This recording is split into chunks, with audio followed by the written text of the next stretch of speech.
Good evening.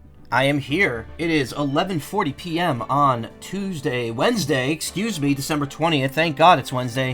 If it was still Tuesday, well, it wouldn't be pleasant for me and a lot of people. Yeah, hey, I'm here. Work was kind of a bitch today, but I got through it. I'm here, not as early as I was yesterday, but I'm still going to do a decent chunk of Ace Attorney 3 tonight. The ultimate goal, I think, is to finish Case 3 before the end of this week. Case 4 will take, like, one segment to clear, and then Case 5 is, like, the big chunk at the end. But, yeah, we're in the middle of Recipe for Turnabout. We're in the middle of the first investigation day. So I don't think we should have too much of this chapter left. But we're going to go roll right into there's going to be court, then investigation, then court again. So it is going to be longer than the last chapter as well. Also, I got to lower the volume just a tad here. Actually, no, I don't think it's me that needs to lower the volume. I think it's the monitor. There we go. I think the volume should be fine. In fact, let me crank it up one more notch. There we go.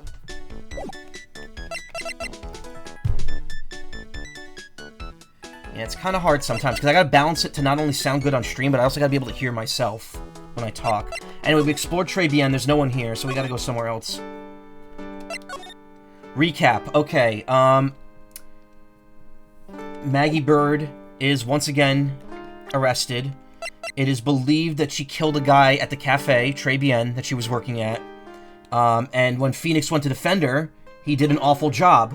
And apparently, there is rumblings, well, not rumblings, but apparently Maya, Gumshoe, and Phoenix have figured out that there must have been a counterfeit fake Phoenix, because Phoenix himself didn't actually take the case. Who Maya's referring to as Zin Eop.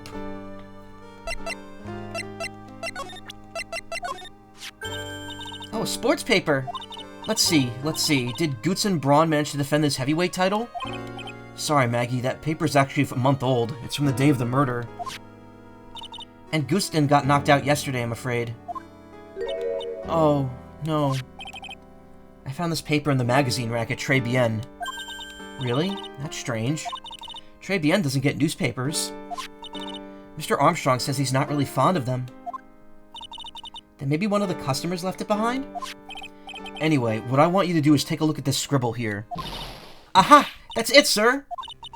MC Bomber. That was the name that was written on the CD. The CD's nuts, Unu. Oh. That's not a good face.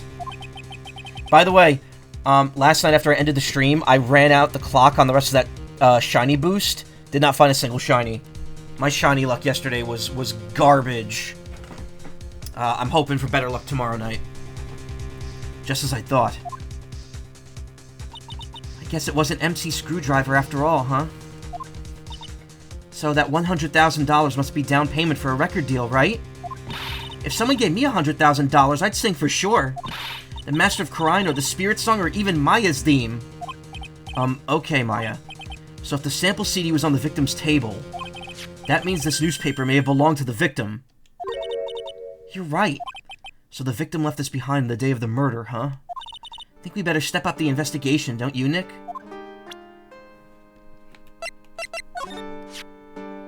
Don't forget royalties. You'll see. Oh yeah, I need to ask you about this. Hey, that's the article about my case. Can you tell me anything about the guy who was pretending to be me? Yes, sir. It was the morning after I'd been arrested. I met you in the visitor's room here. You were where? Oh, we've already heard this. Super sharp suits. And then Maya thinks that her double I am was there.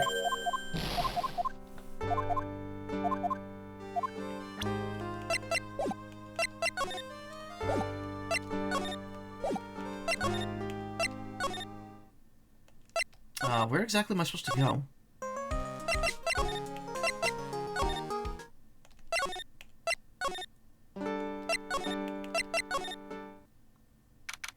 I think it's time we meet him.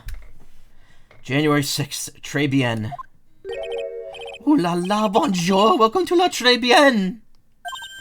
Oh, hello? What happened to Maya? She's frozen stiff. Bienvenue! Welcome to my petite restaurante. Huh? B Avenue? Oh, non, my petite tulip.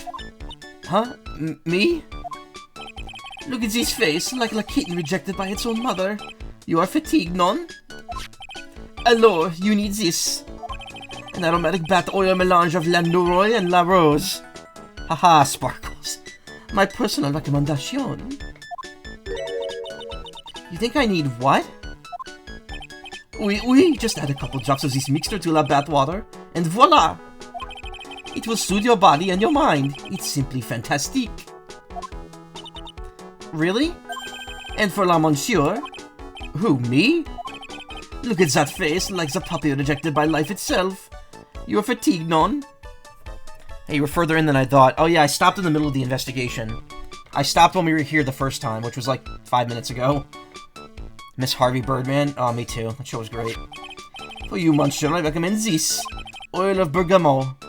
Bergamo, excuse me. I should know that, because I know the name Bergamo from Dragon Ball. Oil of bergamot, and maybe a hint of... Oui. I will add la peppermint and la clary sage for a fragrance exceptionnel. Such an invigorating recipe will bring out your delicious beauty, monsieur. My beauty? Alors, if you will be seated, I will bring you la special menu of the day. Use bergamot and oblivion potions, he... Actually, we're not here to eat, we're lawyers. Maya's not a lawyer. My bien, sir. I know this already, monsieur. You are la Phoenix Wright, non? Yes? You know me? My, oui, I never forget a man who flirts with me. Especially in court. I guess he was cross-examined by our mysterious Zin Eope. Looks like everyone to do with this case knows who I am already. I wonder what sort of impressions Zin Eope's been leaving on people, don't you? Allow me to introduce myself to you again. I am Jean Armstrong. Enchanté. His mouth looks like an upside down. Like it looks like the smile, but turned upside down.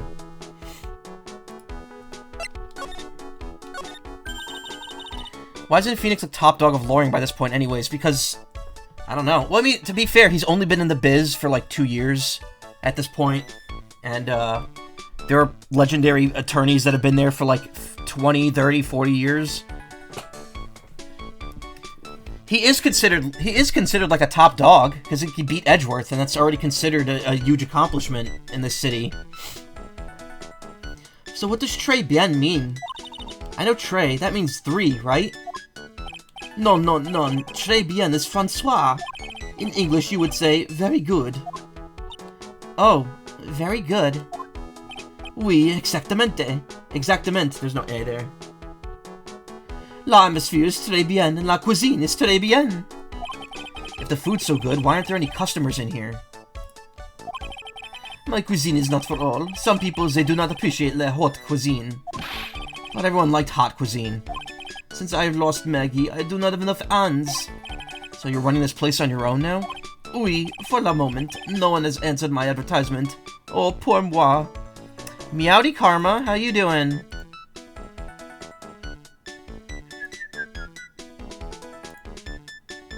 There we go. Just want to fix something real quick. It's been a hell of a day, yeah, I could tell. You and, you seem to have been going through something. And it's just the morning, yeah. I saw your tweets, it seems like you're going to... Please don't eyeball me while you say that. I am la chef, I am la manager. I am also a trained aromatherapist. A roaming what? I have no idea what that's about. A practitioner of aromatherapy, la art of soothing la soul with the delicate floral aromas. Delicate? The smell coming from that bottle earlier was anything but. So could you tell me what you know about the incident? Yeah, and it makes me sad to remember it, yet I remember it so well. More than a month ago has More than a month has passed since it happened. Yeah, I guess it's been about a month since Maggie's sentencing. So, it was the 3rd of last month, just after 1 in the morning. Afternoon. I don't know why we would be open at 1 in the morning. Amanda was in here for the coffee, suddenly became ill. Because of the poison in his coffee? That is la truth as I know it. It was Maggie who took his drink to him. I was in the kitchen. I heard the sound of someone collapsing. When I came out to see what it was already slumped in his chair. He was dead? Mon Dieu, it was dead. Maggie had passed out also. And this man who died, was he alone? Oui, monsieur. All alone. I know that Maggie said there was someone else, but... I see. La police, they asked me many times. Are you sure there was no one else at the table, they asked? But I am not the only one here. La old man said the same thing. Old man? What old man? So who's this old man that you mentioned? At the time of la murder, there was another customer in here. What? Someone else saw it? My, oui, as usual, it came alone that day. At the time of la murder, it was here. I saw it too. But he said the same thing, that there was no one else at the victim's table.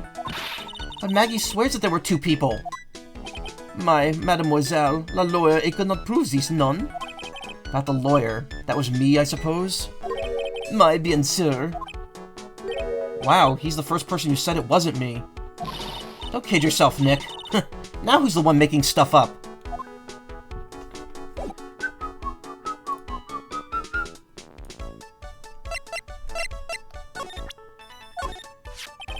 Please, monsieur, there's no need to show me that. You are mon Phoenix Wright, the worst defense attorney in town. I think I can imagine how he formed this completely wrong impression of me. The last time did we meet, did I show you this badge? Oui, you flashed it to everyone in la restaurant. Looks like Zinniop is a bigger fan of flashing stuff than you are, Nick. Isn't there something missing here? I am not a lawyer myself, I do not wish to speak out of turn. But your defense in court that day was a little, how you say, lacking perhaps? Even a Frenchman who cannot speak any English could have done a better job. You were very cool though, oh oui oui, so handsome. I wonder how bad the defense could have been. Every time you opened your mouth, the whole courtroom courthouse stirred. Oh man, this is something I don't want to imagine. We found the sports paper in the magazine rack over there. One of my customers must have left it behind. Do you have any idea which customer it was? The only ideas I have, mademoiselle, I save for my kitchen. Jean Armstrong, age 39, Trebien's owner and chef, a witness in the case who was also into aromatherapy. It is odd to imagine, I know, but I was an apprentice for five years in La Gay Paris. Wow, in Paris? It was something La Chef there said to me that made me decide to open my own restaurant. What was it? That awful man said to me, you must train for another 10 years. Oh, it was such a shock, so unexpected. But you would have been a fool to do this, none? Maggie was a policewoman once, n'est-ce pas? Yes, but she had to quit for, reasons beyond her control. Oui, oui, she was la suspect in la murder investigation, non? Oh, you know about that? That is why I gave her la perfume for la happiness. Happiness perfume. Oui, blended for bergamo, like I have given you before. To you before. But she's been arrested again, and found guilty this time. This is true, the natural aroma of unhappiness must have been very strong. Just admit it, your perfume doesn't work. I'm not surprised she was la prime suspect, after something like that took place before my very eyes. Something like what? What's this guy talking about? Does this mean Maggie did have a motive? Gotta ask this guy for more info, stat. About this. Félicitations, my... Qu'est-ce que c'est? Qu'est-ce que c'est? Yeah. Je no comprehend. Nick, don't just make something up. Mon Dieu, what beauty! That's my sister. Ah, oui, another delight. But you have a certain je ne sais quoi that I do not sense from your sister. I do? So throw your head high. Trust at your feminine features. Do not lose heart, my fille. You are a woman extraordinaire. Do I look like I need cheering up or something? Ooh la la, you have such a pretty smile, me petite tulip. Who, me? Oui, la smile is the most important thing for us girls, n'est-ce pas? Sure. If you want a job here, it is yours, precious. Probably doesn't know anything about, Godo. Maggie's motive. Maggie took the coffee over to the victim. Did anything happen? Oui, I suppose you could say so. So what happened? None, it was nothing. Look, Maggie says she doesn't even know the guy, but she's still been indicted for murder. The prosecution must have come up with some kind of motive. Oui, it is true. If there was anything at all between Maggie and the victim, it could be relevant. So please, tell us anything you know.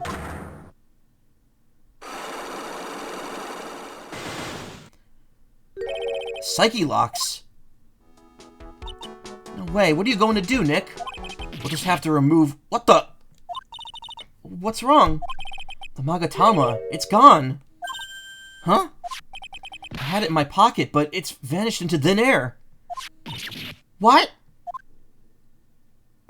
But I could see the Psyche locks. Maybe that means the Magatama's nearby?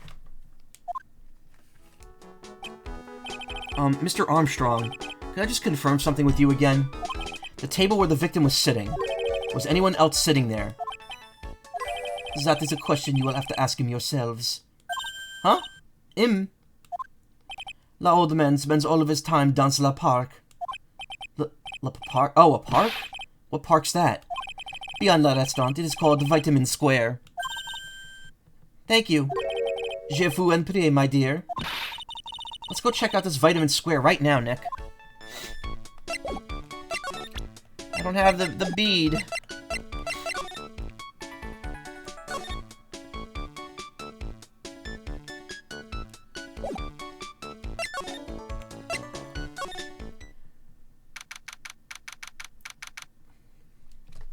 Suica Square.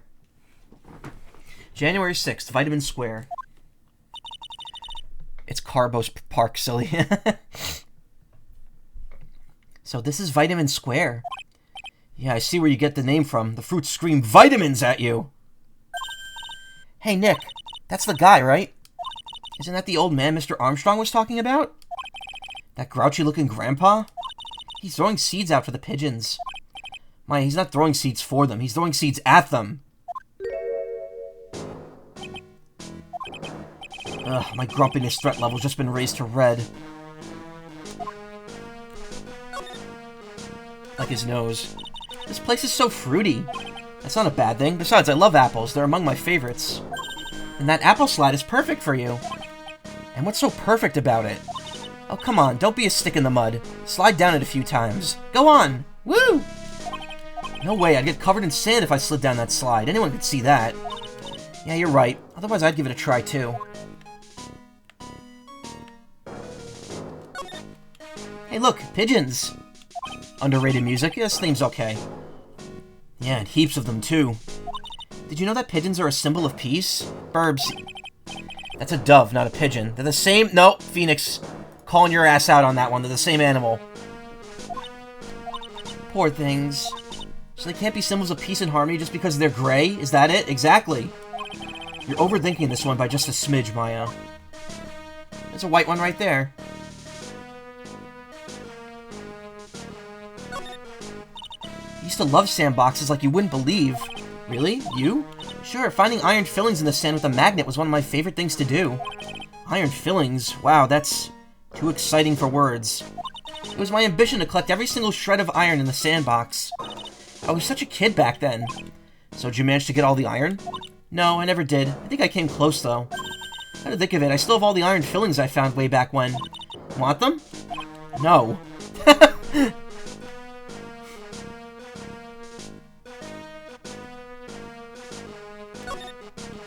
Oh, there's a magazine here. It's a magazine full of job listings. You disgusting rogue, picking up something someone else threw away? Threw away? Did you throw this away? Are you looking for a job? Ha! That's none of your business! Sorry, I guess I'll just take the magazine with me then. I don't want anyone else having it. Give it back! Too bad. Now that you want it so bad, I don't want to give it up. Picked up from a bench in Vitamin Square, thrown away by the old man.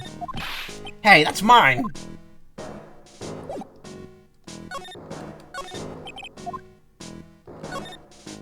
Looking at this orange reminds me of what?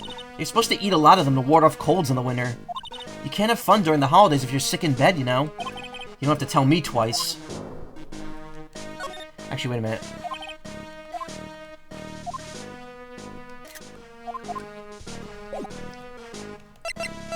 Might be wondering why I take random shots of certain dialogues. You'll see. It all comes together. Excuse me. Would you mind if I had a word with you? Yes! I just wanted to ask you a couple questions. What's the matter with you? Can't you see I'm busy? So you don't like my seeds, eh, pigeons? He's really chucking those seeds at them. That's gotta hurt. Go on, eat this! Excuse me, sir, can I ask you about Maggie Bird? I don't know any Maggie Bird. Yes, you do. Maggie, the waitress at Tribulations. Ha! It's a disgrace, I tell you, an utter disgrace. A disgrace? An innocent young girl revealing herself like that. Revealing? You mean her uniform? The youth of today, they don't have any shame. No shame, I tell you. Whatever happened to the old Bushido values of Japan? Like honor and modesty? What about me? I'm not wearing anything revealing. You? Your problem is you lack any sense of grace. Talk about hitting a girl where it hurts. Do you go to Tribulations a lot? That miserable excuse for a restaurant. That garbage they serve in there is not food. Where's the sushi? The tempura? The rice? Tribulations is a French restaurant, sir. Where do you think we are, boy? In Paris? I want real food, not those snooty snacks. And what about those shameless girls? You mean the waitresses? You could see all the way up there. Yes, the waitresses. They're practically naked. It's a disgrace, isn't it? Well, isn't it? Listen, it's not my restaurant. Ha! It's a miserable excuse for a restaurant, that place. Miserable! Certainly knows the place. He must be a regular. But if he hates it so much, why does he keep going?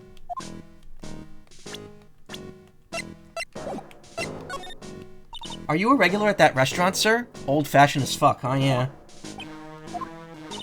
If just you dislike it so much, why would you keep going there? Sir? There you are, you filthy pigeons! You want food? Haha, take that!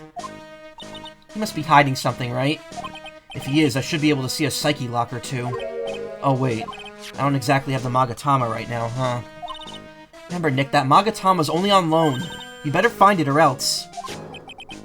If Pearls ever gets wind of this, I'm going to be in a world of pain. Oh, wow, she's just like Giovanni. A world of pain. Excuse me, sir. Can I just ask you about this? Sir? Here you go, boy. How does some pigeon feed sound to you? This is exactly what I was hoping to get out of this guy. Ooh. I had to make a notable burp there.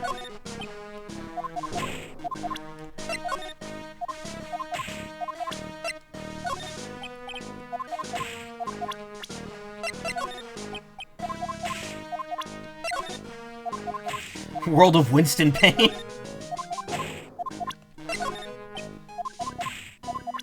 Okay.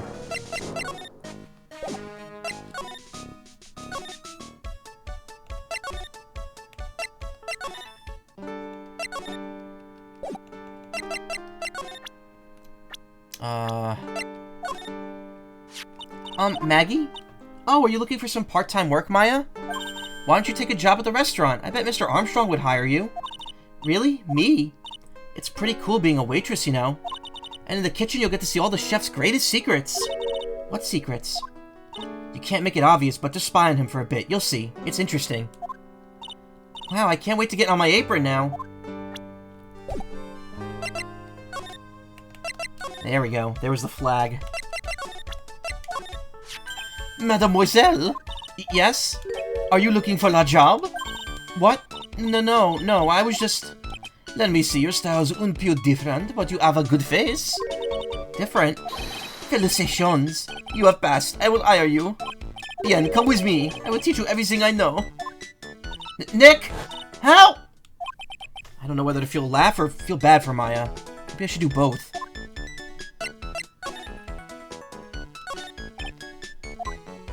All these clothes, these are absolutely atrocious. Some of them encircled in red. I really hope Mr. Armstrong is not thinking of buying any of those. Really type on the cash register. Can Mr. Armstrong even get in here? And if he got in, could he get out again? Yeah, he's a big person. A bunch of little trinkets on the door. Bet Mr. Armstrong collected all these personally. Mr. Armstrong must be a pretty big neat freak. He already has his table ready to go. Now, if only the food in this place was edible. How would you know it's not edible? Looks pretty cold out there in the streets. Peaceful, though. It's nice that people could take it easy after the holiday rush. I see the table where the poisoning occurred. The stain tells the story well. The whole area is still cordoned off with police tape. Guess it must still be under investigation.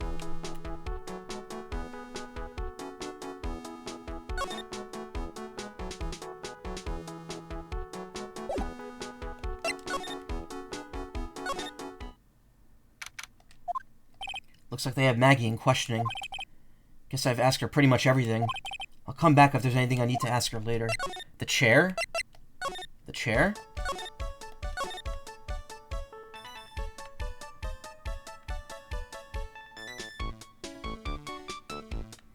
Nothing unusual there.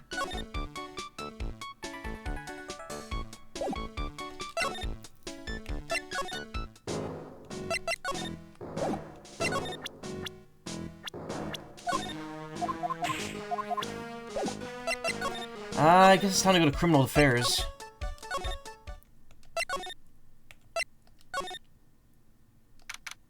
Police station, Criminal Affairs Department. Well, pal, have you found the evidence yet? The one that's gonna find her innocent? No, not yet. We've only just started our investigation. Well, whatever you need to know, I'll give you the dirt on it. I'm putting off all my other cases for now, pal. Gumshoe's really fired up about this. Oh yeah, one more thing. The retrial's been approved. Court's sitting at 10 a.m. tomorrow. And Godot's gonna be the prosecutor. Oh, him. Now listen up, pal. If Maggie's found guilty again... Yeah? I'll make sure you get locked up for good, got it? So the guilty party was Maggie Bird, right? Yeah, back when she was on the police force. You were her mentor when she was a rookie, right? Yeah, I kept a close eye on her. I mean, not too close, you know. Hey, what's with the funny looks, pal? I was just her... It wasn't anything like... Look, sure, I was her boss when she was doing her training. But that was it. Nothing happened. Gumshoe sure is sweating up a storm over nothing. Ah, so that's it. Our big old Gumshoe has a little crush on Maggie. I don't like her or anything. I was... Note to self. Gossip with Maya about this later. Look, pal, don't tell anyone, okay? You gotta keep it a secret, got it? Sure. Would you mind not guessing what I'm thinking all the time? Hey, tell your face, pal, not me. You have to be blind not to see what's on your mind. It's like an age gap between them, right? Yeah, they're 9 years apart. That's not... They're both adults, though, it's fine. So, I was wondering... Could you fill me in on the victim? I don't know why I started laughing there. Glenn Elk, he was a computer programmer. I see, a programmer. He was just a regular Joe working for a small-time computer firm.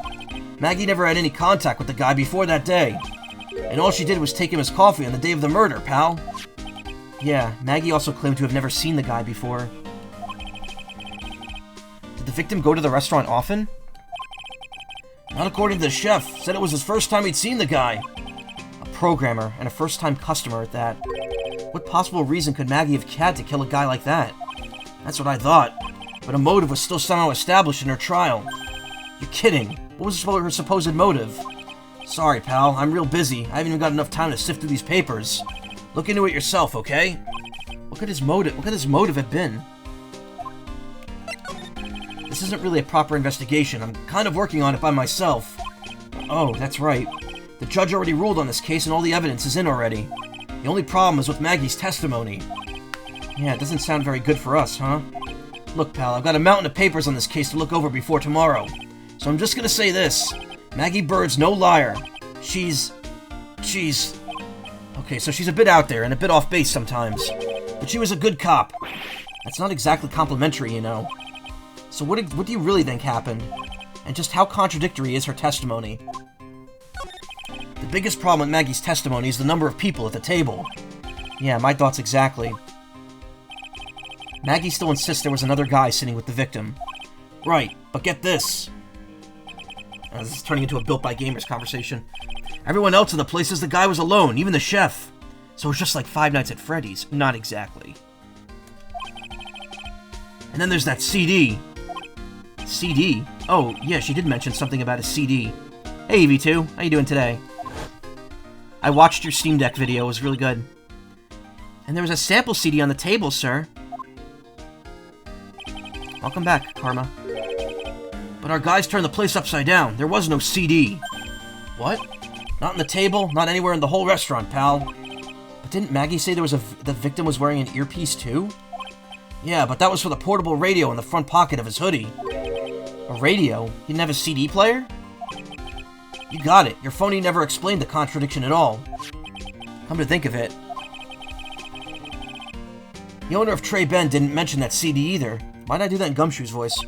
I don't know why, but I get the feeling Mr. Armstrong's got something to hide. Is that thing real, pal? Why does everyone keep asking me that? I wonder what this phony of yours is like. He had Maggie found guilty of murder. Doesn't that tell you? I gotta track this creep down. Also wants to see Gumshoe as a father figure for Bird. I think so, but I mean, it's pretty obvious that Gumshoe does not see her that way. I wasn't at the trial myself, but I asked this one detective I know how your defense was. What did he say? He started off by saying I'm at a complete loss for words. But he must have found some quick because he went on about how bad you were for an hour. But he said you sucked so much it seemed like you were trying to get Maggie found guilty. Looked like I was trying to get Maggie found guilty. What's that? A sports paper? Yeah, I found it in the magazine rack at Trey Ben. It's dated the same day as the murder. You might be onto something here. And take a look at this. See this writing here? MC Bomber. Hey! What is it? I've heard that name before. Yeah, MC Bomber. Wow, he actually seems to be thinking for once. Oh, that's no good. I can't remember. And he goes back to being the Gumshoe we all know and love. In Karma's case, know and is very, very attracted to. Hey, pal, I'm gonna borrow this paper for a bit, okay? I want to get a handwriting analysis done on this cripple. Handwriting, huh? It'd be good to know any more about that case anyway. Or, I don't know, I just said something wrong. The case wasn't in the right spot there. Thanks, pal. I bet this will turn out to be an interesting clue. Sports paper given to Detective Gumshoe. What do you make of this? Sorry, pal. All I could think about is Maggie at the moment. No, I didn't mean it like that. I meant... You don't have to explain, really. Hey, so how come she's not with you right now? She's working down at the restaurant right now. Working, huh? Yeah, it's tough being broke. I would know. Okay. Next time I see her, I'll show her how to make the world's best instant noodles. We low earners have to stick together. It's the only way. Why is he shaking my hand with such enthusiasm? She cross-examined me once, you know? What? Mia did? Yeah, that was us. The big guns locking horns. Witness versus lawyer. It was a battle of cunning tactics and tricks. But the witness isn't supposed to play any tricks. Can't believe she's gone. That's the guy who's going to be the prosecutor in Maggie's trial tomorrow. Oh, really? He was working on a bunch of more important cases at the moment. But he canceled them all just so we could take you on, pal. Why's that guy so determined to see me fail? You sure attract a lot of attention, huh? Too bad it's all the wrong kind. Hey, Zephyrberry, thank you for the raid! Thank you so much. I don't have shoutouts set up, I think. If it's a Nightbot function, I keep forgetting to set that up. What were you playing? I'm such a loser. Aw, Gumshoe. I had high hopes for Maggie. I was gonna make her the best detective there ever was. But all of a sudden, she was charged with murder and arrested. Yeah, we were just at a berry-themed park. You were Minecrafting? Nice! Minecraft is always a fun time. I want to get it on Switch, and I keep putting off buying it. Never saw it coming. But I never imagined they'd find her guilty. Oh man, it's this case? Yes, yeah, it's this case. I hate myself for not being able to do anything. It's okay, Detective Gumshoe. We still have a chance to make this right. You know what? You're not such a bad guy after all, pal. Have you gone to see Maggie? Of course I have, but I wasn't much good at consoling her. I'm not very good with words. Oh, yeah. Guess I must have looked a bit down. Maggie was really supportive of me. It was great to have someone to talk to. Did he go for her or for himself? The chef of... The chef of Trey Ben, huh? You know what that chef said to me? Oh la la, your body is full of toxins. And then he gave me this bottle. What's in it? I don't know. The label says juniper. I'm under orders to put a few drops of it in my bath every day. Under orders? Yeah, you know, there's something about that lady. I mean, guy. You can't stop thinking about him? Not like that, pal. Give me a break. He's not my type. I mean, I can't stop thinking that he's involved in this case somehow. Hello everyone from the Berry Raid. Thank you. Started learning French last month. This is great timing for watch this case again. Oh, good. I can't do a French accent for shit, so I apologize. It's gonna sound so terrible. Sounds like he knows a little something more about our charming chef. I almost said charming chef.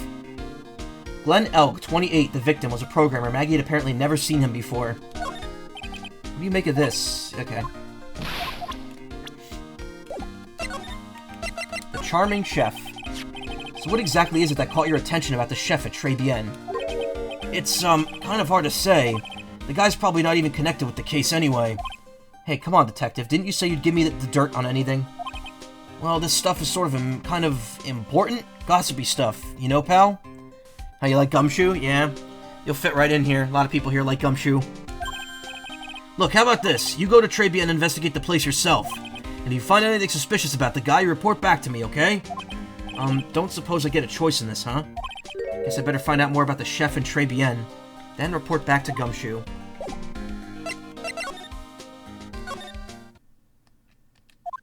Poor Maya. Looks like Mr. Armstrong's really taking a shine at her. Suppose I'll just have to let her work at the restaurant for a while. I'll go pick her up from Tribien once things have cooled off.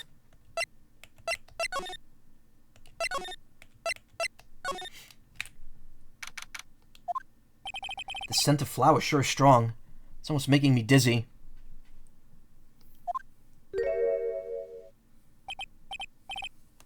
Oh, hello?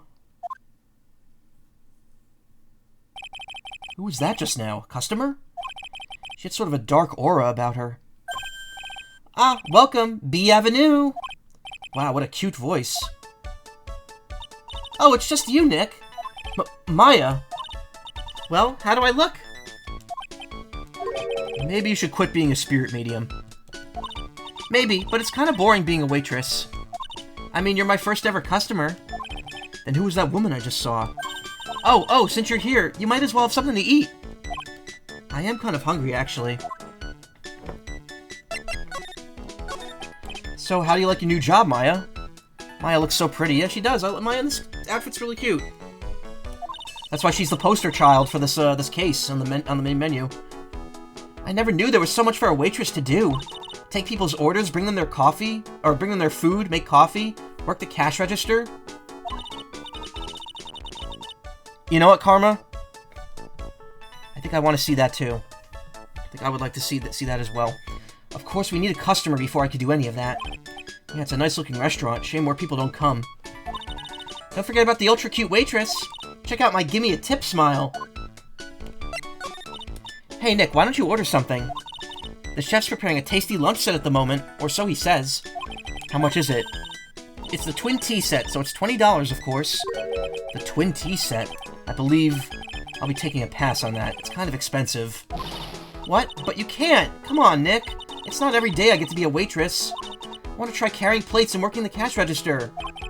How about cleaning the toilets? That should keep you busy. Yeah, right. Maybe later. About the lunch. Oh, a fine choice, sir. No, Kitchen, a lunch special, please! With all the extras, drink, side salad, dessert, and gift. I don't need any of that. Just a moment, please, sir. Maya's really getting into this. Did I tell you I've been off work since Monday? Oh yeah, you've been on vacation, right? Phoenix, what's your obsession with toilets? I don't know, he likes cleaning it. You know what? If I had that if I had the Tribien waitress costume, I would wear it on stream. I mean, that would be the most ridiculous thing I've worn on stream before. So how much is this set lunch then? $20, huh? With the drink, side salad, and dessert, it's $45? Hey, wait a sec, Maya. Sorry to keep you waiting, sir. Here you are, our deluxe Fortify lunch set. Whoa. A dish inspired by lobster and abalone fricassee with a balsamic vinaigrette. Maya looks so cute in it too. Yeah, she does. Bone ape tit. That's how Maya would say that. You want me to wear... Oh, well, Karma, I actually have something like that. I showed you it. I have the dragon tail I got when I was at MFF. Thanks. Come on, Nick, hurry up and try it already. Lobster, huh? Alright, down the hatch it goes. Well? Are you hungry, Maya? I'm starving. Here, it's yours. Really? Remember, Maya, my wallet doesn't print money, so you'd better polish off that plate. I just remembered, I've got to clean the toilets. Hey! Can't be in that much of a hurry to clean the toilets. Tribulations lunch special costs $20 despite how unbelievably bad it tastes. How can you fuck up lobster? How's that guy managed to make good food taste so bad? Hey, Nick, you want to take a peek at the kitchen? The kitchen, huh? Not a bad idea. Now, what was it Maggie said again? In the kitchen, you'll get to see all the chef's greatest secrets. In the kitchen? That sounds tasty. Hey, wait up, Maya! What is it? I'm pretty busy right now. Weren't you going to show me around? Here goes my plan to find some cool clue and show it off in your face. Better conduct a search in the kitchen myself.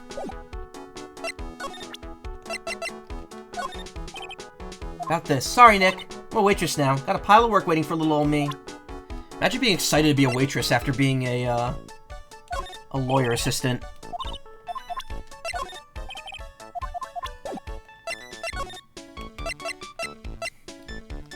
Kitchen. I wonder what he's going to do with that green thing on the table. January 6th, Tribulations kitchen. And here it is. And here we are. I had to, I'm sorry. I did that the other day and I did it tonight. Anytime that a phrase like that comes up, I gotta play it. The famous Tribulations kitchen. Thank you for the follow, Crow. Is that like the bird crow? Or is that Crow H? At least being a waitress doesn't make her wanted for murder, yeah. It's my first time in here too, actually. There's a weird atmosphere in here, that's for sure. Mr. Armstrong will be back soon, so we better conduct this search quickly. Chop chop. Now this is one large mirror. I bet this is where he makes himself look pretty. There's a book on the dresser, Clarice Armstrong's Bedtime Literature. Not exactly Pulitzer Prize material, is it? It's pronounced like the bird, yeah, nice. As you could probably guess, I am a rather large fan of bird. Burb. Wow, it's so weird seeing how small that is now compared to when I used the PNG tuber. By the way, I'm sorry I keep putting off redebuting the PNG tuber. I keep thinking, like, I don't want it to take up, like, a ton of screen space, but at the same time, I don't know. Maybe we'll do a trial run of it soon. Show the other one? I can't. I gotta load up PNG tuber Plus to do that. Love me a Corvid. Nice. I love me a parrot. I'll do it soon. I have your PNG tuber worked into it. Not exactly Pulitzer Prize material, is it? Looks like a collection of poems he's written. Poems? Cool, read one out. And say it in your best French accent, with intensity, okay? Okay, here's one. It's called Printemps. The two of them like actors from a film. The coffee still undrunk. Sweet nothings over too soon on that sad Sunday morning. It's the foolish cocktail so delicious. Take the last sip of your tea and I know what I will do. I must lie to you. I must. Huh? That's it? Yep, that's a poem for you. What's this? Looks like a treasure chest or something. Wow, look at all the little bottles. Never tried PNG Tuber Plus. Is it good? It's pretty decent for what it is. I mean, it's a free, it's a pay what you want program. It can be free. It's very lightweight. It doesn't have a ton of features, but it has a decent amount. If you have PNG stuff with a lot of layers, it'll work really well. My PNG Tuber stuff are literally just like single pictures with like a frame between them. It's not a lot. But if you have a multi-limbed PNG Tuber model, you can make it look really good. Oh, they're aromatherapy oils. He's got so many, they're overflowing on the floor. Let's see, 1, 2, 3, 98, 99, 100. They're all the same, too. Hey, wait a minute. What is it? There's one bottle that's different from all the others. Well, what do you know? And it doesn't have a label, either. And it doesn't smell. So what's that liquid inside, then, I wonder? Hey, Nick, we should borrow this. I mean, look how many bottles he's got. He won't miss one, will he? Found in the kitchen. Shape is different from other bottles. Contents unknown. are these lace curtains for? I don't know, but they give the place a real homey feel, don't they? Lace curtains. You know, if I was a cooking pot, I'd be perfectly happy to sit on the shelf under those. How do you respond to something like that? That smells good. Something's bubbling away nicely in that pot. Must be the lobster abalone fricassee with balsamic vinaigrette. Blah, blah, blah, blah. Isn't that what I just ate for lunch? Maybe. What you ate is the only French dish I know the name of. Now I know I'm in a French restaurant. I've never heard of some of the... Now I know I'm in a French restaurant. Oof. I've never heard most of these seasonings. Hey, Nick, this container has oyster sauce? What's that? They give the place a homey feel and a Bernie caution. Literally a fire hazard, yeah. I just noticed he has curtains right above the stove. Oh my god. He's gonna burn himself. Isn't that used in Chinese food? Ah, look, right there on the counter.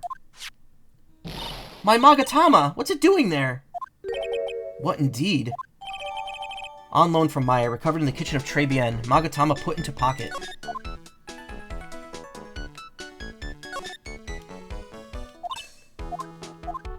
And look at these knives, they look really sharp. I'd like to see how one of those slices through a cheesecake. A cheesecake? You don't exactly need a sharp knife for one of those, Nick. I think that's everything. Wish I was going to speed up this cursor. Also, is that an oven? It's supposed to be no, it's not an oven. It's just a place to hang towels. How's this place not burned down? I don't know. Armstrong's just very careful. Oh no, I don't like having the Magatama at the end of the evidence list. It looks weird.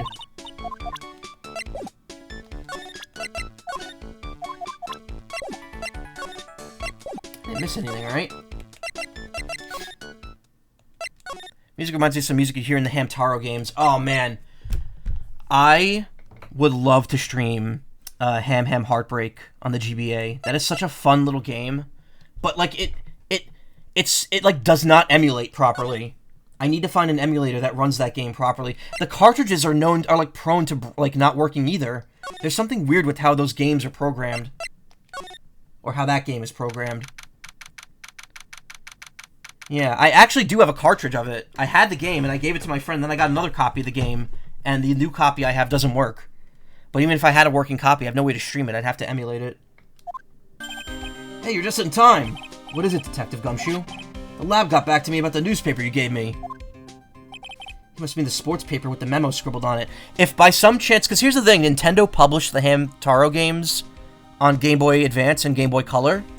If NSO gets them, I would be able to play it through that. And NSO has gotten licensed games before. They got Quest for Camelot, among other things on there.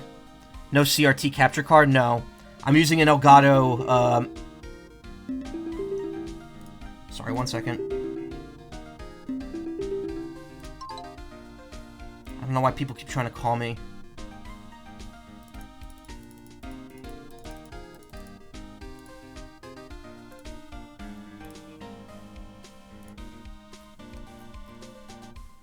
Give me 1 second. How do I sign out of Telegram?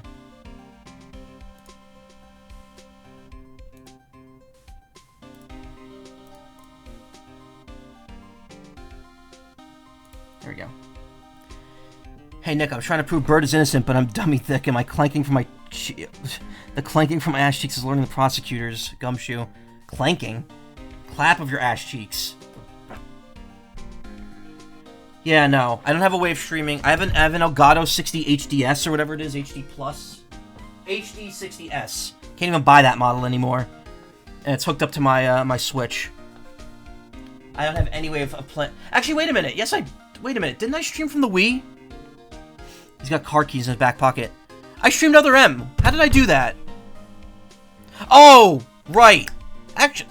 No. Oh, wait, maybe. Okay, wait a minute. I might be able to do it. Does the Wii and the GameCube use the same TV output? Because I have an HDMI to Wii conversion cable that I was using when I was playing Other M a few years back. I might be able to use it with the GameCube, but even if I'm using it with the GameCube, I need another copy of the game to play it. Alright, anyway, I'm getting distracted here. The red, yellow, white? Yeah, I don't know. The important thing is the part that connects into the GameCube. He must mean the sports paper with the memo scribbled on it. So, what did they say? Did the analysis turn up anything? They said the doodle was written by the victim, Glenn Elg. No doubt about it. I expected as much. The victim had took the paper with him to the restaurant on the day of the murder. How would you feel if I made you a Twitch overlay? I would like that, but I don't know. I'm trying to think of like a specific kind of overlay. I also don't know how small I'd want to make the screen to fit the PNG tuber. It's something that I'd have to like look into a bit. That's our best interpretation of the facts at the moment. Left by victim. Doodles in the victim's handwriting. Anyway, we got off track there. What you just needed to know was on screen there. MC Bomber. Get the feeling I've heard that name somewhere before. Oh well, guess it'll come back to me. Don't forget to report back to me with whatever you find in the restaurant, okay, pal? Since when did I start taking orders from Gumshoe? Although, I get the feeling there's something I need to show him. What do you make of this? Sorry, pal, I can think of it. Babby. So according to the boys down at the lab, the doodles were probably made by the victim. Probably. Analyzing this kind of writing is difficult since it's done with a fiber-tipped pen. But don't worry, I'll vouch for it. Why would Gumshoe have to vouch for it? Can it stand on its own? You got one of those aroma bottles too, huh? Only this one doesn't smell. Huh? I don't get you. This was mixed in with all the other aromatherapy bottles, but it's not the same. It doesn't even look the same, wouldn't you agree? A cologne bottle doesn't smell, huh? It smells like a skunk to me, pal. Mind letting me borrow that bottle for a while? A bottle? I want to send it to the lab for analysis. The victim was poisoned, so the contents of this bottle are pretty important. Small bottle given to Detective Gumshoe. Oh, Chief. Small bottle. I had a hunch there was something funny about that chef. You suspect Jean Armstrong? I've got to know what that guy's number is. I've got that guy's number. I know what his secret is. That must be the same secret Gumshoe was talking about before. Yeah. Guess I better fill you in on the details. About this Armstrong guy's secret, I mean. In it. Tuesday in it. So what's Mr. Armstrong's secret? You ever had lunch at Tribulations, pal? Yeah? So how was it? To put it nicely, it was inedible. Hey, don't worry about being nice around me, pal. You and I both know the reason that place is so empty is because of the food. I mean, the place is clean, and he's got a girl like Maggie as a waitress, so... Yeah, I guess it's probably the food. The real scoop is on the guy is he's up to his ears in debt. Really? How much debt does he owe? This is his copy of his loan contract. He's about $500,000 in the red. $500,000? Are we talking dollars? Money dollars. Hey, if it was sterling, he'd really be in trouble. Sorry, that figure just took me by surprise. Yeah, this case is full of surprises, just like Cloud Strife. And I'd be willing to bet that Chef's got something to do with most of them. That's my hunch. Sean's debt is $500,000. The owner of the loan is Tender Lender. It's for $500,000, pal. That's $500,000 bills. What was the in there for? Is there really that much money tied up in this case? I can't give you an answer on that, pal. Not with the case file in front of me. Not without it, rather. But I'll tell you this. That Armstrong guy would have done anything for the cash. He was desperate, you know? No, I don't, but I think I sort of get the picture.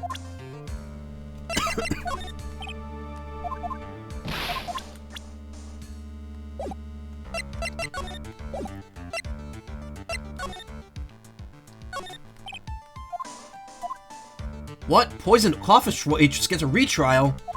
I knew it. I knew there was something funny about the taste of this coffee. Okay, who brought me this coffee today? Hands up. Yeesh, have a little faith in your subordinates.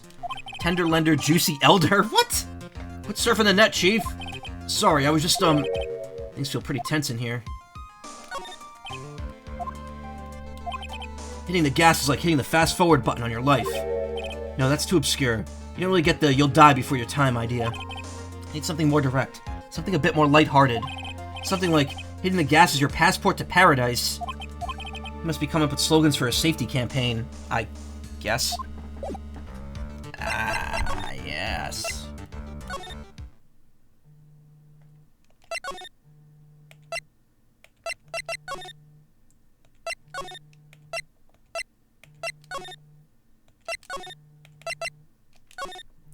And the gas is your passport to paradise is funny. Passing gas is your passport to full pants.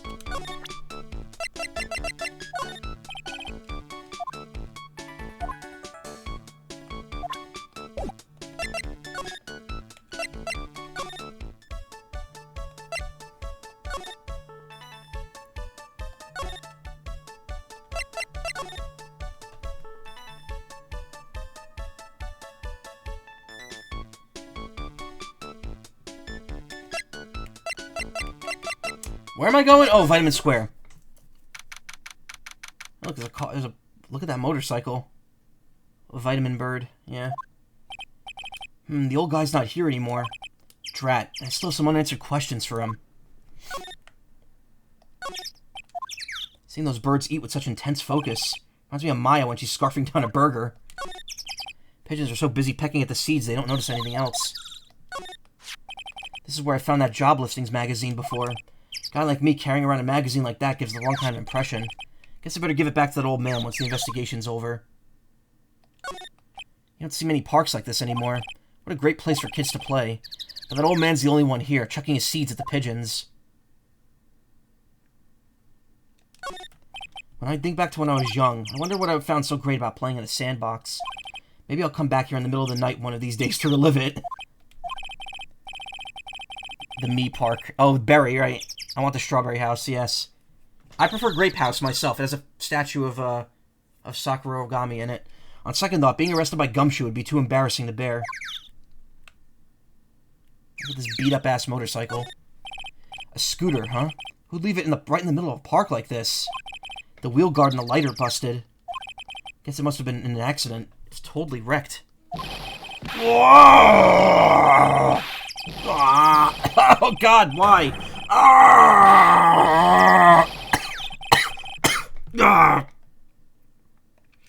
Oh, come on. Hey, what'd you think you was doing with my bike? Now this guy. You've been messing with my new ride? Is that what you've been doing? Look at this dude. Why is he red?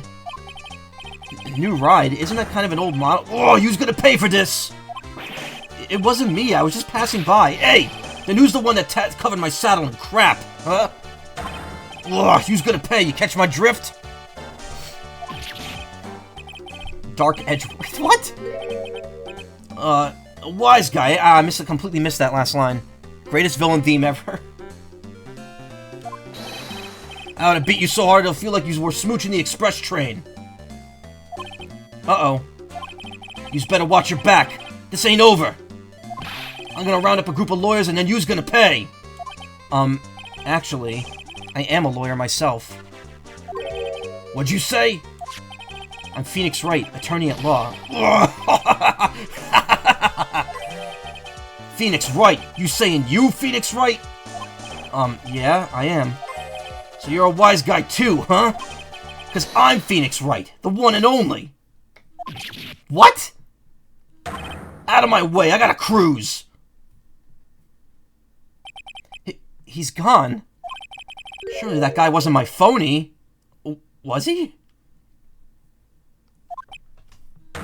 He wasn't anything like me. Guess I better make note of that scooter.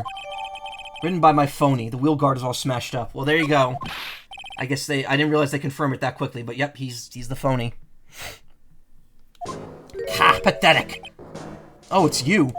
A few threats from a little brat like that. They mistook Phoenix light-skinned Wright to that guy, yeah. Well, to be fair, I think the red is just for accent.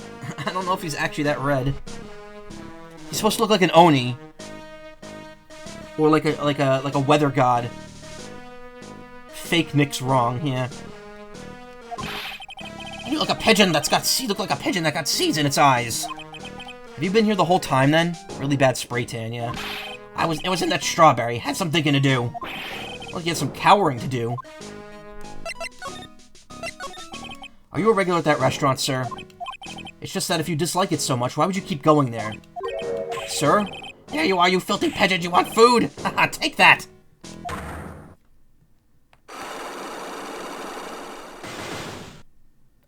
Oh my god, it blew out my throat. I knew it. This old guy's got something to hide, but what could it be?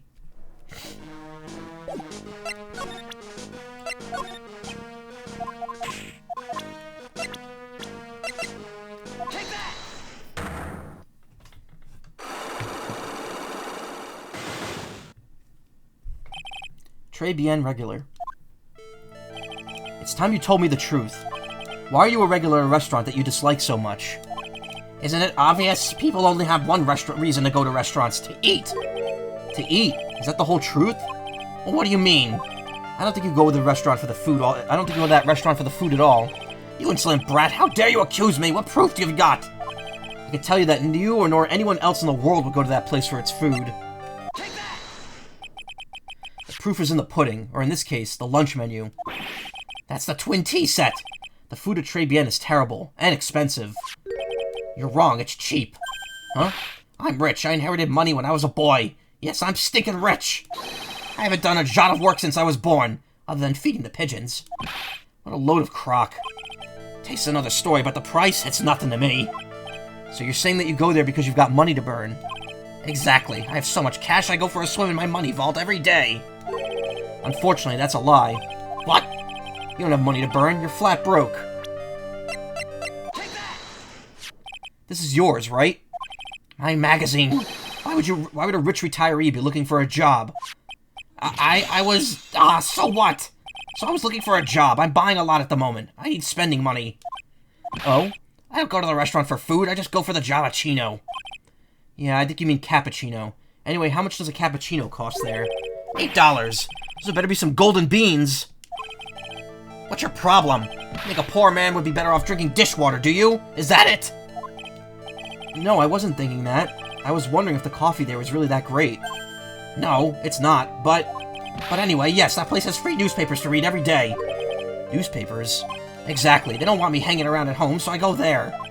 I'm sorry, sir, but there's no free papers to read at Tribulations.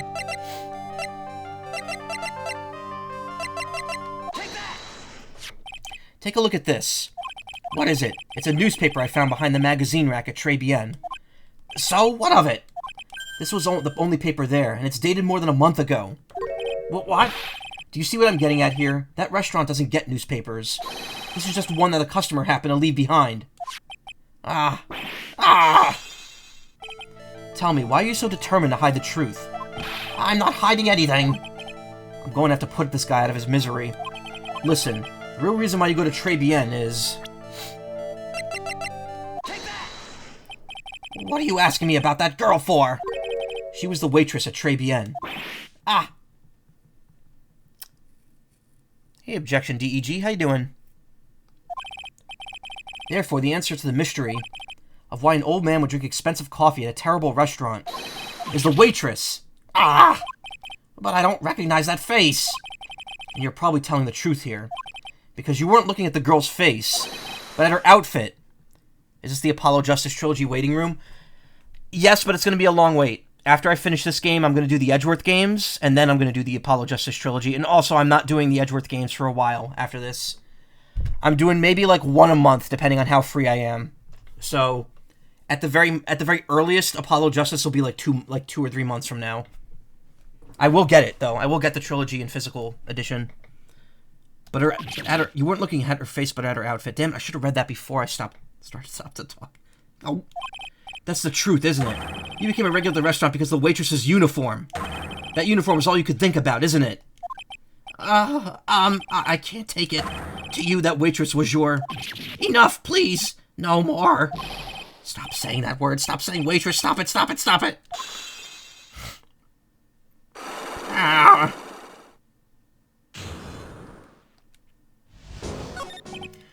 Sir, yes, it's true. I was there for the young girl. Fine, so I'm a dirty, wicked, sinful old devil. No, I didn't mean it like that. I even get one of those lousy cups of Jalapeno every time for $8. All because of that serving girl. Punish me. Lock me up. Really, that's not what I'm here for. You'll be the same. Another 20 years and you'll understand what it's like. You'll know how painful it is to be an old man like me. No, really, listen, sir. Stop calling me that. You know what's sad? Phoenix Wright is what, 34, 35 in this one? 20 years from there, he'd only be 54. No, sorry, he's only 20. He's in his 20s. He'd only be 44. I'm not far off from that age. I'm like 8 years away from that. Will Polly say when he made a mistake, I apologized. Huh.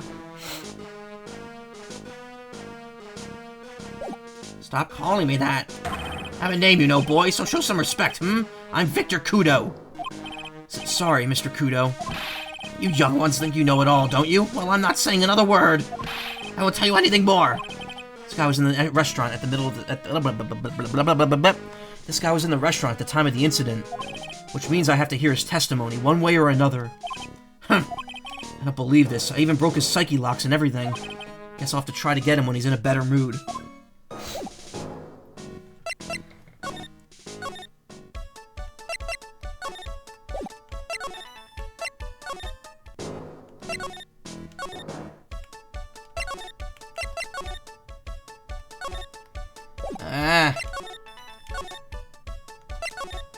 When the music, like, start over is annoying.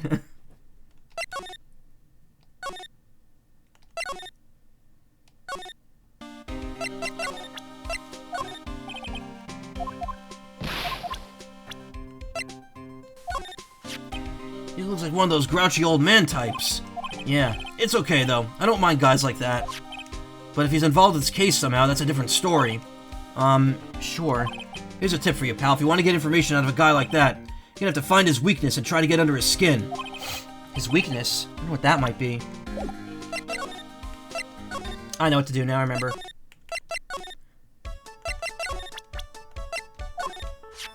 Oh, it's that old man. Is he still feeding the pigeons? Yeah, he's fed me as well. Got a bunch of those seeds in my eyes. Oh, ouch. Hey, Maya, would you mind coming with me for a while? Huh? Me? Why? There's something I really want to ask that old man. Sure, okay, I'll just get changed. No, hang on. Can you go like that? I guess?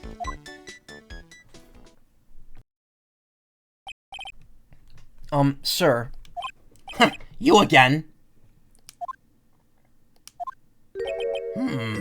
Well. I see. Nick? His eyes are burning into me. It's okay, I think it's going pretty well. Ha! Huh? You're still just a little child. Run along and play on the slide, alright? Play on the slide? We were so close. Just a little more and he would have spilled. Pigeon. How can we crack this guy? Excuse me, please, sir. Yeah, two guesses as to what's gonna happen now. Quiet! Can't you see I'm feeding the... pigeon?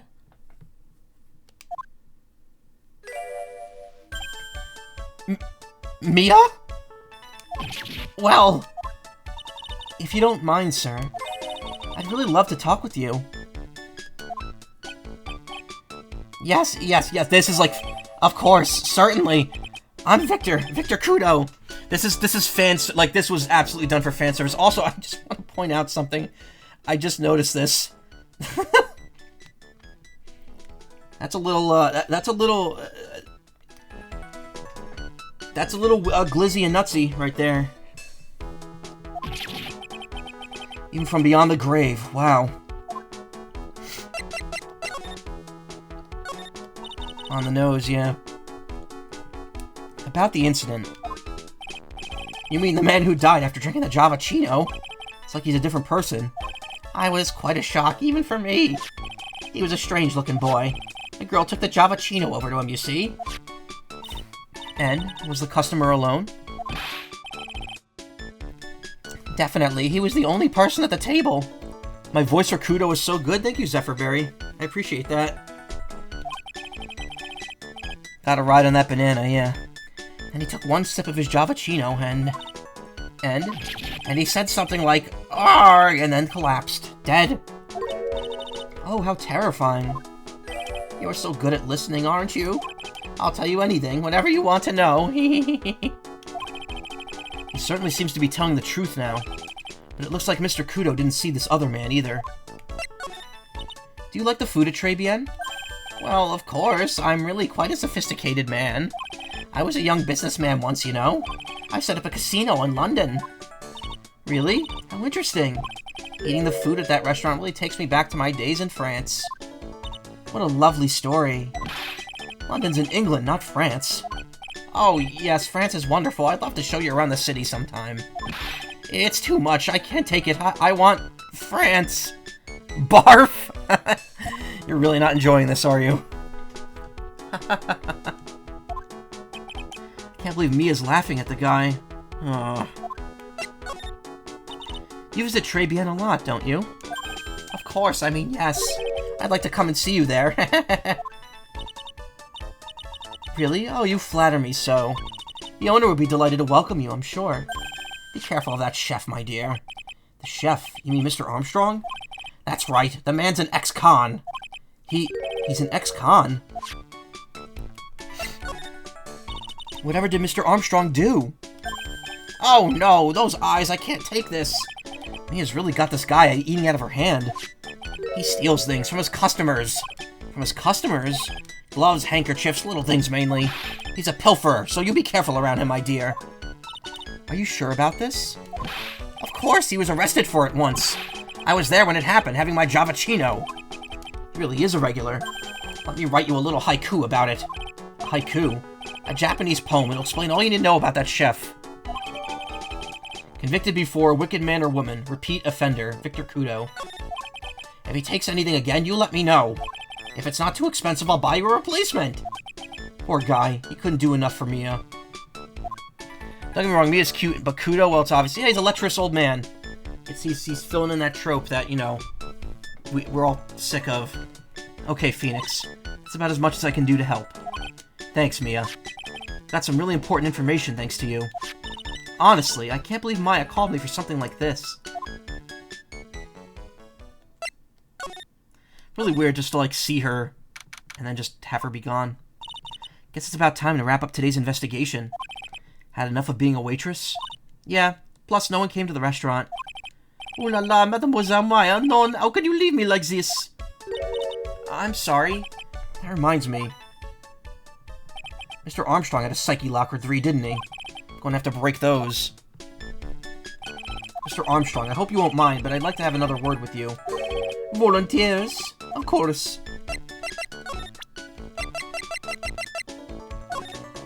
Pardon. Who has my reading glasses? I cannot see this. I do not read English well. He's not even looking at it. Better find a way to make him look then.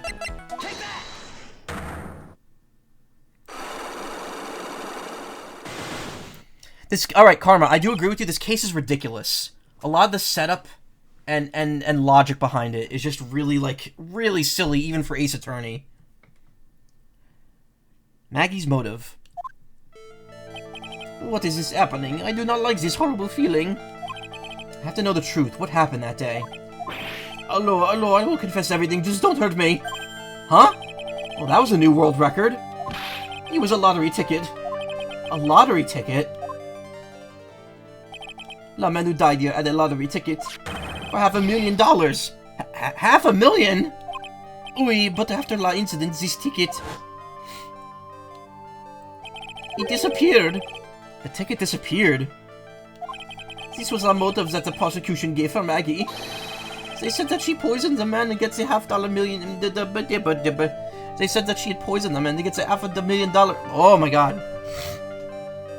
Excuse me, I'm loosening up all the phlegm in my throat. They said that she poisoned the man to get a $500,000 lottery ticket. Why didn't you tell me about this sooner? My lord. You've been trying to hide this information about the lottery ticket from me. And I want to know the reason why. No, monsieur, you doubt me, but I have confessed to everything I know.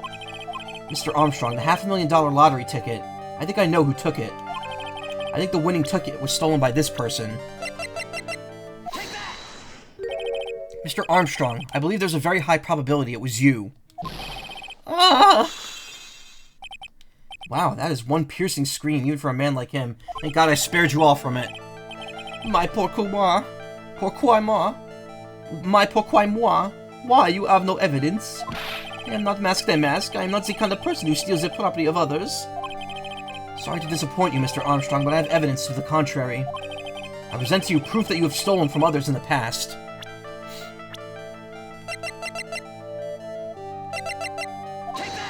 Oh. Oui, perhaps duck would be nice, a terrine maybe? Sorry? I was just thinking about my lunch menu, terrine de canard. What do you think? That sounds lovely. Hello, au revoir, monsieur. I must go buy the ingredients. Guess my evidence is a bit of a lame duck.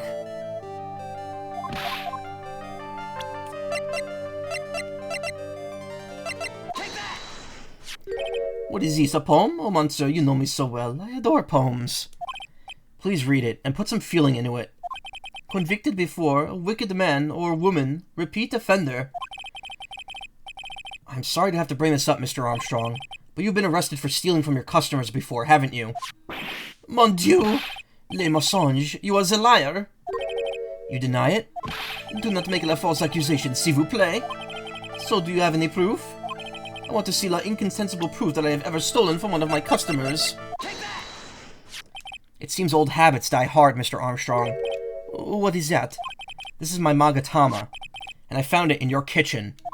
Non! Wow, that scream just about broke some windows. Oui, oui. I have a weakness for la little trinkets and la figurines. At my end, it just slips out. I cannot stop it. You've stolen handkerchiefs, gloves, and other things from your customers before, right? Oui, it is la truth. I am just a timid little girl inside, monsieur, a timid little girl. And besides, this time it was not a small trinket, oui? It was $500,000. My non, why would I steal it? I have no need for such money. Really now? Oh, monsieur, what is it? Isn't it true that you're in some pretty serious trouble? And that you're in desperate need of a large amount of cash? This restaurant is deep in the red, isn't it? Ah, you have a loan to the tune of $500,000. That lottery ticket would have wiped out your debts. Well, Mr. Armstrong, what do you have to say for yourself now?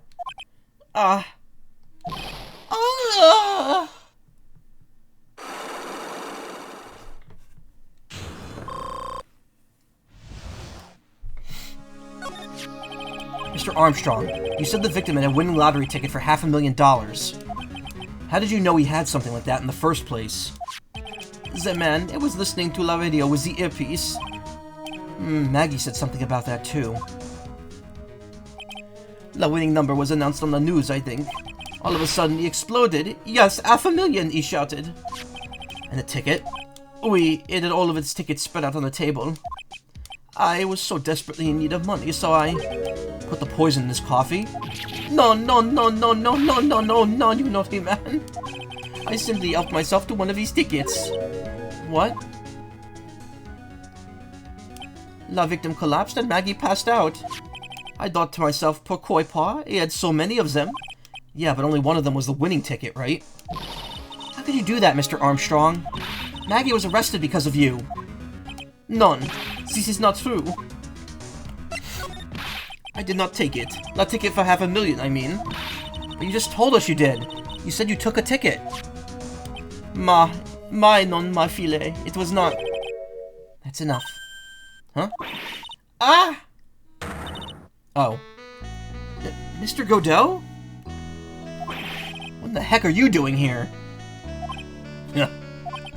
This is without a doubt the worst coffee I've ever tasted, Mr. Armstrong. Came in here for coffee? Is this craving for coffee know no bounds? Perhaps Mr. Armstrong stole one of the victim's tickets on the day in question. I am la non, just a pretty little girl who everyone is laughing at. But in that case, Maggie shouldn't be the only one under suspicion. You had the wrong ticket. What? Mr. Armstrong made off with the winning ticket's pretty neighbor. So the ticket he took was worthless? Not quite. He did win something. $1. You see, I am just a pretty face. Without my looks, I have nothing. So, what happened to the winning ticket then? The one he meant to steal? Indeed. What did happen to it? I don't like spoiling myself by watching trailers, so... we'll just have to wait and see how the movie turns out tomorrow, won't we?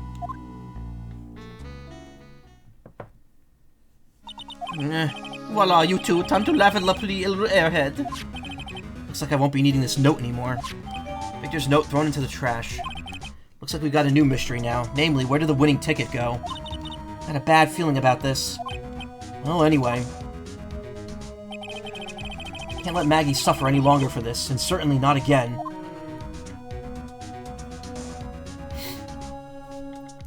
Oh, perfect time for a drink.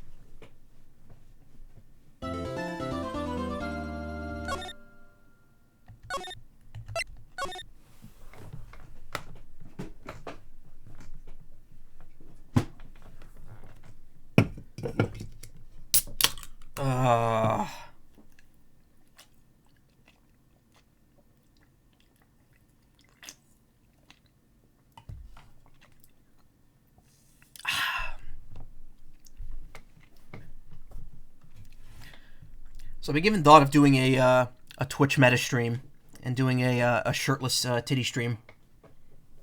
Would that be something people would be interested in? I don't know. I guess I'll have to try it and find out. I don't know when and where I would do. I don't know when and how I would do it. I don't know what I would do. What do people do on those titty streams anyway? But I'd be willing to try it. Try anything once.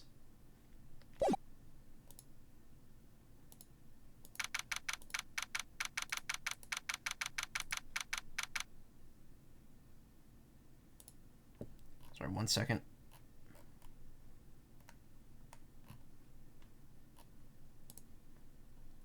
Just checking a few things off. Especially when you take the feathers off your bird model.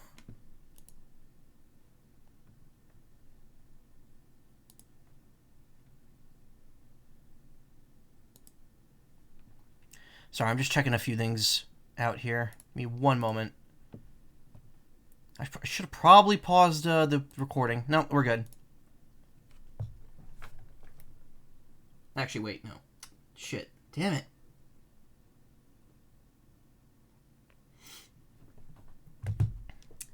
January 7th, 9:48 a.m. District Court, Defendant Lobby Number 1. Oh, I see. I guess I should have expected this. Nobody saw the other guy, huh? He was there when I took over the coffee, sir. Scout's honor. Maggie. Ah, Detective Gumshoe. Are you doing all right? How are you feeling? As if you need to ask either question, sir. Don't let him get you down, Maggie, and don't forget to eat well, okay? Roger. And you? Yes? You'd better square this case away. Got it, pal? Maggie's innocent, you hear? If you screw up, then I'll be doing some squaring away myself. Squaring away some paperwork for your arrest. I think he's serious. Hey, Detective, you're on my side for once, right? Yep. So you'll be able to help Maggie out, right? Really? Can you, sir? Oh, of course. I've got the situation under control. I'm gonna be the first witness on the stand today. If something I say doesn't mesh with the facts, make sure you point it out, alright? Sure. Okay, we're forming a united front today, pal. You get me? Can't tell how grateful I am, sir. I've always admired you so much, Detective. I know I could count on you. Looks like it should all go pretty smoothly today, huh? Can only wish. January 7th, 10 a.m. District Courtroom number 4. Court is now in session for the trial of Maggie Bird. The defense is ready, Your Honor. There's one for today. Ah, bitter. Mr. Wright. Yes, Your Honor? Ah! What's wrong? Nothing, it's just whenever I addressed you in the previous trial, your response was, "You's talking to me!" It was a little, well, intimidating. No, that wasn't me. That was a phony Phoenix. I see. So our trusty Phoenix Wright is back with us now, is he? Our trusty? So, Mr. Godot, your opening statement, please. Mr. Trite, whether you're a fake or the real deal, we'll find out soon enough through this trial today. But I can already tell you, I'm the real Phoenix Wright. I wasn't questioning whether you are Phoenix Wright or not. I was questioning whether you had studied law or not. That's what I intend to find out. There's no denying it. Behind that mask is a man who really hates me for some reason or another. As everyone is aware, this court has already given its verdict on this case once. Therefore, I won't stand for irrelevant testimony during this retrial. Nor will I stand for a simple repetition of the evidence presented in the last trial. Not planning on repeating anything that phony said. Trust me. Now then, Mr. Godot, please summon your first witness.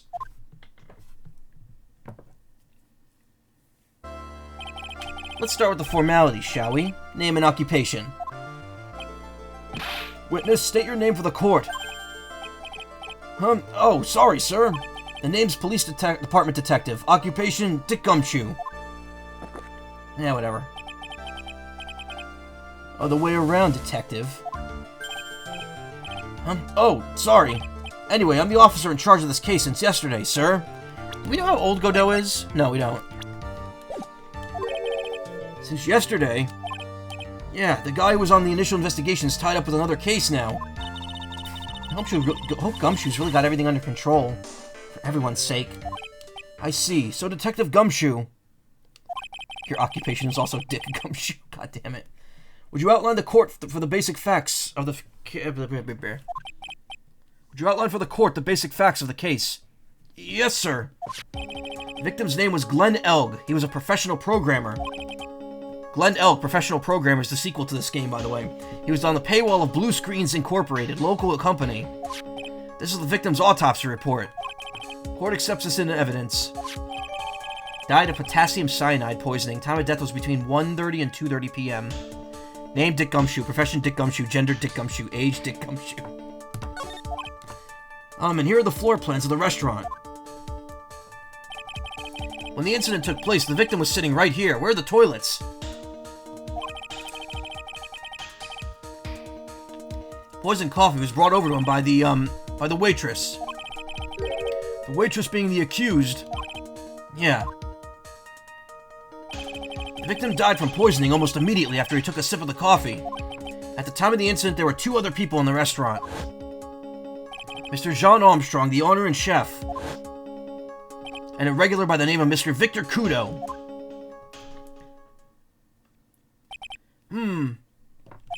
It still seems to be a very straightforward case to me. Blueprint of the crime scene. X equals victim seat.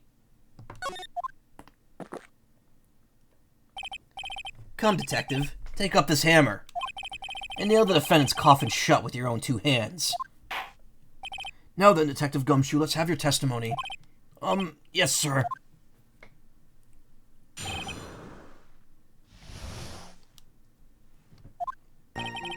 When the incident took place, the victim was alone at his table, sir.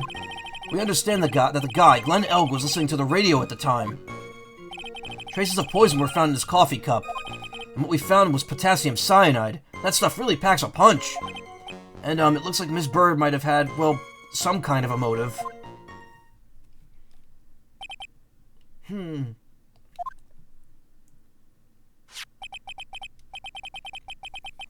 Using the dark, aromatic depths of coffee to conceal the poison. Classy lady.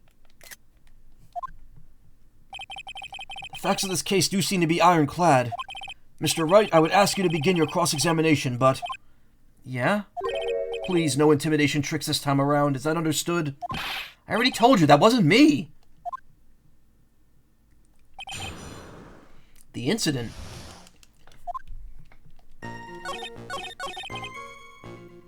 Getting kind of tired after we get up at 8 a.m. tomorrow, too. Nice stream so far, though. Alright, thank you, EV2. I always appreciate you coming by. If I don't see you again, have a Merry Christmas. Or any holiday you celebrate. Happy holidays. Have a Merry Christmas anyway. You get Monday off. It's a good day.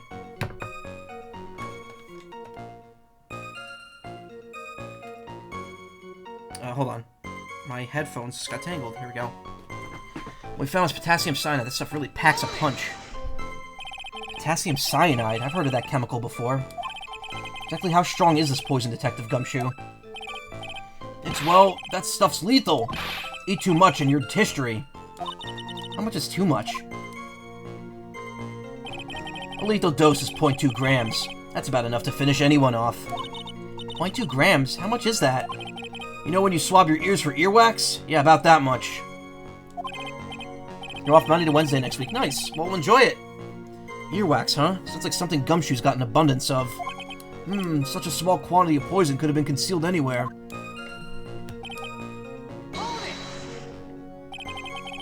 Some kind of motive. Yeah, but if you ask me, it's been blown way out of proportion. Objection. You know what my golden rule is, Detective. Check out a bad cup of coffee. You can always get another. Huh? I don't get it. I'm saying, we can always get another witness on the stand if we have to chuck you out. So stick to the facts, Detective. Now then, what was Miss Bird's motive? Come on, Gumshoe. They said she wanted to steal a lottery ticket.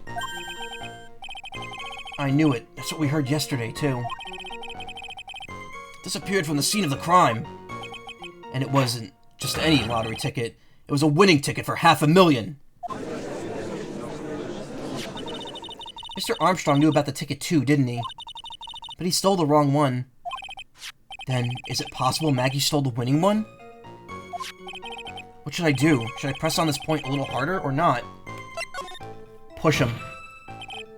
Wait a minute, Dick. The mere fact the lottery ticket disappeared in no way implicates my client. Ha! I have here in my hand the very ticket in question.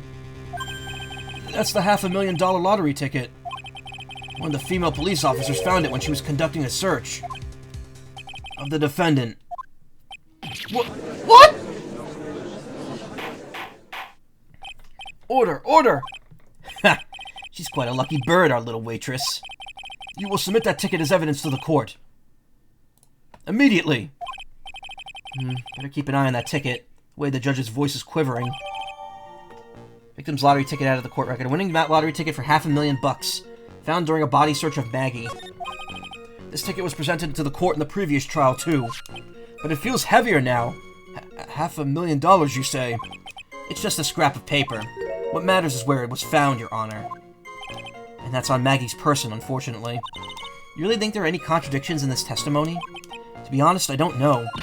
But Gumshoe told us out in the lobby. He said he'd be forming a united front, right? How will we win the case if he doesn't throw us a line? I don't have a whole lot of options right now. Best I could do is gather the facts together, I guess.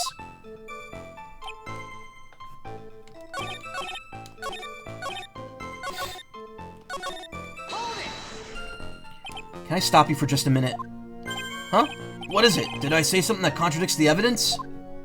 He's so desperate for that to be true, he's practically crying. Your testimony just now doesn't match the testimony given by Miss Bird. She claims that there was another man at the victim's table. Yeah, that's what she said, and I... What killer wouldn't say that when faced with a homicide conviction? Hey, sadly her testimony isn't supported by the owner or the other customer. Isn't that right, Detective Gumshoe? Yeah, it's true. Their two testimonies tie up on that. They both said there was no other guy at the table. What should I do? Should I press on this point a little harder? Yeah. Well, maybe the other witnesses just missed him.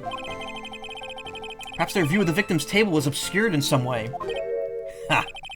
That argument is about as weak as the coffee at Trey Biench, right? I have here in my possession a ticket. A ticket? Looks more like a photo to me. Yes, a one-way ticket to Guiltyville. Population, the defendant. Wow, Godot. That's, some real cutting wit right there.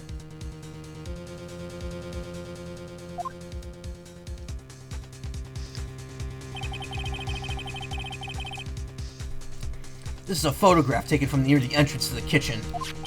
This is the scene as witnessed by the chef moments after the judge, This is the scene as witnessed by the chef moments after the poisoning took place, correct? I think the court will agree with such a clear view of the scene of the crime. How, Mr. Troy, could anyone have overlooked a second person at the table? Oh! Mia, slap your man. But Phoenix didn't do anything wrong here. He's always right. He's Phoenix right. Certainly seems to show the victim's table extremely clearly. Photo of the scene taken from near the kitchen. Glenn Elg. If you couldn't get the thing with his name, his name is a palindrome. Glenn Elg. If you read it backwards, it's Glenn Elg. He was listening to his radio, you say? Yeah, he had a portable radio in his chest pocket. Maggie told us that too, didn't she?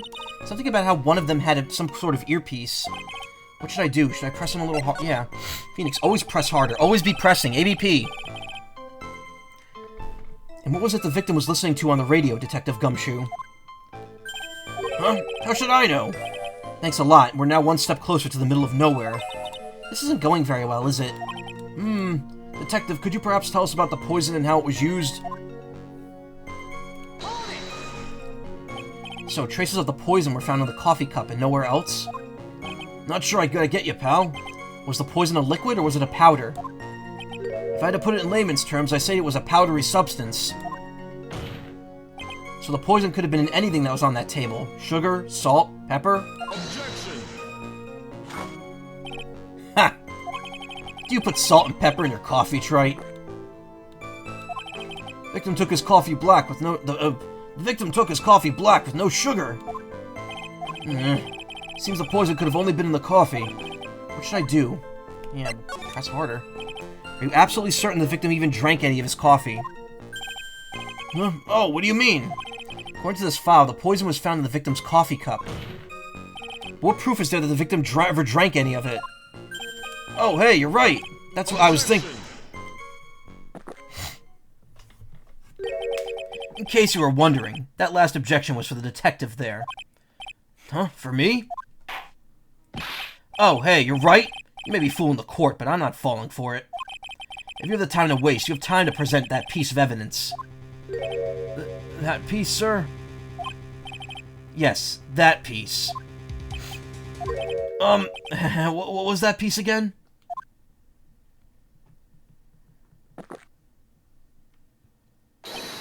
This! Should I be grateful this coffee's only hot enough to give me first-degree burns? Why White Phoenix, though? Oh, now I remember. This is the, victim's coffee cup. Yes, the victim's cup. Take a good look at the rim. Oh, yes, it's unmistakable. There's clearly a coffee stain on it. Conclusive proof that the victim did drink the poisoned coffee that was in that cup. And I'm gonna drink the poisoned coffee in this cup.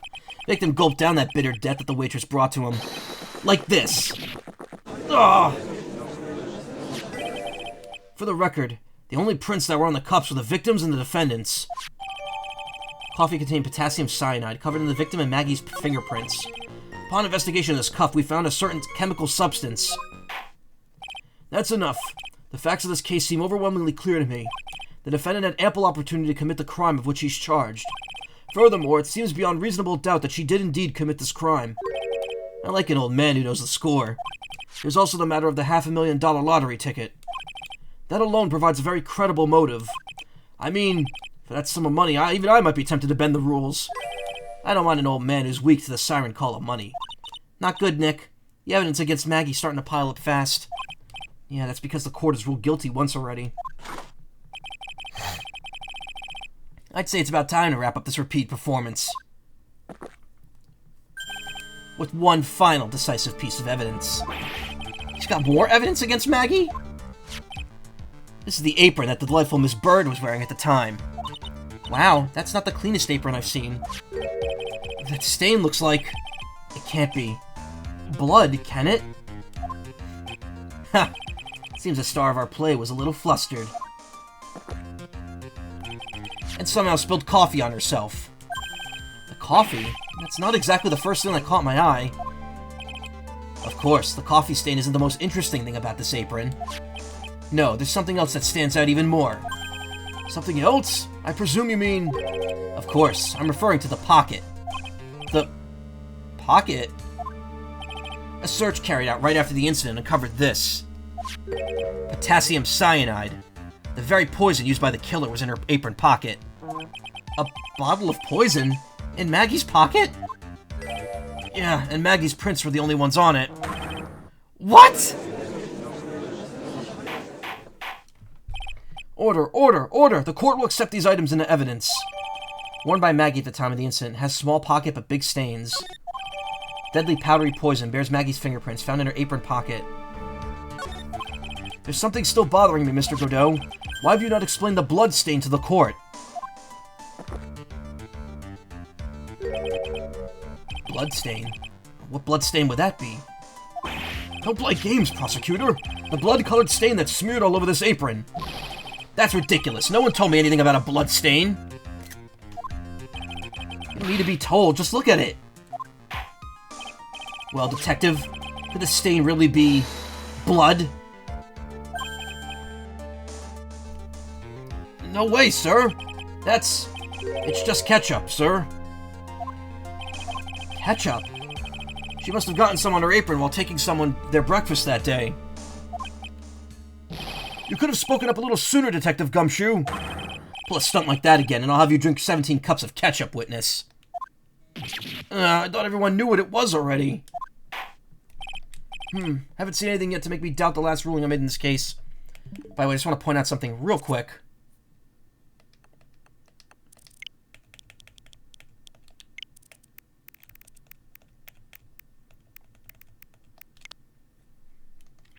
I always believed that no one could ever mistake ketchup for blood. So they drew in a foreshadow to this case in Ace Attorney 1 when they did the extra case in it. Oh, also, while I'm pulling up the future teases, also in that case, Gumshoe has a flyer for Très Bien. It even has the lobster tail, and it says Très Bien on it, and there's a picture of Armstrong. And you get to see where it is on the map. Can't remember if there's any other references forward. I think that's it. Objection, this is dumb. We have evidence that Maggie got knocked out, so anyone could have put that bottle there. Wait, what? I haven't seen anything yet to make me doubt the last ruling I made in this case. The motive, the opportunity, and the supporting evidence. They have all been clearly established. Well, trite. Seems you really are a phony after all. You really do know how to drive a man nuts. Witness, please continue with your testimony. Describe for the court the crime scene and the findings of your investigation there.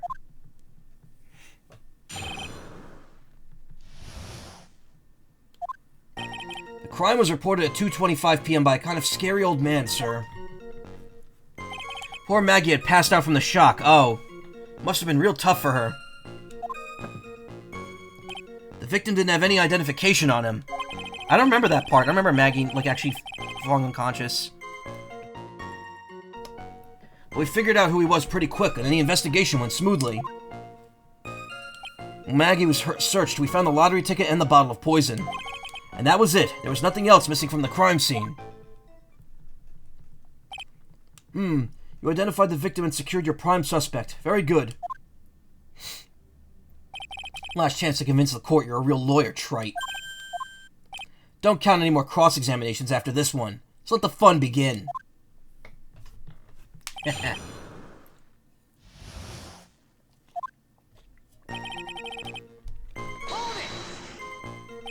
Scary old man, Detective Gumshoe? There's an old man who's a regular at the restaurant where the incident happened. We're obviously talking about the same old man. Officers were dispatched right after the report came in, but the old guy still made a fuss. What took you so long? Then he hurled abuse at them. And seeds. Seeds. It was nothing. Caught each one of them with my teeth. I guess not even the mighty Godot can avoid being attacked by that guy. The old man was the only other customer in the place at the time. He took his time finding to a payphone, apparently, so he was late reporting the crime. Poor Matt. Okay. How long was the defendant unconscious for? The officers got to the crime scene around 2:40. Maggie was still out cold in the kitchen at that time. It took another 10 minutes or so before she came to. I would have liked to have been on the scene myself. I bet you would have liked to carry out the search, too. I would have loved to see Maggie asleep like that, all pretty and peaceful. You're a professional detective, Gumshoe, not a professional bird watcher. Save the romantics for your own time, detective. All we need to know about is the investigation. Oops, guess I'm pretty red right now, aren't I? You didn't have any? Are you saying that it was stolen then? No, I don't think so. The victim didn't have a driver's license or even a credit card on him, pal. All he had was 58 cents in his wallet. 58 cents? Yeah, I can't believe I found someone with less in their wallet than me, pal. Victim sounds like he was a thoroughly miserable young man. Or some kind of outlaw. Why not give him a bit of an edge? I think I'm onto something here.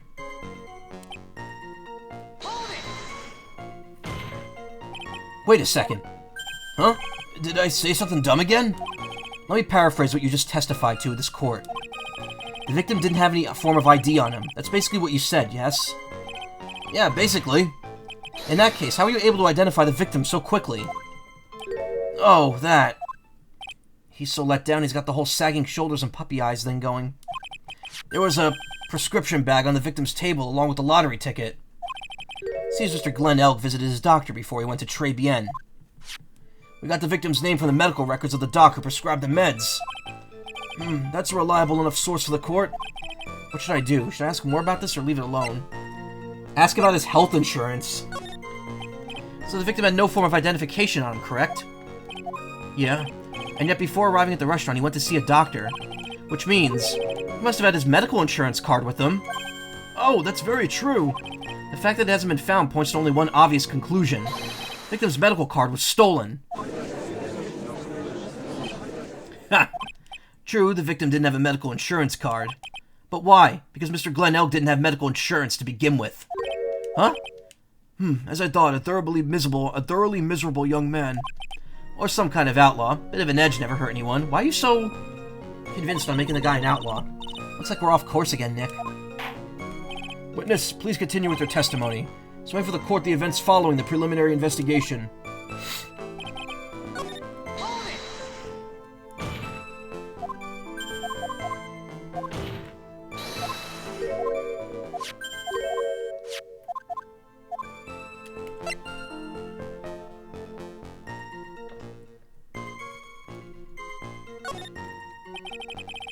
So what sort of medicine was in the bag? Well, actually, the bag we found was empty. Huh? Yeah, completely empty. It was completely empty? Victim got this from the doctor before going to Tribulations. The bag is empty. Gonna head out for the night. Have a good rest of your stream. Thank you so much, Zephyrberry. I appreciate it. Thank you again for the raid. That was really cool of you. Looking forward to seeing you later. Thank you. Enjoy your next stream, whenever that'll be. Ha! You're entering an empty paper bag as evidence? Desperate, are you, trite? Now, what happened after the... blah, blah, blah, blah. Now, what happened with the investigation after that, detective? But the defendant had been passed out for a while, correct? In that case, isn't it possible someone planted that device in Maggie's pocket? Hey, yeah, you've nailed it, pal! Happens to me all the time. We had an apartment party the other day, and when I got home, I was wearing the boss's shoes. Objection. Keep up this crazy testimony, detective, and those shoes will end up down your throat. Prosecutor Stinky. Objection. Sorry, probably smells like coffee. So trite, someone planted the evidence in Maggie's pocket? That's a pretty bold statement. Care to back it up with some evidence? Well, I'd love to if I had any. It appears you have no evidence to support your theory, Mr. Wright. Continue with your testimony, witness. That was it. There was nothing else missing from the crime scene. So the $500,000 lottery ticket and the bottle of poison were accounted for. Yeah. Interesting. It's true those two items are accounted for. But wasn't there another lottery ticket that was stolen that day? Oh, yeah. The one that the restaurant owner took. He won a whole $1 with it. What a lucky guy, huh? And they're just going to let him get away with it? It was just $1, detective. Guess no one cares when it's that little, except for Gumshoe. If I don't find a hole in this testimony, the judge is going to hand down his verdict. Gumshoe isn't giving us anything to work with, and we can't find any contradictions if he doesn't give us something. Yeah, that's true. But Maggie and Gumshoe are like Dumb and Dumber. Our only hope is that they were so dumb they missed something obvious. Come on, Gumshoe, be the dumbest you've ever been.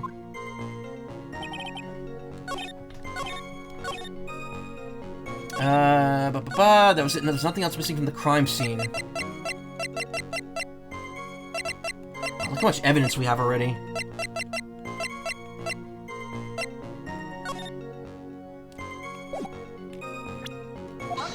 What?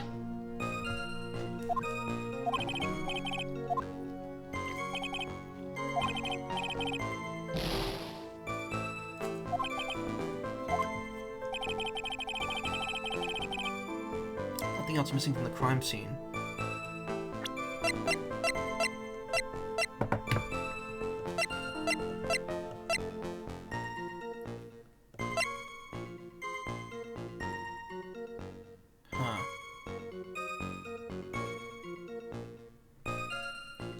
We know that the CD was there. Or do we? Maybe we don't know that yet. Nothing else missing from the crime scene.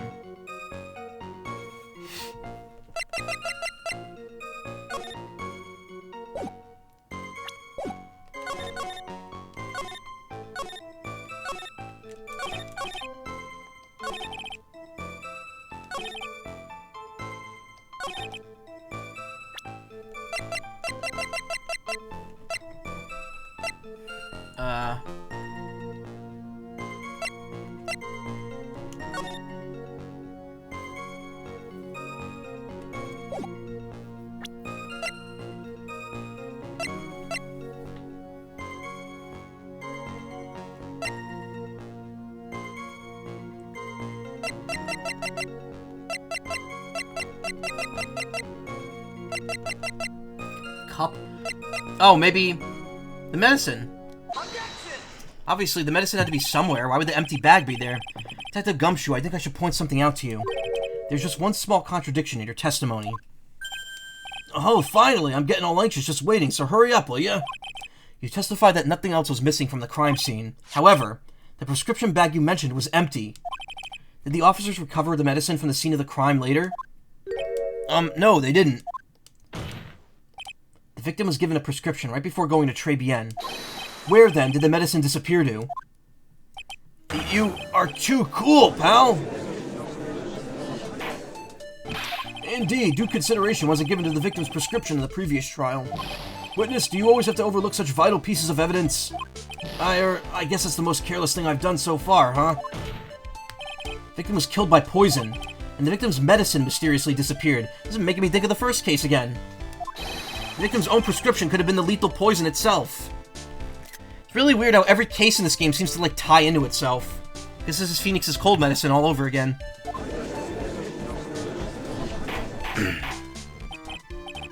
Order! Order!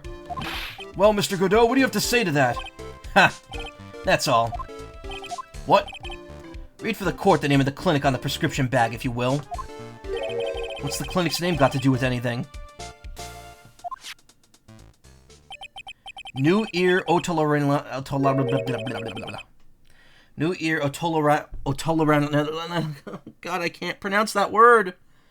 New Ear Otolaryngological... What? There's too many G's in that. Otolaryngological?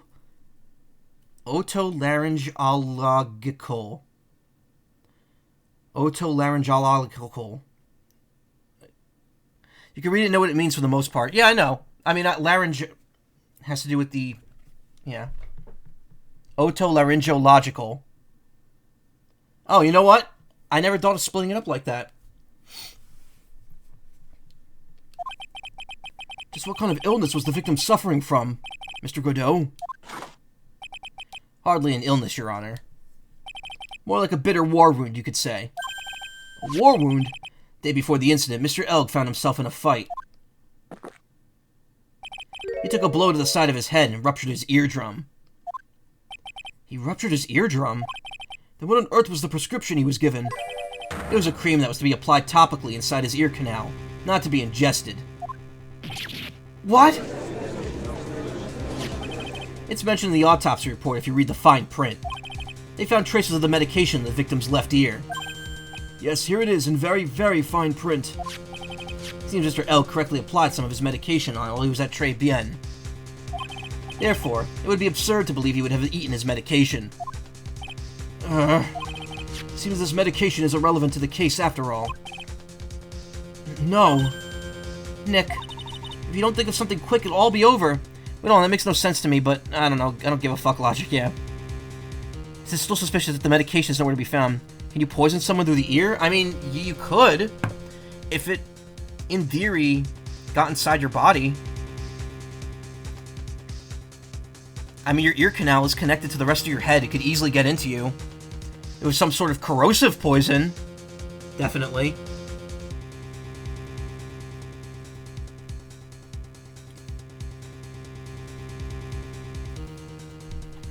The ear literally has a tube that empties out into the nose for pressure reasons. If you don't think of something quick, it'll all be over. She's right, but I can't get away with any week-old objection. What should I do? Push the medication issue, leave it.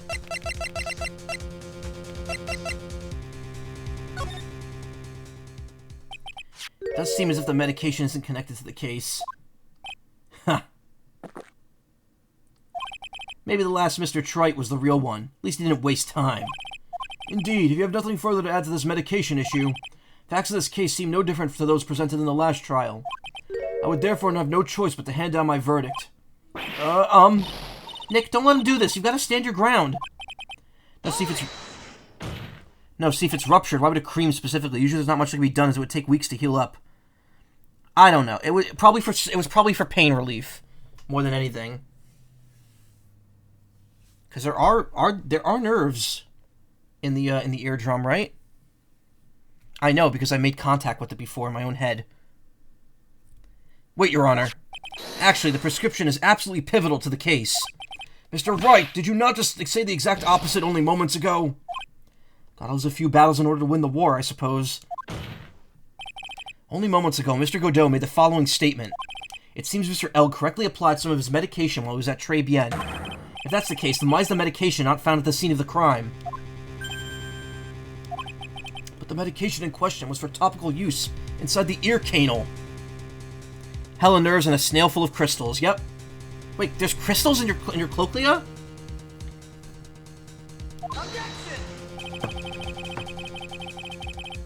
I love looking at I don't know why. Looking at the anatomy of the ear is very interesting. Just seeing the eardrum, the cochlea, the weird tube that connects to the nose. There's a lot of fascinating stuff in the ear. Uncomfy with ear stuff. I like having my ears bitten. I mean, look, that doesn't change the fact that it could not be found at the crime scene. However insignificant it may seem, it's a lawyer's duty to pursue the truth. Objection. Steroid numbing cream? I don't know. I'm not an expert, so take it with a grain of salt. I don't know. Probably some sort of, like, metabolism-based thing. Ooh. You know as well as I do that the medication is irrelevant. It hardly seems that a prescription drug would contain potassium cyanide. Objection. It hardly seems likely that the coffee the waitress served would contain it either. But it did. The possibility is undeniable. Ah! That's enough. Mr. Godot, is the detective the only witness the prosecution wishes to call? Mr. Godot? I've got my own witness I'd like to call, sir. It's the old man who was there in the restaurant the day of the murder. Victor Kudo, the Pigeon Hater? Pigeon Hater's my favorite voice actor. He's in Metal Claw Solid. Very well. Matter of the disappearing medication seems little more than trivial at best. However, it wasn't explored at all in the previous trial. And that is something that bothers me. Yay, good job, Nick. Court will adjourn for a 10-minute recess, after which we will hear the prosecution's next witness. Ha! I suppose this means I'll just have to finish you off in my last 6 cups.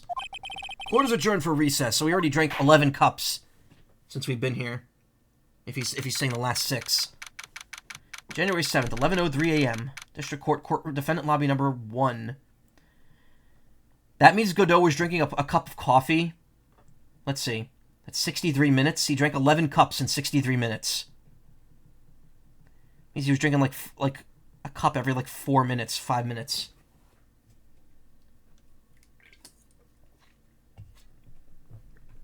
Five minutes and change.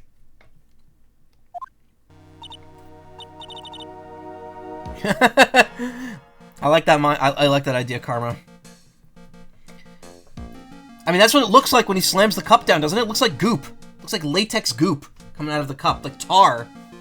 Just saw an amazing post about the law system is so messed up that confetti used for non-guilty verdicts was rare before Phoenix stepped up and Edgeworth is stunned to see it the first time he loses a case.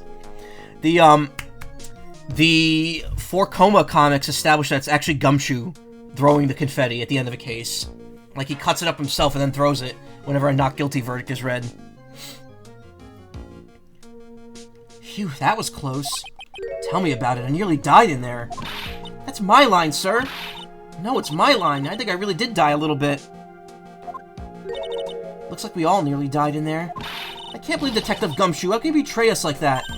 Huh? He said he'd help me, but he totally set me up. I don't think he meant to do that, Maggie. He was backed into a corner.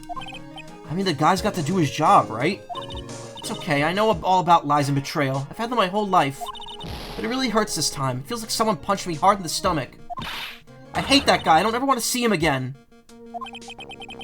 Poor Gumshoe. Was a Trabian at the time of the incident. Has a thing for waitresses. Age 68.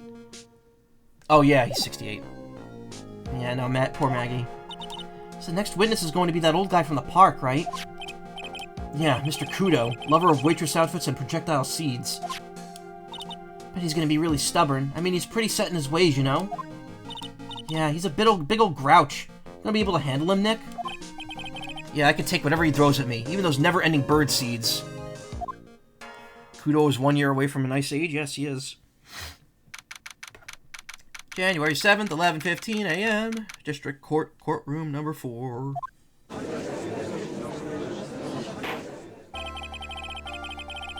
Court will now reconvene for the trial of Maggie Bird. Mr. Godot, your next witness, please. Prosecution calls the lucky old-timer who caught the show over a cup of coffee. Will the witness please take the stand?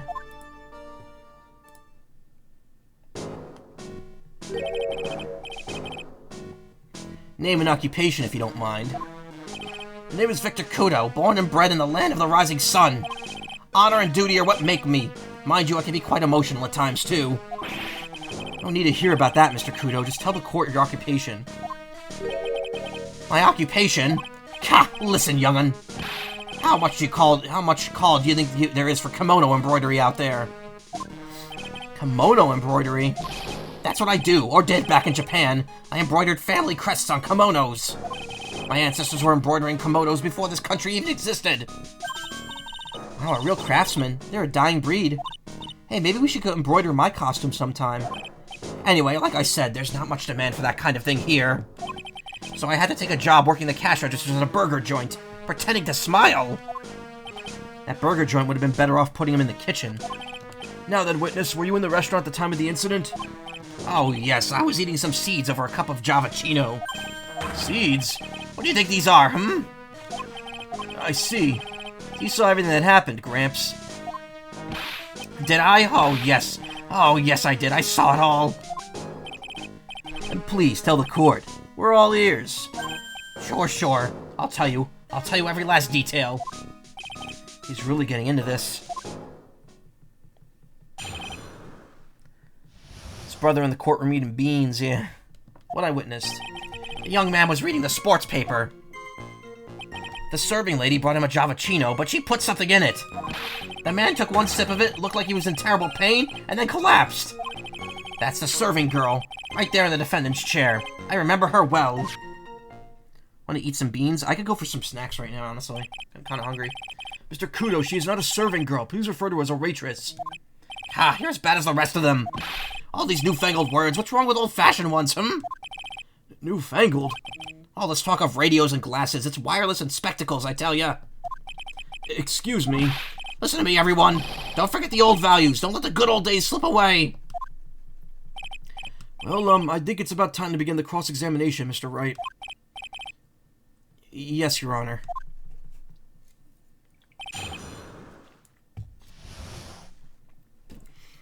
Karma, I know exactly what beans you're talking about. How old is Mr. Judge? You never find out. You never find out.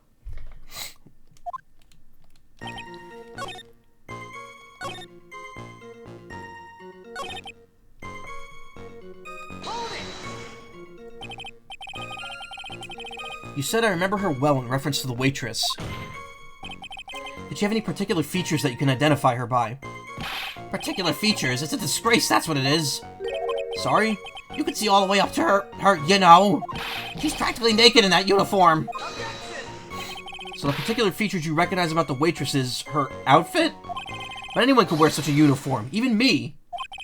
Mr. Wright, please spare the court any further mental anguish from that image. Don't get all excited, Nick. You gotta keep yourself together. I guess I got a bit carried away.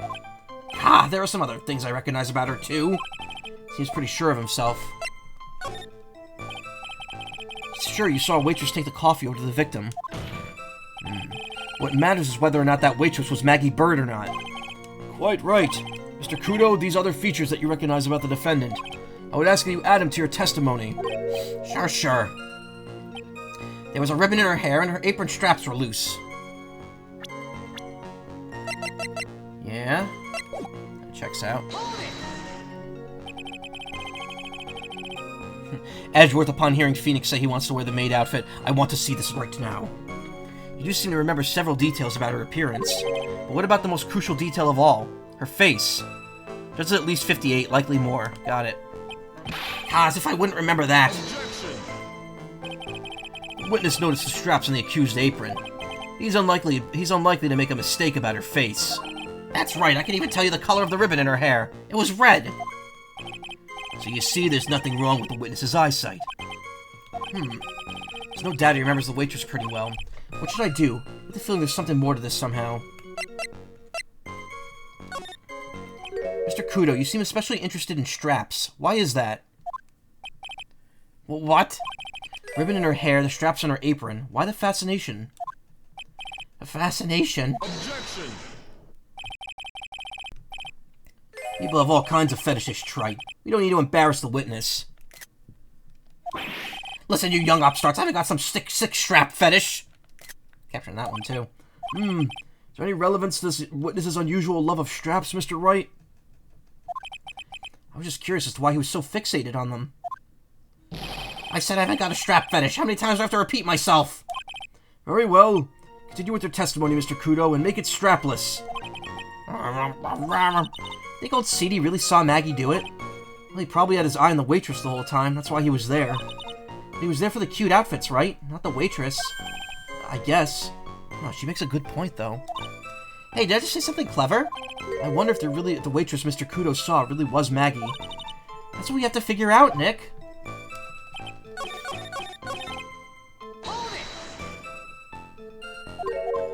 Objection!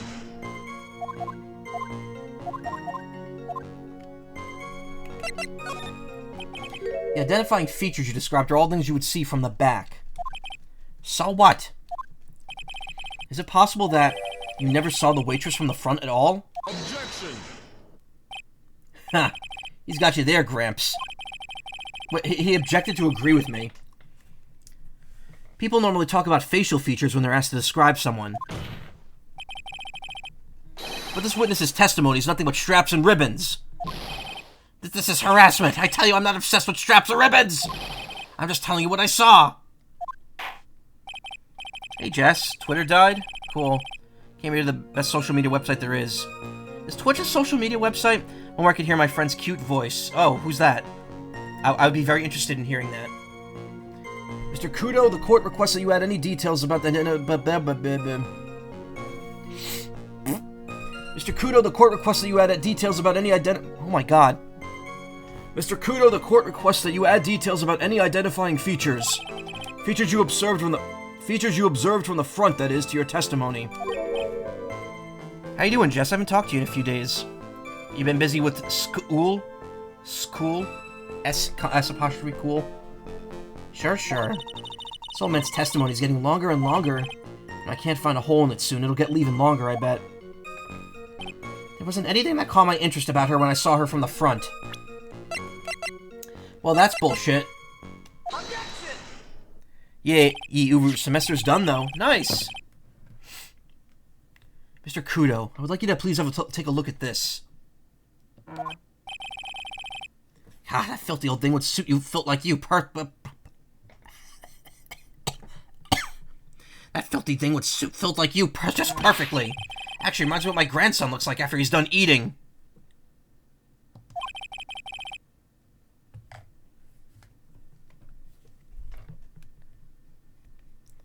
Karma, what are you doing?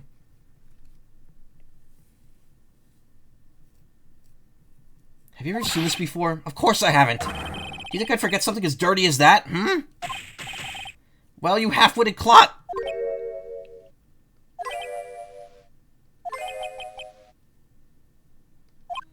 What? What is it? Ever since I said you half-witted clot, there's an eerie silence in here. Mr. Kudo, this is Apron. I'm assuming you and Jess must know each other. I didn't know that, actually. Is the apron worn by the defendant on the day of the poisoning? Huh? And as you just said yourself, you wouldn't forget something like this. Ugh! Oh, man.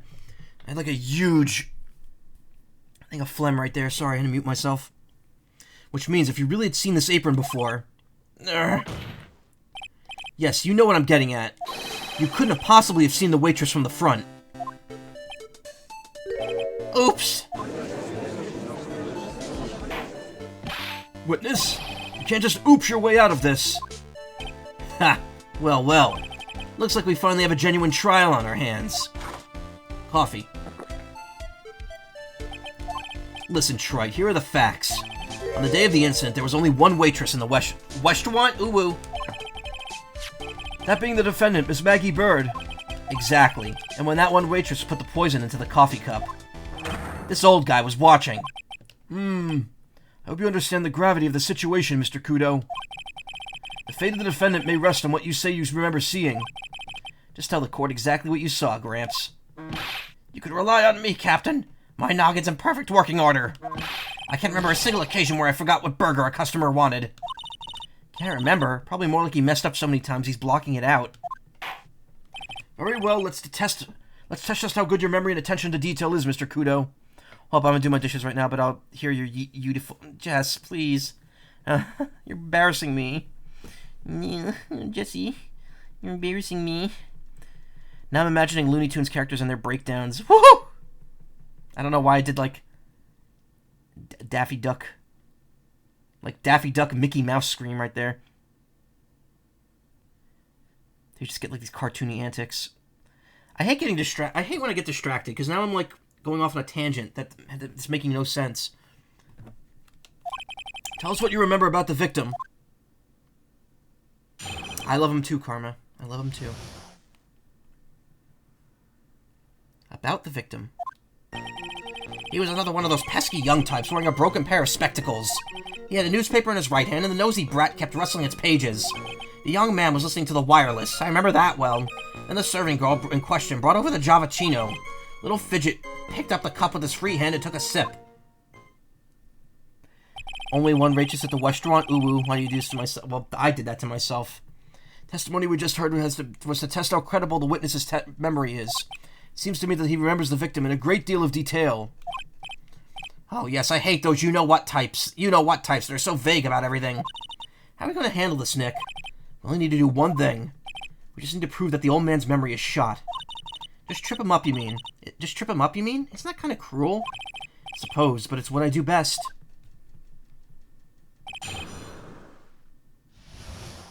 About the victim. Broken pair of spectacles. Spectacles? Dark glasses to you. One of the lenses was green, but the other one was broken. Newfangled rubbish. That's why I remember him so well. He did have some kind of lens over his left eye. But I wouldn't have called those a pair of glasses. He seems to have been wearing some rather modern-looking shades. Perhaps I should take to wearing some and rival Mr. Godot's sharp appearance. We better come up with something sharp and quick. Guess I'll wait and see if I should challenge him about the spectacles.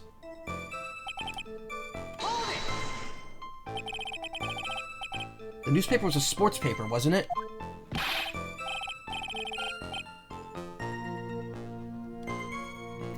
That young hooligan, I nearly asked him, can't you even read without fidgeting, How was I supposed to be able to read the back page with all that rustling going on?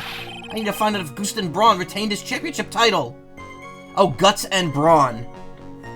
Wow, I just got that. Stupid me.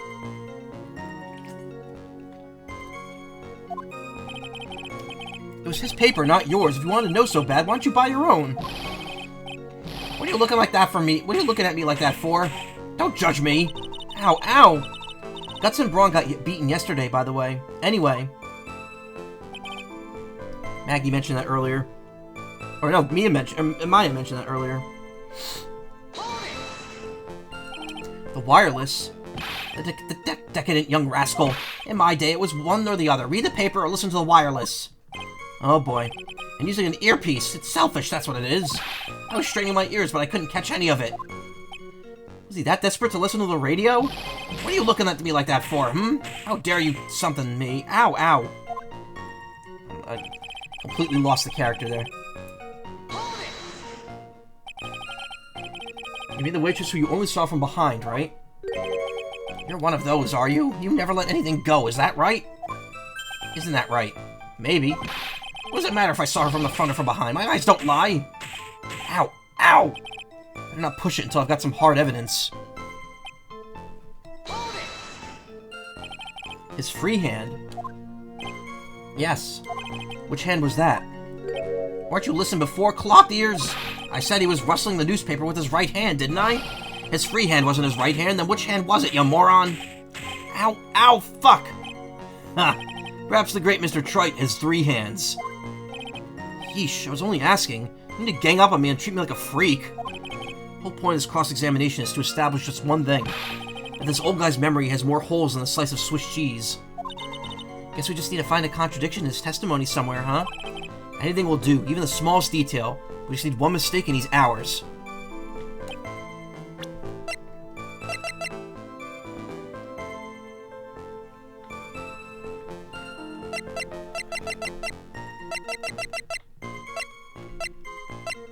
Huh.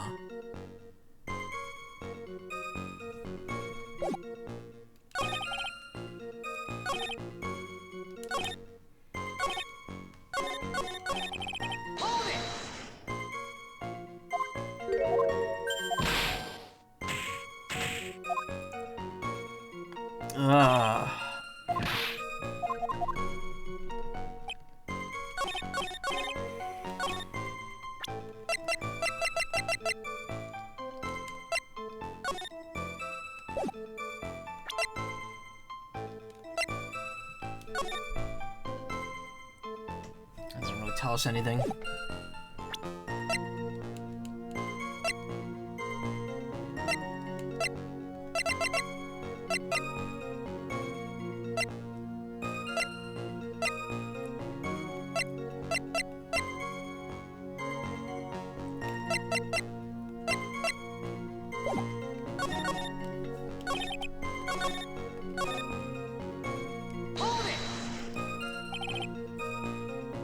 Send help, too much holiday gift pressure. I'm sorry.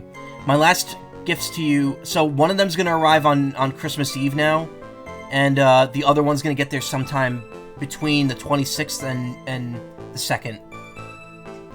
I wish they didn't split it up into 2 boxes, but they did. Spectacle? Okay.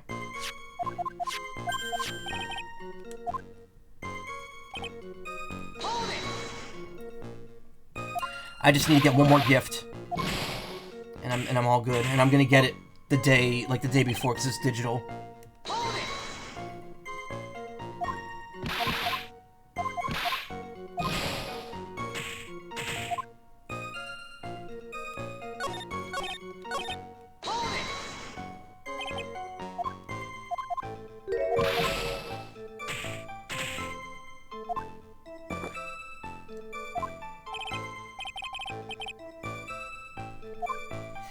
I don't know if I'm gonna give my dysfunctional family gifts. Do you celebrate Christmas?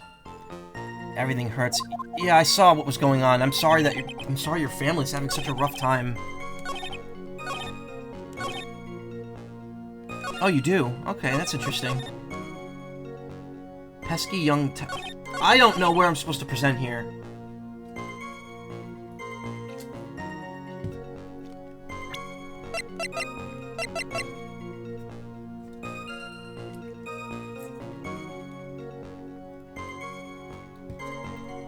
Oh!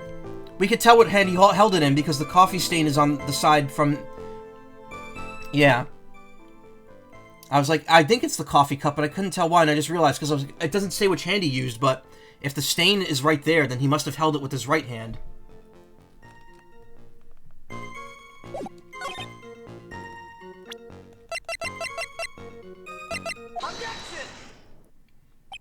You got it at the exact same time, Karma. Mr. Kudo, do you remember what you were told at the start of this testimony? That this was a way of testing your credibility of your memory? I know. There's nothing wrong with my memory, I tell you. Nothing. If I got anything wrong, I'll eat these seeds and sing the pigeon song. Here to tell us where this is going, trite. According to Mr. Kudo, the victim was holding the paper in his right hand, while drinking coffee with his free hand, which would have made that his left. Ha! What is this, kindergarten? But I would like the court to please take a look at this. That's the cup the victim used, right? I love the pigeon song. Me too. Hey, Plants Guy. How you doing? Yes, on the ring you'll notice a mark left by the victim's lips.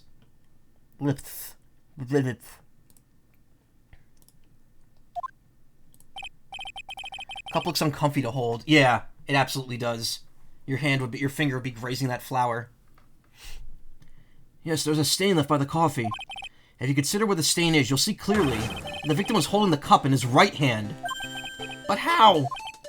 Well, Mr. Kudo, the court is waiting for your epic performance. You said you'd eat those seeds and sing the pigeon song. Ah! Mr. Kudo, I'm afraid this is simply not acceptable.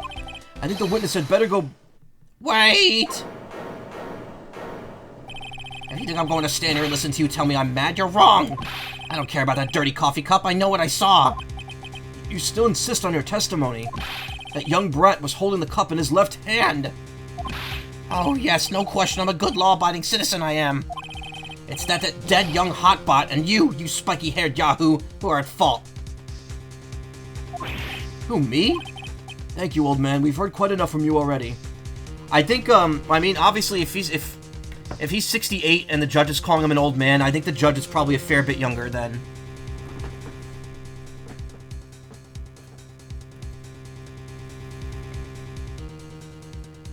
Don't call me Yahoo Bing, ing, bing, bing. What?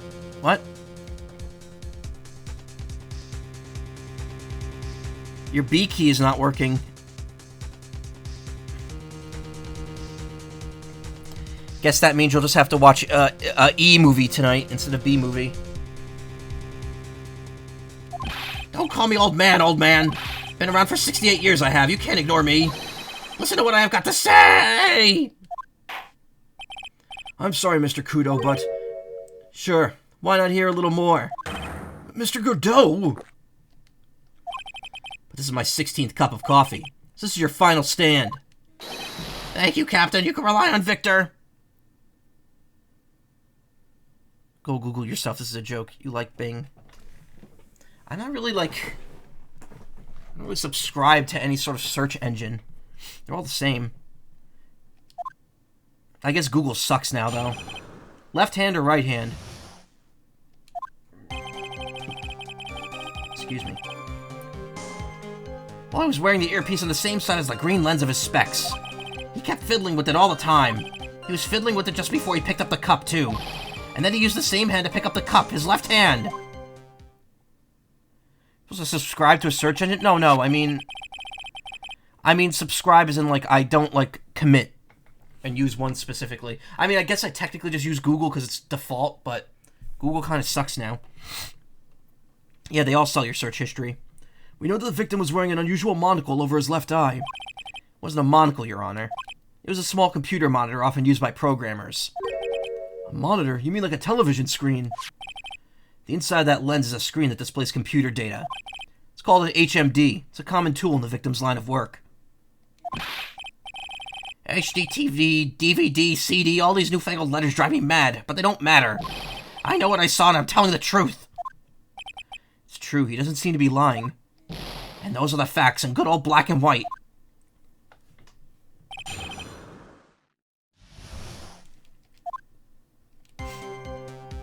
Brave search is your go-to.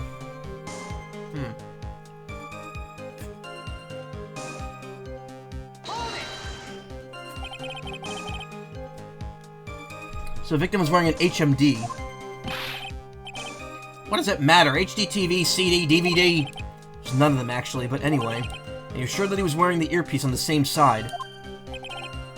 LG 42-inch HDTV, $49.99, yeah. Do you have a locative, a Juve Duvde player? a plus 3, and one liquidative. If you've never seen Phone Jacker with the Mr. Doovday, it's about a guy trying to like he calls like electrical stores, like electronic stores, and he tries to order like game consoles and TVs, HD DVD players and stuff like that, but he always pronounces the letters as a word. So like LCD TV, he pronounces it liquidative. DVD player, Doovday player. JVC, Juvke Doovday player. It's a good bit. I like it. It's one of my favorite bits from the from that show. Phone Jacker itself is kind of just, it's all right. Used to be on Comedy Central a lot. No question, I can only see the side of his head from where I was sitting. Yeah, it's pretty obvious if you look at the floor plans. In the opposite table, you'd only have the view of the side of the victim's head. I'm not speaking Simlish, don't worry. Seems you kept an eye on Mr. Glenelg. He was getting on my nerves, rustling that newspaper and fiddling with his earpiece all the time. And then he went and made that fuss dying from one sip of Javachino. I wanted to say to him, calm down, you young brat. Just looking at him made me suddenly speed up my seed eating. I could have choked. So I take it the victim was a walking ball of nervous energy.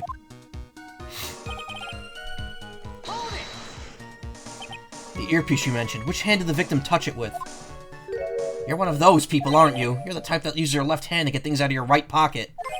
Or fastens your left cuff with your right hand. And when the tour guide says on your right side, you'll see the famous blah blah. You're the only one who deliberately looks left. Well, aren't you? No, I didn't mean... Obviously use the hand on the same side of his body as the earpiece was in. Ow. Fuck. Ah! So he had the HMD on his left side, and it was his left hand, I guess. And he used the same hand to pick the coffee up. His left hand! You seem very sure of yourself, Mr. Kudo. That's because I know what I saw, no matter what tricks you try to play on me. Looks like he really did see the guy picking up the cup with his left hand. This is a dead end. Well, Nick, what do you think? I think the guy's telling the truth. But even so, something's not quite right. Then chuck evidence at him until he breaks. But if he's not lying, there wouldn't be any contradictions in his testimony, right?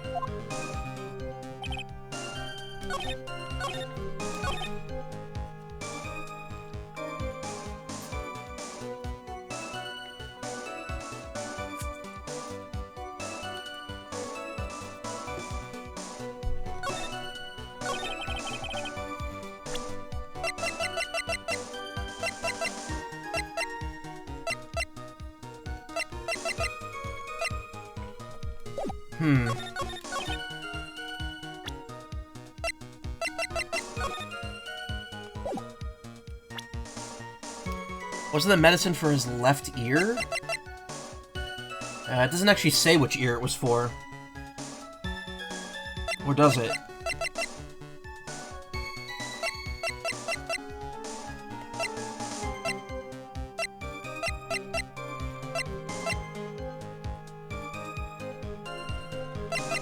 Thing is, everything was on his left ear. Like, that's his left. So everything was on there. What we have to do is prove that it was on his right ear.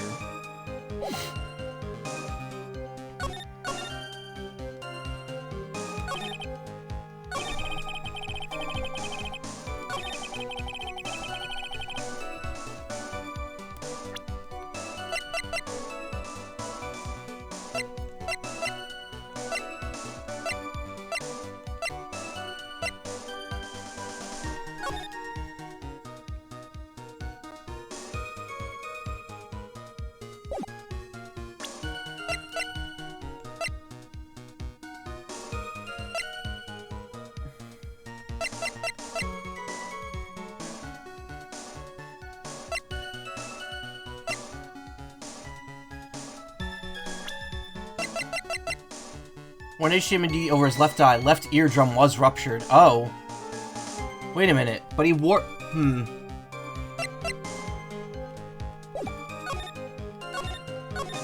Why are we saying the earpiece on the same side as the green lens of his specs? Okay. Oh, the earpiece and the HMD aren't the same thing. I see. The HMD isn't even on his ear. The earpiece is a separate thing altogether. I got confused because I was like, wait a minute. Wouldn't they be connected? I'm not sure what the relevance of this is, but... Mr. Kudo, there's something very strange about your observations of the victim. What? You say he was wearing the earpiece on the same side as the HMD. No question, you could lock me up if I'm wrong. It was his left ear, and without a doubt. I can only see that side of his head from where I was sitting. I don't think so. What did you say? You're no doubt unaware of this fact, Mr. Kudo, but the victim couldn't hear with his left ear. His eardrum was ruptured. Pain, yes. Traces of medication for his condition were found in his ear canal. That's right. It's impossible that the victim was wearing his earpiece in his left ear. Because he couldn't even hear in that ear. He couldn't ear. Is that true, Captain? It is. Pigeon. Pretty pigeon.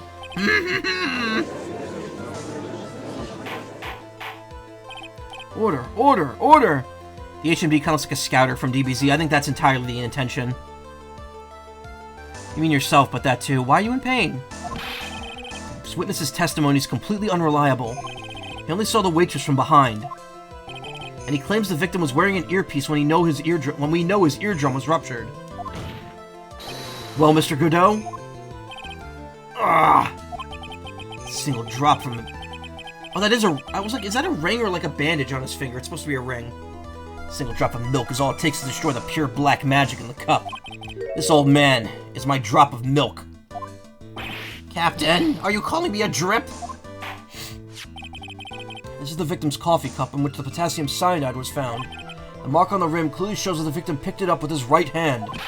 I'll never back down. I know I'm right. The lad drank his Javachino with his left hand. Let me put you out of your misery. Clearly the victim used both hands. Kudo with the drip. Karma, you should have drip. Drip so hard you lose your corporeal form and turn into a puddle. He took a sip with the cup held in his right hand, then switched to his left. That's what the old man saw. Impossible. The witness has already testified on numerous occasions that the victim died immediately after taking just one sip of the coffee. Objection! Which hand the victim used to pick up his cup is irrelevant, Your Honor. The facts still stand. With one hand or the other, Mr. Elg drank the poisoned coffee. Like this. Sadly, Mr. Godot, that doesn't wash. The point of this testimony was to establish whether the witness's memory is credible. And the results are clear. This testimony given by this witness is useless.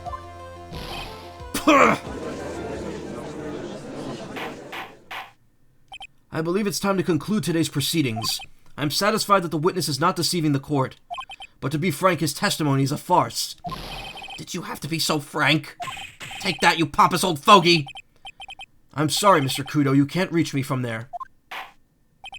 I'm ordering the defense and prosecution to invest this case further. That is all for now. This court is adjourned.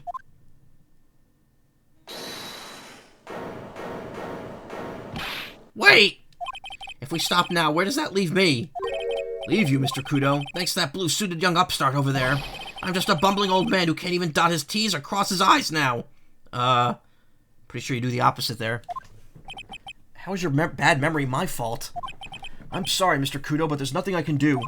I've kept my mouth shut until now, but there's something else the court should know. What? There's more? To be perfectly honest, it might not be anything. But I want another chance. I want another crack at you, young shark. Me? He's looking at me like I'm some sort of evil shogun. Well, everyone, what do you say to one final showdown? The final chapter in this eccentric old man's scrapbook. Sorry, Gramps. I've already had my 17th cup of coffee. What have you got to lose, Captain? I'll give you all the Javachino you want if you could come to my house after the trial. I may be 68 years old, but Victor Kudo is still a man. That's enough, witness. I believe it will be quicker for the court to just hear your testimony. You bet. Much, much quicker. Can't believe this is happening. You better get ready, youngster. I get the picture. Just quit throwing those seeds at me, would ya? Gotta be using some sort of infinite ammo code with that box of seeds. The final showdown. First of all, I want to stress that this might be nothing. I'm not too sure of myself. The young boy slumped over the table as soon as he took one sip of his Javachino. Well, the clumsy idiot upset the vase. He knocked it right over. It broke, and the strip of cloth covering the table got completely soaked. Well, how about that? Turn things upside down, Is that all? Yes, that's all. I remember it perfectly. You're doubting me again? You're doubting a poor, defenseless old man? No, we're not doubting you, Mr. Kudo. Don't you get the feeling there's a question hanging on everyone's lips, Nick? Javachino, as in Java coding. Oh, yeah. Because the programmer. Yeah, so what, probably. That's all I could think of, and I have to cross-examine this guy. You're a bird brain. That's why that's all you could think of. I'm a bird brain. Very well, Mr. Wright, your final cross-examination, please. I need a snack after... Oh, I have 2 more of those cookies. First of all, I want to stress this might be... The court generally prefers if witnesses are sure of themselves, Mr. Kudo. Noisy brat, I'm warning you, I'm more savage than a Macho Man right now. Ha! You won't beat me with this testimony. This will be the final battle. Ow! Ow! He's chucking those seeds harder than ever. Better be careful. Randy Savage and Macho Man. Yeah. Macho Man Randy Savage. They're not 2 people, that's the same person. He put the name before the Macho Man part, and that threw me off. Come on, Nick, nail him! I knew that. I know wrestling, shut up! The young boy slumped over the scene. Blah, blah, blah. Who cares? Court has already heard that testimony, Mr. Kudo. I know that, I was just setting the mood. How else am I supposed to build up the suspense, Suspense? Yes, now what do you think? Should I work the audience a bit more? No, please continue as quickly as possible, Mr. Kudo. Alright, now where was I? Ah, yes, the young boy slumped over the table and... Well, the clumsy idiot upset the vase. He knocked it right over. A vase, you say? Yes, there are vases, I don't know, on all of the tables in that place. There are accidents waiting to happen. They're practically begging to be knocked over. Oh, he's right about there being vases. I do remember seeing them, too. There was a vase on the table when I ate lunch there. And you saw the moment when the victim actually knocked over the vase? Well, it's hard to say. It's a bit unclear. How do you really define... Okay, I get it. I heard it break, and the sight of it is burned into my memory as clear as day. Broke covering the cloth strip got completely soaked. Okay. Soaked in water, you mean?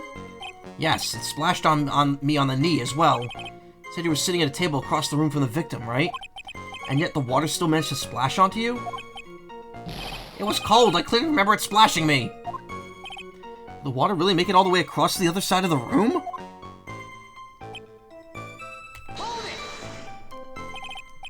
You mean the vase on the victim's table falling upside down and breaking?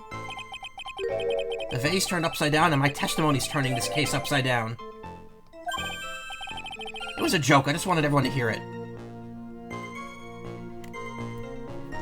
Gamer gunk in my Pro Controller. What do you think, Captain? I'm impressed by your ability to waste time. Kudo hasn't raised any objections for a while now. So, young Shaw, for that scrap of information, I'm throwing down the gauntlet. If I lose this one, I'll take it like a man and admit defeat. He's really giving you the evil eye, Maya. It's you he's looking at, Nick, not me. It's like he's saying, I triple dog dare you to find a contradiction, youngin'. Guess I'll just have to rise to the challenge, then.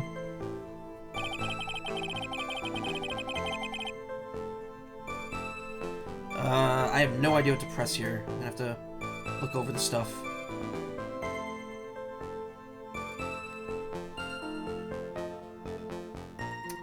One second.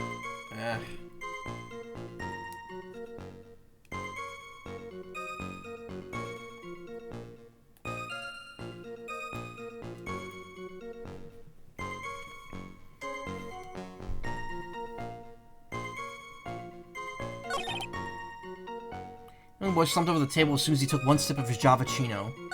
Well, the clumsy idiot knocked over the vase, broke, covering the cloth strip.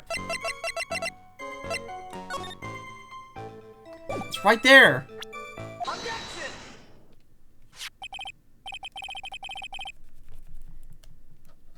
Mr. Kudo, this is a photograph of the crime scene. So what? Look carefully at the table. Vase is there, intact. Huh? Lost your tongue, Granddad? I'm no granddad of yours, Hopscotch! Ow! Ow! Enough. If you throw any more seeds in this court, I'll have you... Ah! What is it now? I just remembered something. Yes, go on. The broken vase, haha, it was on my table. What? Well, you see... It startled me when that young lad collapsed. So I stood up. That must have been when it fell over. The vase on my table, I mean. Flintstones, oh god. There was a clip I saw from one of Joel's streams where it said balls over on like a prompt on the screen and he started cracked up on it. Still thinking about how his reaction to the Sans costume in Smash was like the most wild reaction of anything on the internet ever. It's on your table. Haha, yes, it was on my table. And that's how my groin came to be completely soaked.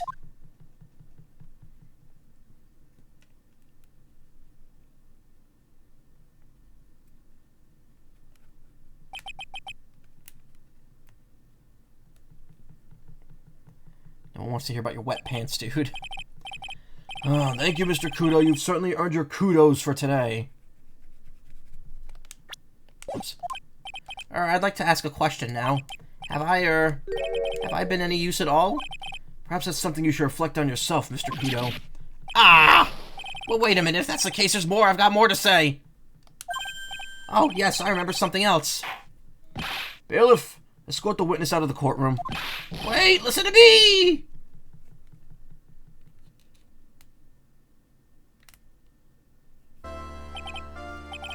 Oh, we seem to be considerably sidetracked here, and I'm still not in a position to deliver a verdict. The defendant is not positively identified as the witness in question. Blah. Additionally, there are two disparities in the testimony we've heard thus far. The mark on the coffee cup with the victim supposedly drank from his left hand, and the earpiece, which was inserted into his left ear, out of which he couldn't hear. Wow, Nick, you did it! I therefore require both the defense and prosecution to further investigate the facts. Yes, Your Honor. There's one more thing before I call today's session to an end.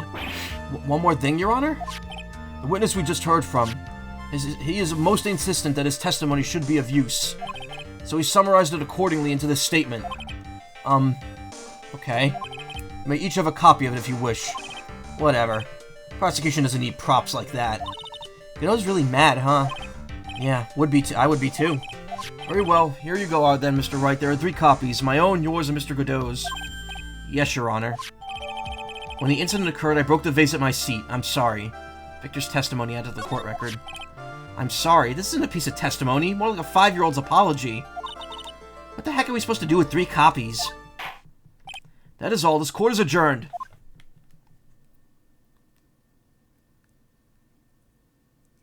TBC, bro. TBC.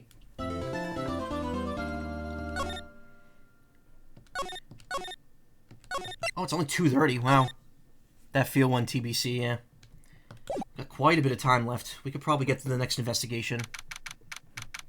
January 7th, 12:52 p.m. Wright & Company Law Offices. So how do you think the trial went this morning? How do you think it went? It got a bit crazy in there. Just wonder if that killed our chances.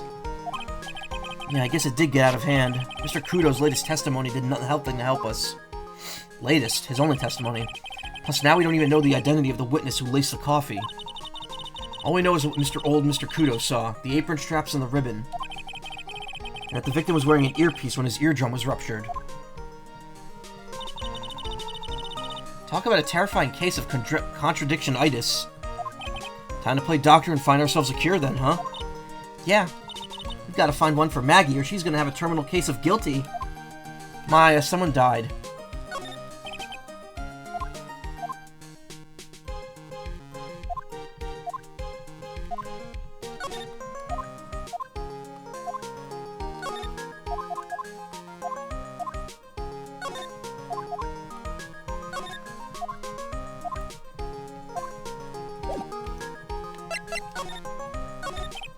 Well, I'm officially at a loss as to where to start. Yeah, me too. Let's try some brainstorming. You go first. Guess he was trying to put Mr. Kudo's testimony to some use. Yeah, that's true. And we need to figure out the identity of the waitress and who the victim really was. Somehow, I think the key to this case has got to be at Tribulations. Well then, let's go back there and check it out again. Oh, we should drop in on Maggie and see how she's doing too. So, anything on your mind? Actually, there is something. I was wondering about Zin Iap. You know, like what he's like and stuff. Oh yeah, almost forgot about that guy.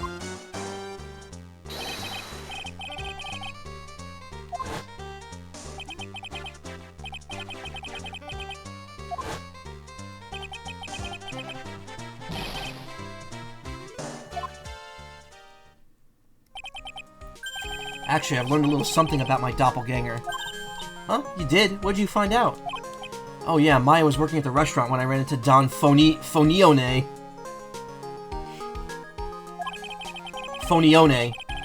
Let's just say he was such a terrible version of me that I wanted to sue for defamation. What's that guy's story, anyway? What does he have to gain by impersonating me?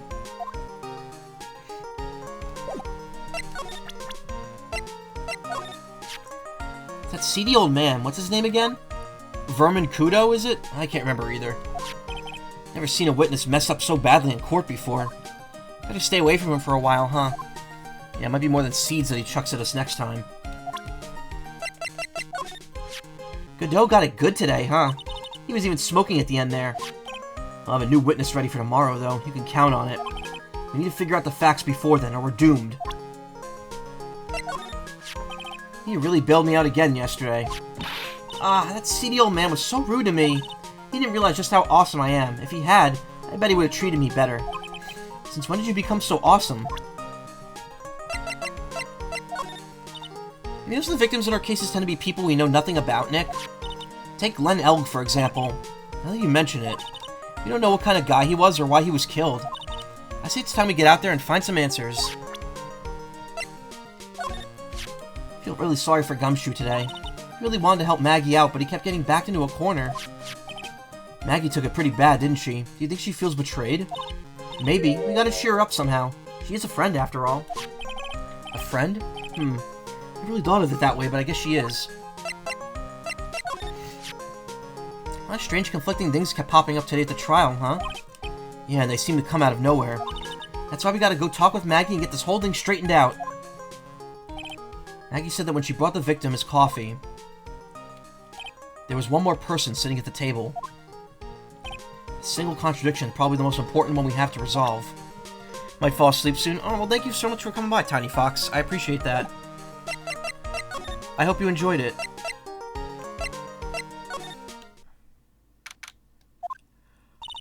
And you have a good night. Honestly, I'm getting kind of tired too, but I want to stop because I want to make headway here. Looks like Gumshoe's not here. Never mind that. What's going on? It feels different in here somehow. You think? Yeah, everyone seems to be on edge. What are you doing? Calling the officers for the briefing, quick! Can you shut down the station's server? Chief, quit playing on the internet! My email pen, Leet Asian Princess. Oh, God.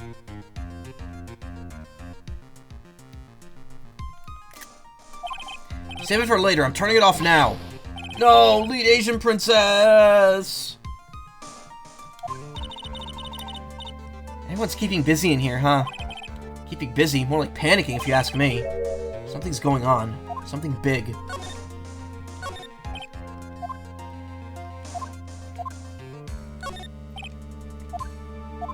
Even pickpockets don't have their pockets picked. That's a keeper. Better to go with something that doesn't sound too much like a slogan. Must be coming up with slogans for a crime prevention campaign. I'm not sure even he knows what kind of crime he's trying to prevent.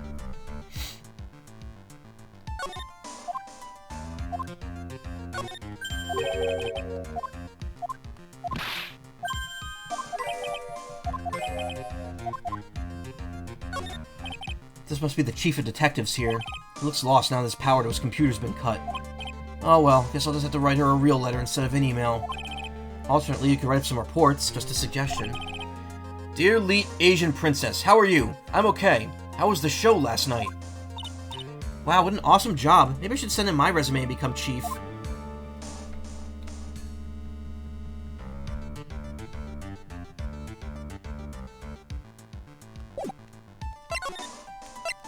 We won't find out anything there. Guess Maggie's still in questioning. But we've got questions to ask her, too. Maggie! Maggie! Keep it down, Maya. This isn't a playground, you know?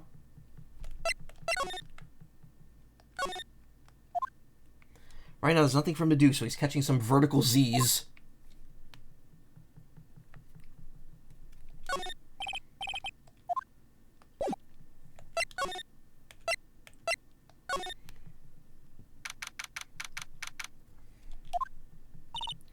Empty, as usual. Yeah, and it's lunchtime, too. That's it. Come on! Come on! Come on! Hey, that sounds like... Now just call an 8, pal. Come on, I know you can! He's getting really worked up about something. No, that's the wrong number! Oh, looks like an 8 would have only netted me $5 anyway. What a ripoff. What's the problem, Detective Gumshoe? Huh? Oh, it's you! I was just... I was just listening to the radio, pal. To the radio? Hey, Detective Gumshoe's having lunch here. He is, and he's having the twin tea set. What can I say?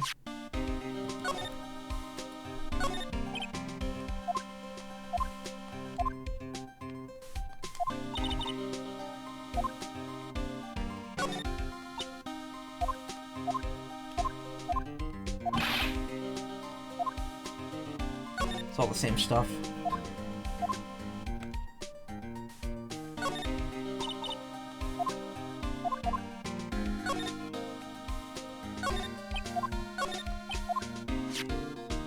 Hey Nick, do you think old CD was talking about a vase like this today in court?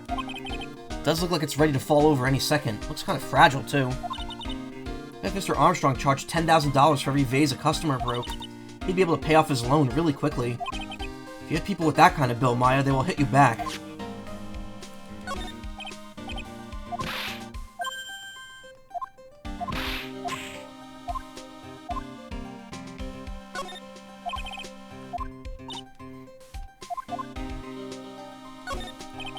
Must be the table where the murder occurred.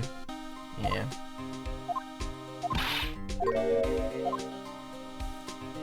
Same exact stuff. Phoenix-based, supporting hitting people in institutions who send you bills.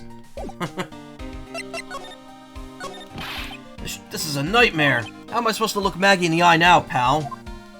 Really drove her into a corner, you know.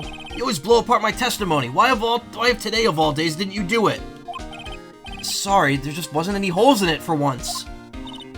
Yeah, what happened? Usually your testimonies are like Swiss cheese. Swiss cheese? Would he preferred crumbly like aged Parmesan? Anyway, this case has already been ruled on. There shouldn't be any holes left to find. So, did Maggie say anything to you? About me, I mean. Well, how did she put it again?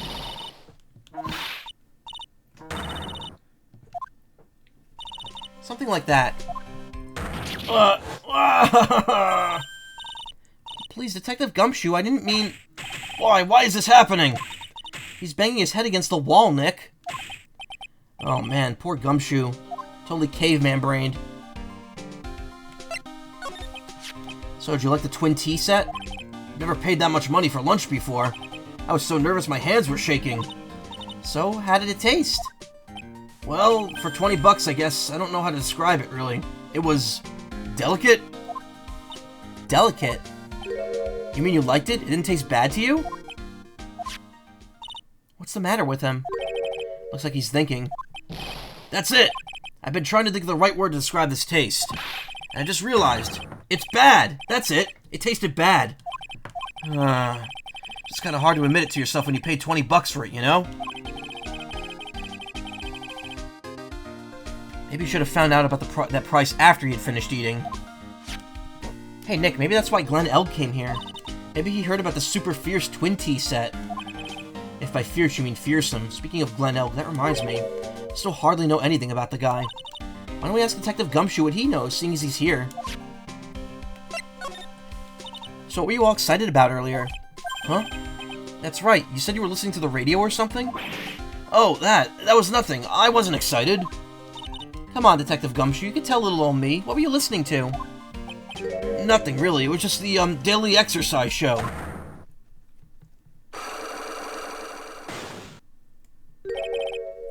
What the? A psyche lock? This lunch special lobster sure is great. And why are there tears in your eyes?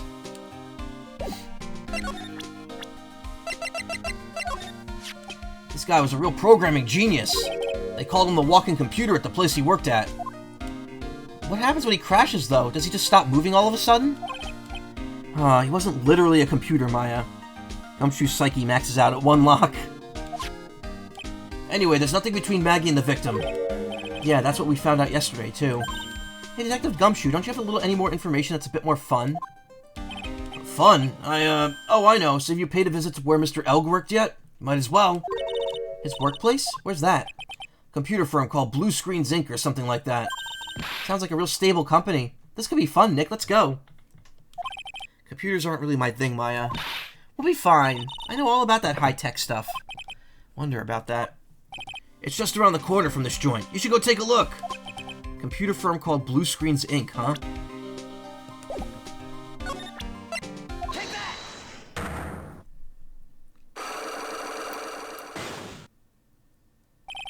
The radio.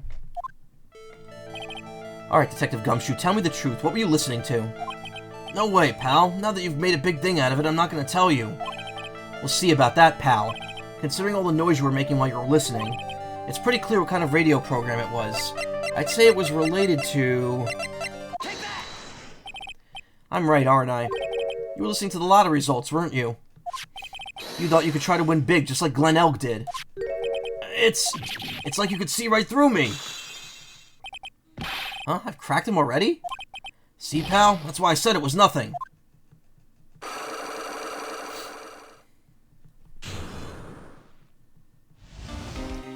That's weird. I didn't refill any health from that, even though I took 2 hits during that last trial. Usually pretty lucky, so I figured I'd give it a try. What's with everyone in the lottery? So, how did it go? I won 50 cents. It'd be better to win nothing at all than half a lousy buck. I was so mad. Yeah, I know the feeling. I bought the same kind of ticket as Mr. Elg, see? And they got this special radio show where they announce the winning numbers. They even do the drawings live on the air. It's intense, pal. I bet that's what Mr. Elg was listening on the day he was killed. Yeah, what time is it now? It's just after 1:30. Are the lottery results always broadcast at the same time? Yeah. Look, I bought this flyer when I got the ticket. Experience the most thrilling 10 minutes of your life every Monday at 1:30 p.m. Millionaire Radio? That sounds so cool. I want to try it, Nick. And buy a ticket, Maya, with your own money.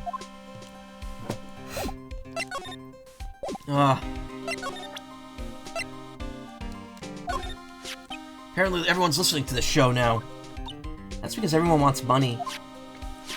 They say that the victim, Glenn Elg, was really into gambling. Yep, can't beat gambling. I live it too. I won $500 last night playing cards with Nick. Huh? We were playing for money? Of course, so you'd better pay up. You're a smart one, waiting for a cop to be present before asking for the cash.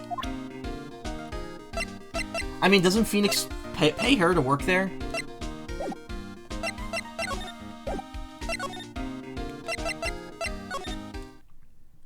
Uh-oh. Don't see any sign of Mr. Kudo, do you? Maybe he went to buy another ton of bird seeds. I was kind of hoping he wouldn't be here anyway. At least not for now. Besides, any more seeds and I'm liable to turn into a real Phoenix. Let me capture that one.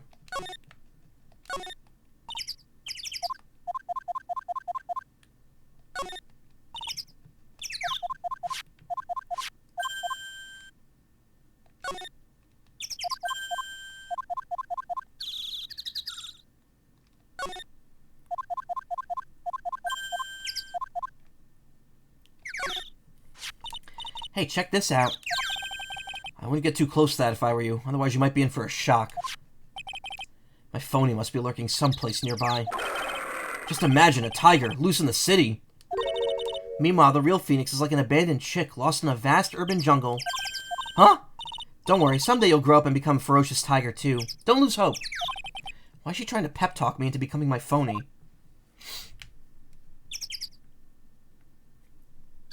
Why would you leave your scooter in the middle of a park?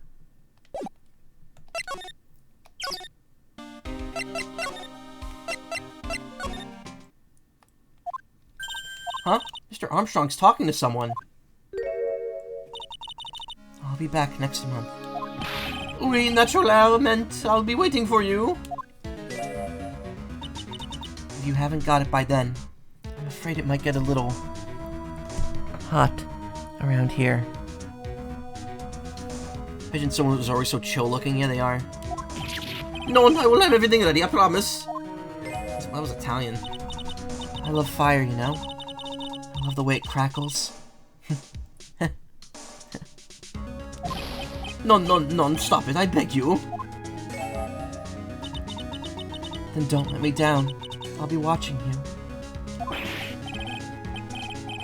My, no, this is not necessary. You could trust me, mademoiselle. Talk to anyone, and I'll drive a knife right through your heart. Oh, no, you do not have to worry. You know you worry far too much. Maybe this will help you relax. It is the oil of sandalwood. I do love raw meat from time to time. Ah! I'll be taking my leave. Goodbye. For now. She looks like Ebe. You know, I've never played Ebe. Get another drink. My throat is starting to get quite dry.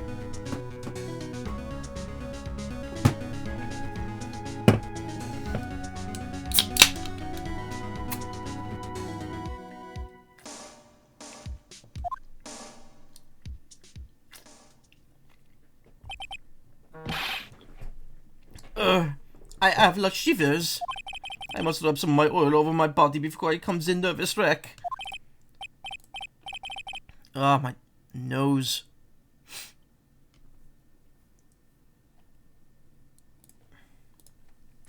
There, oh, wee, that feels good. Just gotta have that old visual novel girl aesthetic. Yeah, kinda. Ugh!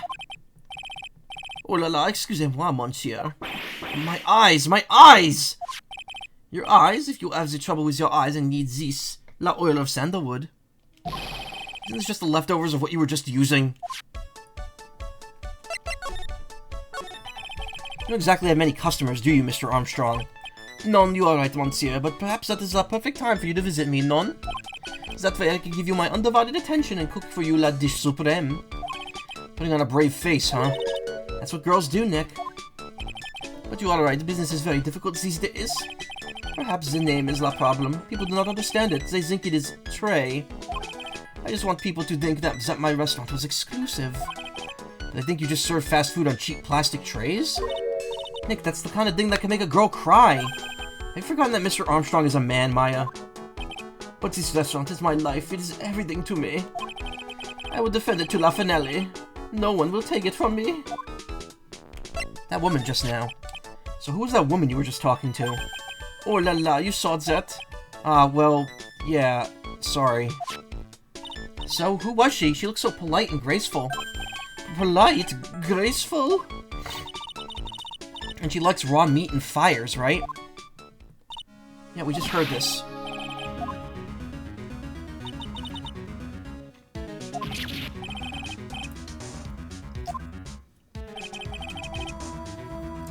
Now that I think about it... Hey, Maya, I think it's pretty clear what kind of conversation they were having. You think so? Well then, let's show him the piece of evidence and see what happens.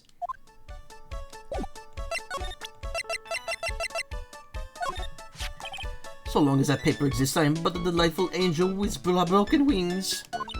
An angel, huh? Doesn't that bode well when you think about it? Always, they kept harassing me month after month. In the end, I had to give in. I agreed to help them. Help them? With what? My bien sûr, if I did not owe them the money, I would have refused.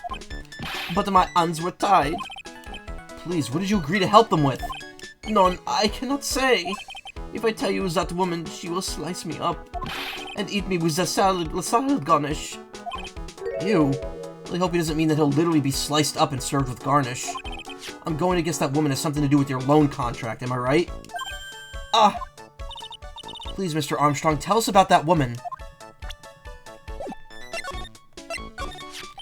That woman who was here earlier. I take it that she's, Why is it come to this? What a tragedy. Suddenly I find myself so deep in la debt. It is a sign of la bad, bad world we live in, huh? No, I'd say it's more of a sign of la bad, bad culinary skills. The woman who is here, the scary woman, she is from la own office. Loan office? Where you borrowed $500,000 from? Oui, tender lender it is called. Catchy name, just hearing it makes me want to borrow some money. Please, you must not borrow from them if you must no more than $10. $10? Sounds like your whole monthly stipend, Maya. Hey, I get a bit more than that, thank you very much. Who's giving her the stipend? It sounds like Phoenix does not pay her. It sounds like she just gets a stipend from, like, Karine Village or some shit.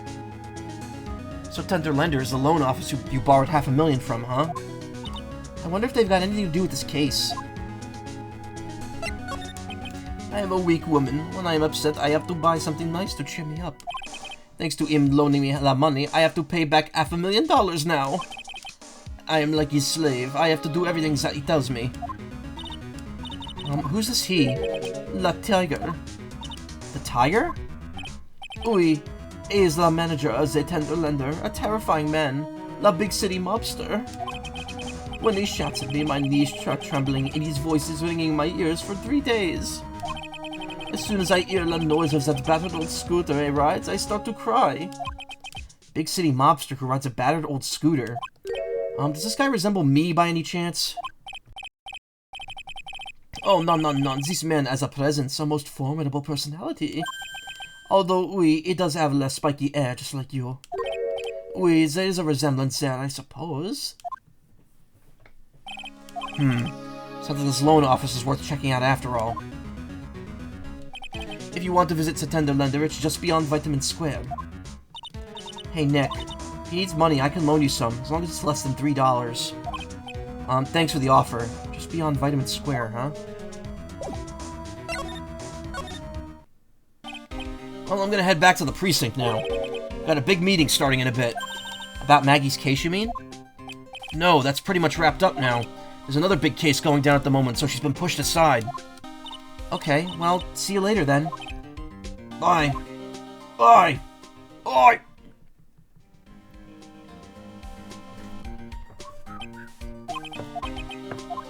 You better get going, detective, or you'll be late. Actually, I kinda got a favor to ask. It's a big one. A favor? Yeah, it's for, Maggie, actually. I was kinda hoping you'd give this to her for me. What is it? It's a lunchbox. I got up early so I could make it. Again, looks like something Angel Star made in the first game. I've been real worried about her. She looked like she'd lost a lot of weight. Detective Gumshoe. How many weenies are in here? There's not a person on Earth who could down this much meat. I like that line. You think? I love weenies. Can't just get enough of their tender juiciness. Good one too. So we give it to her? Took me ages to make, so please say you will, pal. Can't exactly say no, can I? Gumshoe's lunchbox, a tenderly handmade lunchbox, fills the stomach with love and plenty of weenies. Weenies, yes. You're not the person I would think would react to that. I thought Karma would be reacting to it. Gumshoe's lunchbox given to Maya to carry.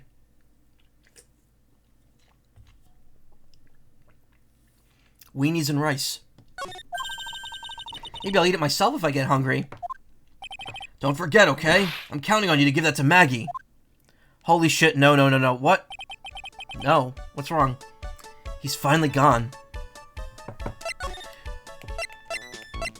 There's a place around where I live that serves Texas wieners. Oh, they're so good. It's like especially, I don't know what's different about it, but I haven't had it in years, but it has a very distinct taste to it. The way it's prepared, the chili they put on it, it's all like really good, and they make stuff unique.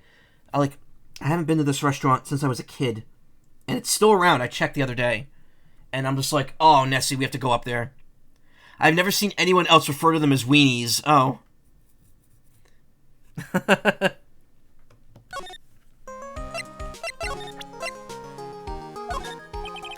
Anything about this, Maya? Even someone as worldly wise as me doesn't know everything about anything, Nick. So I, the great Maya, am sad to say I can't tell you much about this object. Simply yes or no, Maya. It's not as if you had to give me a dissertation. I too like eating an entire can of Vienna sausages, not even being ironic. Man, I could go for some meat right now. Not one of the meat sticks, like actual meat food.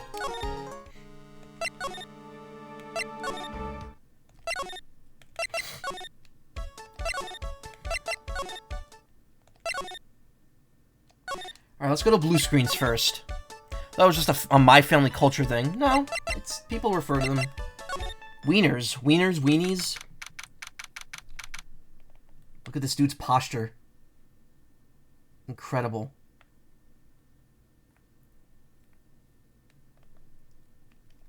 This place looks unsettling to work in. There's no windows. January 7th, Blue Screens Inc. Wow, this place is so high-tech. You can almost smell the electricity in the air. It's a computer firm, Maya. They can't work without electricity, you know? Who are you? Look at this symmetrical-ass woman. Hello? I'm sorry, access is restricted to authorized personnel only. This is a computer programming laboratory. There are far too many trade secrets that can be leaked. Wow, what secrets? Everything you see here is classified. No information can leave this building. Understood. Who is this woman? She's like a robot from some kind of whacked educational show. My name is Lisa Basil. Again, another anagram name. It's the same backwards and forwards. I'm the company director. Director? She's human? She seems more like a ghost in a shell. Mega Man villainous looking girl, yeah. And that thing over there, over her eye, isn't that the same as device's Glenn Elgs? That's a DMH, right? Nice try, but it's the other way around, Maya. It's an HMD. All of my programmers here at Blue Screens Incorporated are supplied with HMDs. Then do you write programs too? No, I just enjoy wearing this. They are pretty cool. I wouldn't mind one. Hey, look, Nick, it's a supercomputer. Looks like really smart, and it's really smart and wise, doesn't it? Computers are only smart as the humans who use them, Maya. She looks like she's selling me a new Honda or some stupid crypto car. That explains why we don't use computers in our office. You work there too, Maya. Yeah, but at least I'm... Please, don't argue about something that's so trivial. Otherwise, the computer will laugh at you.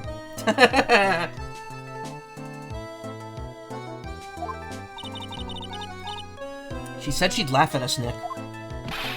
She's a human, Maya, not a computer. Those pillars almost look like they're moving. It's kind of unsettling.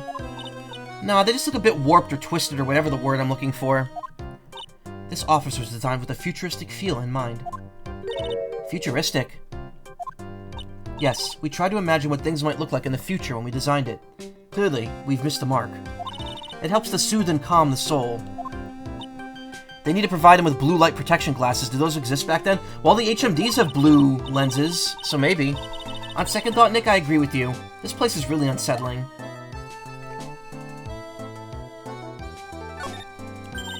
Whoa, look at that desk, Nick. What a mess. Looks pretty average to me. But you can't get any work done with everything all over the place like this. You think? Real whiz kids can work under any condition, you know. She's trying to hint that I should tighten my desk a bit more. I'll clean up my desk when Maya stops asking silly questions. No hurry, then. Hey, this calendar! Look at all those Game Spy servers. What about it? If this is another hint about tidying, you could forget it. Someone's marked December 3rd in red pen. December 3rd? That's the day Mr. Elg was murdered. Is there anything else? Yeah. It says, meet with the tiger. The tiger? Glenn's calendar added the court record. On December 3rd, the day of the incident, there's a note that says, meet with the tiger. Excuse me. Couldn't mute that one in time. That's a lot of money in there.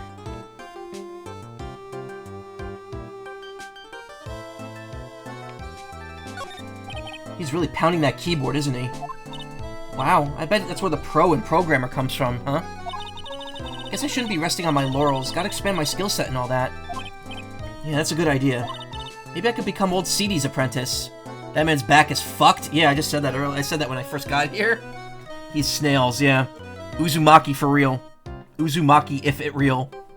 When is that animated adaptation coming out? Nessie and I have been waiting years for that to happen, and it keeps getting delayed. I'm so excited for that whenever it finally comes out. And what about your spirit medium training?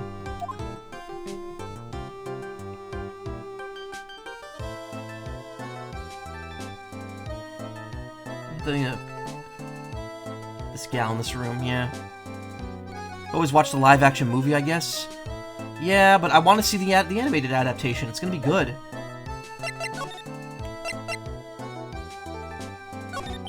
So, what exactly is this firm's business?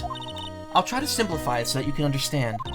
We analyze the data management systems required by certain branches of industry, and then deliver optimum operating systems and source-level components to them. Come on, Nick, she's not even that hot. Yeah. Don't worry. Again, after I finish this game, we will watch the outtakes together. Huh? You lost me on the corner of analyze and management. Doesn't matter. They analyze stuff. You got that much, right? Software we produce is distributed on CDs. CDs? Yes, compact disc. Digital optical storage media.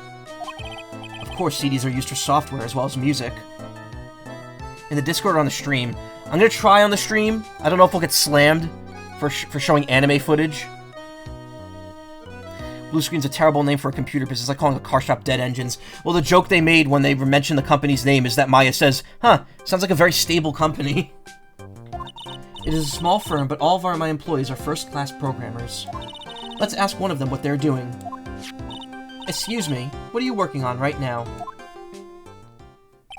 I'm researching the impact of time-slicing common areas in the multi-threaded code and logical access to shared global variables. Obviously, programming structure heavily influences response time and performance, so the co-independence of global variables and memory overheads is vitally important to the success of the execution.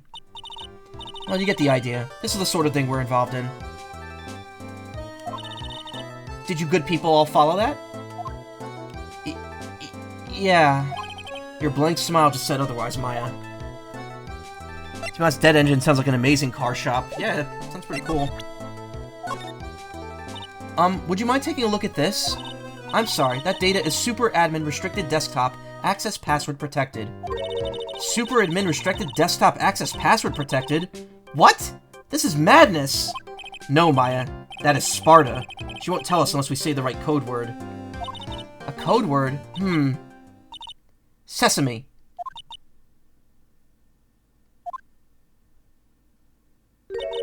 If it's not Sesame, then it must be your mother's maiden name. That's how it always is. Wow, chat does not like that. Chat is really not happy with that joke.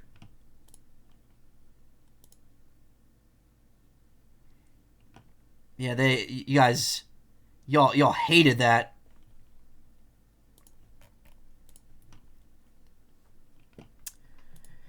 Yes, they did make a Sparta joke. Okay, remember this? This came out in America in 2007. No, yeah. Wait, when did it come out? Was it 2006 or it was 2007?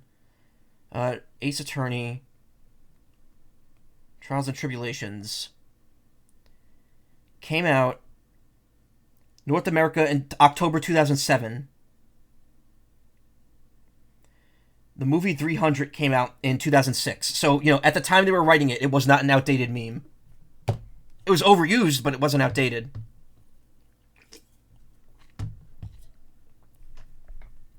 There's no point in having a password if it's always the same thing, Maya. Guess she just doesn't want to talk about this. Maybe we should focus on asking about Glen Elg. What do you say?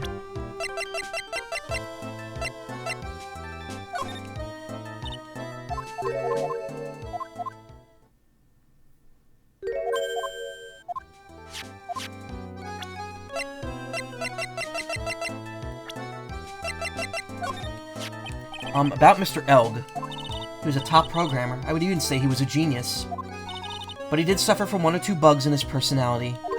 Oh? Like what? He was a bit of a loser. Perhaps that would be the best way to describe it. That's what got him into trouble. What's the matter? He was a top programmer. I would even say he was a genius. So he was really no trouble at all. A model employee. Hey, wait a minute. Just now you said something about him being in trouble. Gotta find out what this trouble was exactly. CO Blue Screens Inc. and Glen Elg's boss. Absolutely not a robot. Age ? Alright,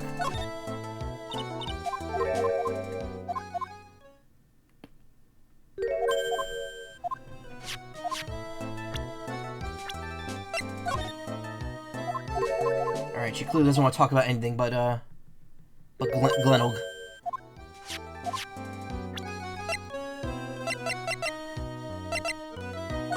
Actually, let me show the sports paper. Okay, never mind.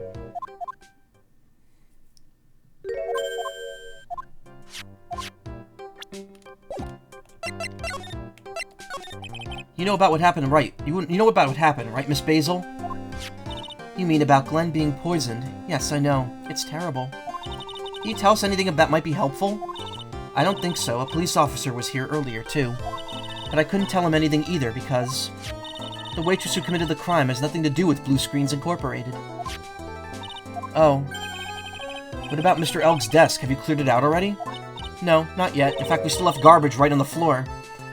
No, not yet. It's this one, right in front of you. If there's anything that might be useful to you, you are welcome to take it. Guess there might be a clue here somewhere. About Mr. Elg. Was he in some kind of trouble? I'm sorry, why would you think that? I thought you said something just now. You said he got himself into trouble because he was a bit of a loser.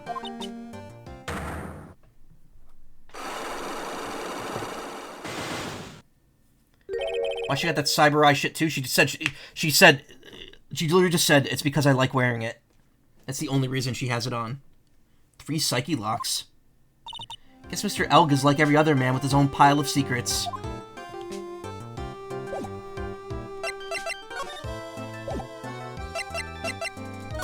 We probably don't have enough evidence for that right now. We'll come back.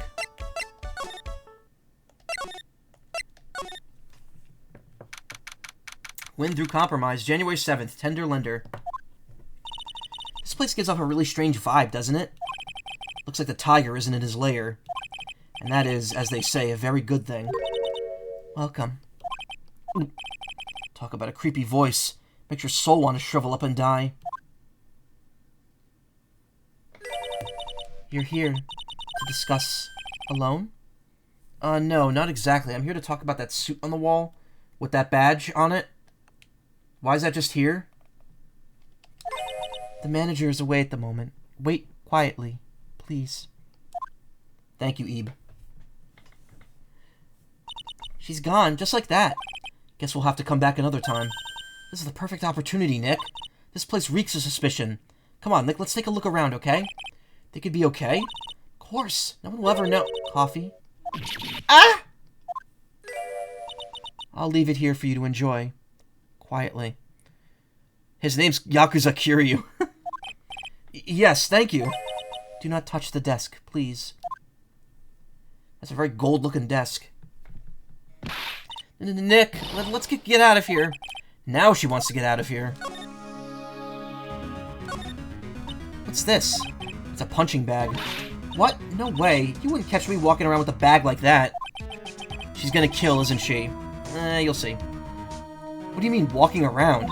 The design's gross to start with, and it's way too heavy to be practical. And why is it called a punching bag? Don't people know messenger bags are in?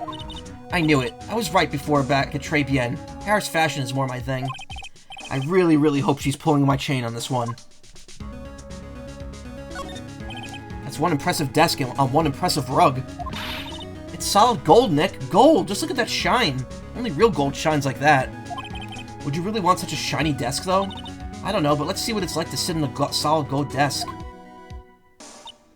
Wow, I'm completely dazzled. It's not a desk, it's a table. Like, how are you gonna work on the edge of your desk if it's so wide? It's as wide as it is long, just like me. I'm a big boy. Wow, I like her lack of energy. Go, girl, give us nothing. That's a good one. That's because it's completely dazzling. I could see up my nose in the reflection. That's gotta be really distracting. So the desk isn't practical. No surprise there. There's a CD player on the desk, but the desk is so loud, it's a wonder you can hear it. The lid's open. I wonder what kind of music the tiger's into. They're probably sling over your shoulder design like that, yeah. Have you finished the coffee? Is that cocaine next to the desk on the floor? Oh, I didn't even notice that. Ah! Yes, thanks. It was lovely. So, you drank it all?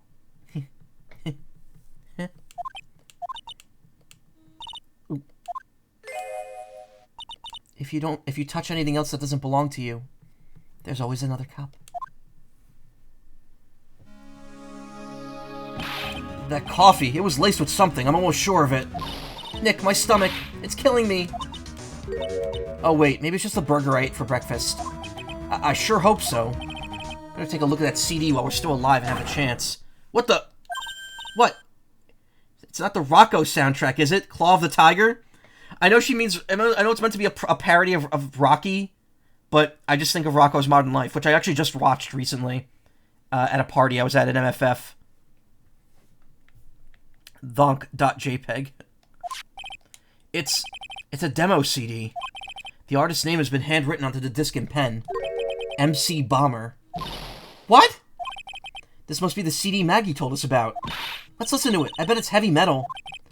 No way, that woman will make us drink more coffee if we do. Found a Tenderlander, a sample disc with a name written in marker. Let's see, that round doll thing is called a Daruma, I think. Figured I'd read a book or two and to be more cultured, in case you're wondering. You mean you aren't making stuff up for a change? Heh, I bet you also didn't know that. No matter what, he'll always write himself. Go on, Nick, give him a good shove.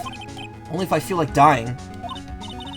Now this yellow thing. This is a Japanese chess piece. I think it's a king? Not that I'm an expert or anything. I'm more of a reversey person, you know?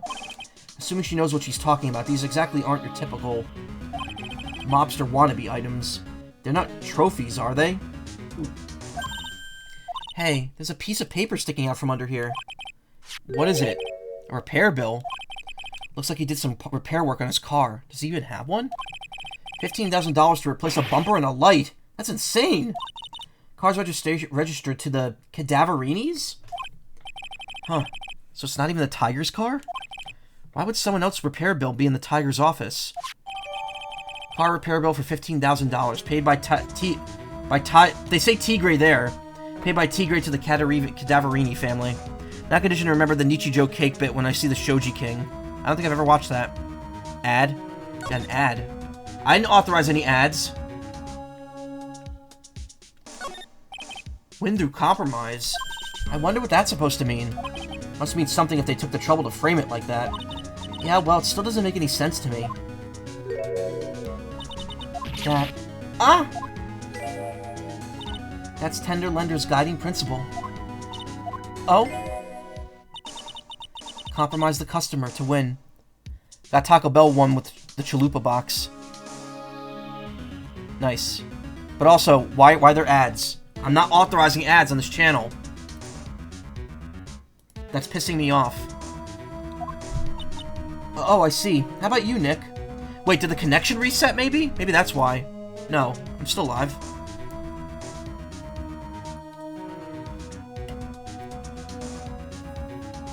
What, Taco Bell? You know, I could go for Taco Bell, too.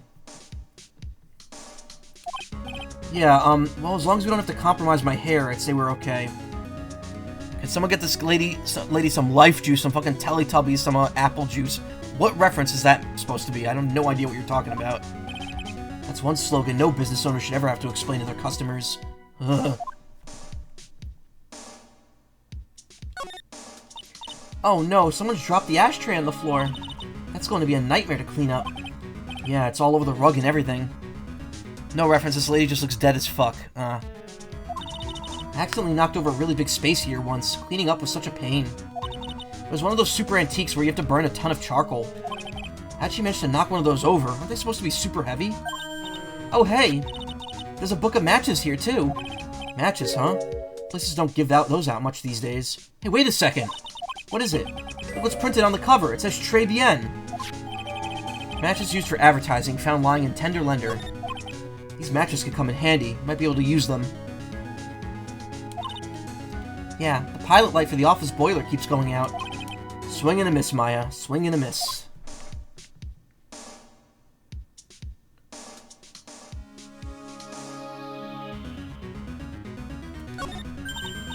Hey, look at this Parisian-style coat. It's so chic. It looks like, that looks like the coat that, what's-his-name wears. Kinger. It looks like Kinger's, like, coat with the white, like, fluff on it. Hey, look at this Parisian-style coat. It's so chic. Looks more like a pimp coat to me. Guess I haven't had an eye for fashion. Hey, look at this. This suit is the same color as the one you wear, Nick. The same suit color as my suit. Ah! Keep your voice down, Maya. Nick, you've got to take a look at this. Some cake. Ah! I'll just leave it for you here. Yeah, sure. Thanks. Just wait here quietly. Otherwise... Sure. Did you hear that, Nick? Wait quietly, she said. Yeah, sure. I have my eye on you. Only so I can take care of you. Understand? Bug collection. Ah, I'm scared, Nick. So? What are you getting so excited about before? Look, on the lapel of the suit. That's an attorney's badge. Is the tiger a lawyer? No way. Look at this thing. It's made of paper.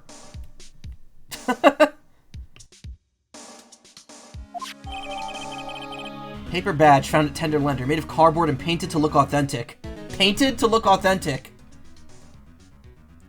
Yeah, I guess that's accurate. Sort of. For some reason, your badge looks really cheap to me now, Nick. Why does anyone recognize an obviously fake badge when they see one? Oh, I'm not doing this again.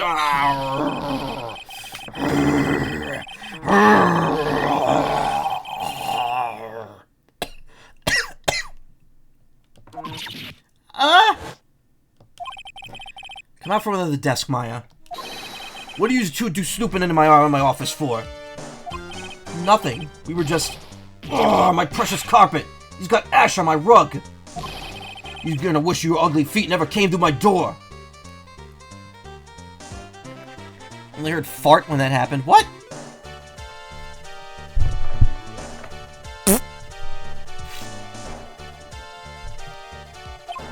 It wasn't us. It was already like that. Yous want to argue with me? Is that what you're doing? You think yous can take me on? I'm gonna flatten yous two into pancakes and turn yous into my new rugs. Capture that for no reason. Ah! Oh, Don Tigre, you're back. Ah, that voice. It's like evil seeping into your head through your ears. I'm sorry, Don Tigre. I knocked over that ashtray earlier, and... Eek. Has she got a death wish or what? Oh, right. Huh? Huh? Forget about it, Violetta. It's nothing. What? I ain't gonna get mad at you. You're too cute, you hear? This Tora is no hero. No, okay. That's so unfair. Here, have some cookies. I just baked them. And you'll need some strong espresso while you're discussing your loan. She's not actually walking off, she just fades away like that. Oh, Phoenix Wright! Yes? You was either crazy or you just plain stupid to chase after me. I worked so hard, but now you gotta come and mess up my plan. So it was him. He's my phony. But I don't care. No one gets in my way. What? I mean, excuse me? You should have left a little girl at home, right? I have a few things I want to ask. Ah! No questions. This is the last time we meet. Wait, please. That was pretty weak, Nick. You waited until he was out of earshot before you shouted after him. Like you want to talk. I didn't hear you scream, hold it, either. The espresso. His hands look way too small compared to his heads when he just grabs his shirt. Oh, I gotta look at that. I didn't notice that. Ah! And cookies. This woman is definitely not good for my heart. Now, what was the tiger called her? Violetta? So I'm kind of curious about your company, Tender Lender. With the warm, friendly atmosphere you'd expect from a family-sized business. A conscientious rate of interest, and an attractive repayment policy. I do get the feeling this sentence is not going to end well. We will tenderly lend you that little bit of extra here at Tender Lender. Hey Nick, things are a little tight for Wright and Company at the moment, aren't they? I mean, there's that $500 you owe me from our card game, for starters. Why don't you take out a loan? Would I take out a loan from a place such as this? Not so much. Tender Lender is on your side. So, let's say I'm late with my repayment. What happens then? we'd give you more coffee. Strong coffee. Right. Think I'd rather skip town. Hey, just remember, I can make strong coffee too, Nick. Strong tea as well. I don't think that's what we're talking about, Maya. So, do you know about the incident we're investigating? What incident? Well, a man was just poisoned in a restaurant near here. That incident. Let me see. I was here that day with the manager. The manager being the tiger? Furio Tigre. Furio? Tigre? So that's where the tiger thing comes from. Zinniop's got a real name. Nick, hurry up and find out more about him. No, Z, but your cute voice and I hear you. Aw, thanks, Jess. My voice is like nails on a chalkboard, but some people do like it. Violetta, age question marks, possibly part of the staff at Tender Lender, a thoroughly bitter person. Furio Tigre, age 42, head of the Tender Lender Loan Company, also known as the Tiger. Can I ask you about the Tiger? I mean, Mr. Tigre. Cookie? Sure. How do you like my cookies? I baked them myself. Go ahead, Nick, the honor's all yours. No, ladies first, Maya. No matter how I look at this, I just don't get it. What are the tiger and the scary girl doing working together? We are lovers. That's not exactly coming across in your tone of voice. And I owe Don Tigre my life. He's the one who saved me. Did you say what I hope you didn't say? Your voice is wonderful. Well, thank you. I know. I'm harsh on my own voice because of the, lack of voiceover work I'm getting, but I know it's a good voice. Speaking of, how's the, voiceover auditions looking right now? Same as before. Oh, man. This stream's gotta end soon, though. My voice is starting to get shot. The tiger saved you? Please address him properly as Don Tigre, otherwise I'll have to... Okay, Don Tigre, of course. I'm sorry. He saved your life. Sure I'd like to know how that happened.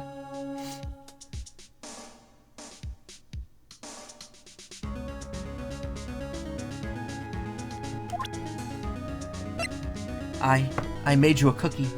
I didn't eat it. I'm about this. I ate the pizza. I have to go for pizza right now. God damn it. Stop talking about food. More coffee? You must have more.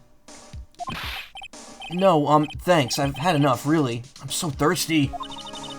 Don't leave the office. I can't tell you anything about anything, except Don Tigre.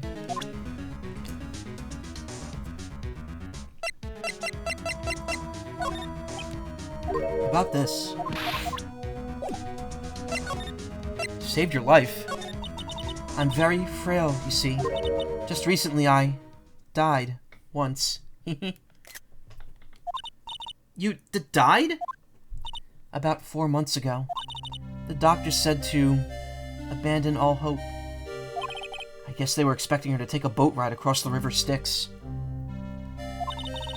But Don Tigre, he saved me. He gave up everything. Everything? When I found out who he had done for me, what he had done for me, I was happy. No offense, but I'm finding that a little hard to believe. I decided to pay him back with my life by serving him coffee and espresso. I still wonder about what's in her coffee. So, is that why you have that bandage around your head? This? So what's the story with the bandage? They put it on after the operation. Operation? It's just a little injury. A little fatal injury. A fatal injury? Maya just suffered one herself by the sound of it.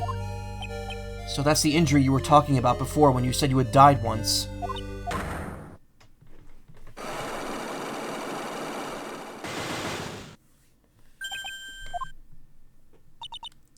She really creeps me out, Nick. Same here, but we've got to find out the truth.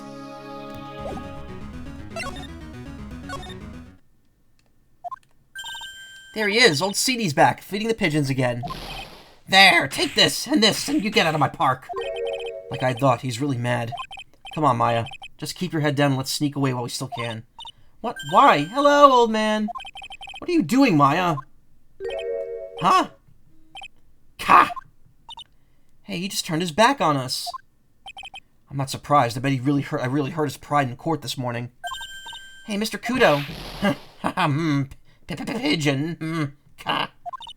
Look, we really need to talk to you, alright? Out with the demons! In with the good fortune! Ow, ow, ow, ow. Seeds, shell splinters. Painful. I always knew you were a demon, Maya. I'm sorry about what happened in court earlier today. Everyone will be talking behind my back now. A dirty old man who was busy looking at the serving girl's backside. That can't be that he can't remember her face. A filthy, depraved animal. Not at all. Are you listening to me, boy? I don't care what you say. I saw that waitress put it in. She put some white powder into that young lad's Javachino. We hear you. And another thing, that young layabout was wearing an earpiece on the same side as the lens of his broken spectacles. We're really sorry. So I made a little mistake about the vase. So what? I know what I saw. I tell you. Okay, take it easy, please, Mr. Kudo.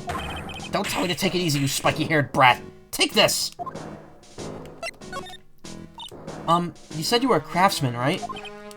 The modern world casts honest craftsmen like me aside in droves. Surely it's not that. I come from a long line of craftsmen, right back to the time of the shoguns. What's your favorite snack seed / nut? I do really like sunflower seeds. I like salted, almonds are good. Pistachios are good.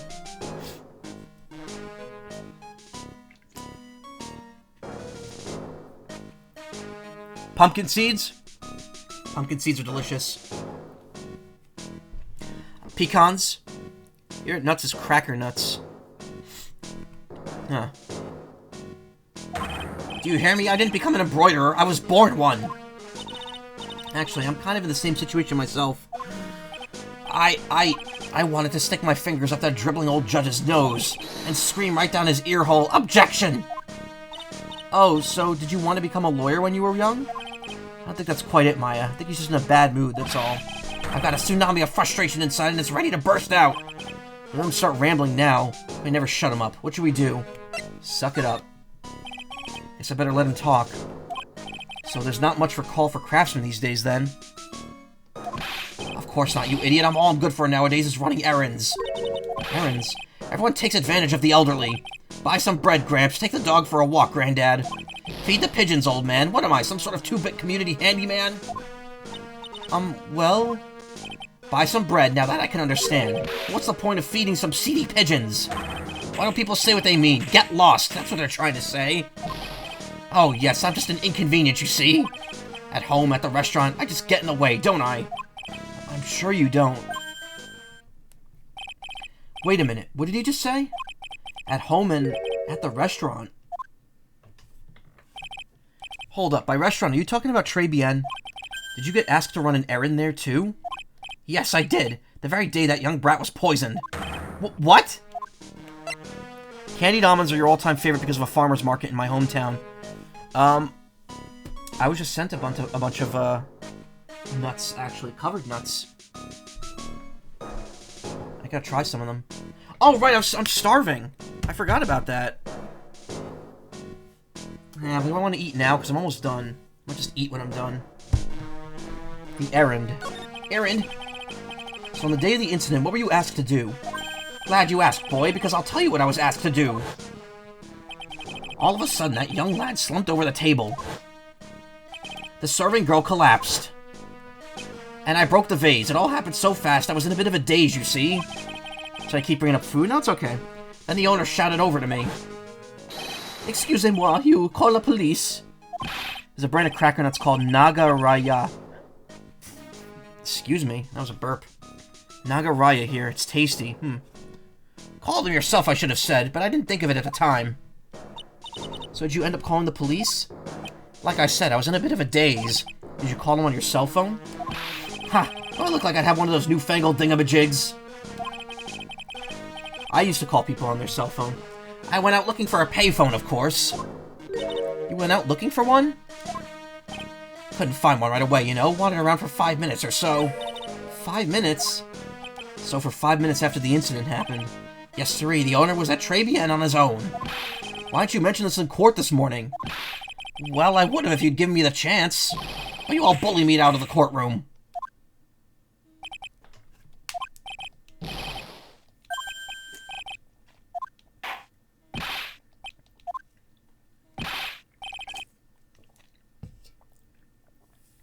It's not my fault. You're the ones to blame. You could have at least told us before we got to court. Is it really that important that Mr. Kudo was the one who called the police? What's important is the unaccounted time before the police arrived. The victim was dead, and Maggie was unconscious. Which leaves that man alone in the restaurant. Mr. Kudo might have been chased out of the place on purpose. What do you mean? Maybe a certain someone didn't want him in the restaurant. Oh sure, you go ahead and say I was in the way as usual. I suppose I should have been getting myself covered in pigeon poop instead, hmm? We need to get more details about what exactly happened. From Maggie, and from Mr. Armstrong.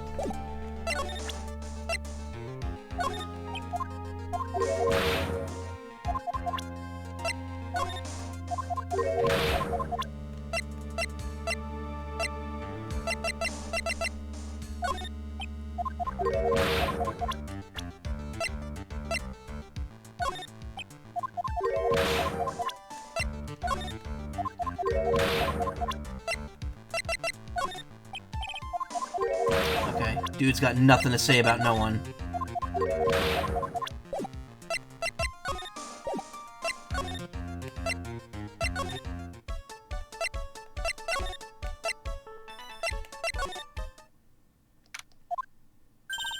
Looks like Mr. Armstrong's out again. But the place is open for business. Can't have an open restaurant without a chef. Hey, it's not my fault, Nick. Don't take it out on me. Only a couple minutes after the incident happened, Mr. Kudo left the scene, leaving Mr. Armstrong here alone. Missing when we need to talk to him the most. Maybe he's trying to avoid us on purpose.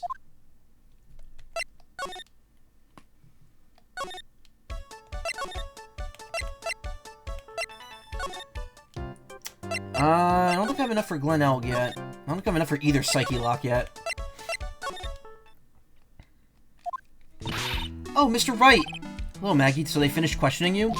Wasn't it just unbelievable in court today, sir? I'm gonna stay up all night and blog about everything that happened. Weren't you scared? It was pretty touch and go in there.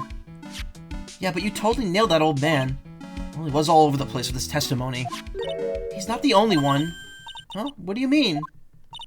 Everyone else's testimonies don't match up either. Not with what I remember of the incident anyway. Is it possible she's the one misremembering things? Is that your attorney's badge? Actually, it's a fake. Holy smokes, that's it! Huh? That's the badge your phony had, Mr. Wright. You got duped by this? But it's a completely different color. And what about the fact that it's made of paper? He said the badge got a tan as well while he was in Hawaii on some business. I begin to see how my phony was able to gain her trust. I know I used to be on the police force, but I'm incarcerated now. I don't pick up much information in here. All I can help you with now is the menu at Tribulations. Hey, come on, Maggie, don't let your spirits fall. Oh yeah, I've got something you're going to love. Really? What is it? A lunchbox just for you. Here. Wow, a lunchbox. Weenies, too. I can't believe it. Thank you, sir. Did you make this just for me, Mr. Wright? Nah, it was Detective Gumshoe. Who else would make such a nice lunchbox for you? Detective Gumshoe. He's really worried about you. Looks like he put a lot of effort into making this, too. I can't accept it. Detention center rules. No gifts allowed, sir. Hey, come on, Maggie. Don't be like that. The rules are the rules. They'll lock you up if you break them. Somehow when an ex-cop turned waitress says that, it seems a whole lot scarier. And anyway, I hate weenies. Oh, really? It's all yours, Maya. You can enjoy it with Mr. Wright. But... She's right. It's better than letting it go to waste. But... I guess so. Gumshoe's lunchbox eaten with Maya. Well, how was it? That hit the spot. I love weenies. Oh, good. I'm glad I gave it to you then, sir.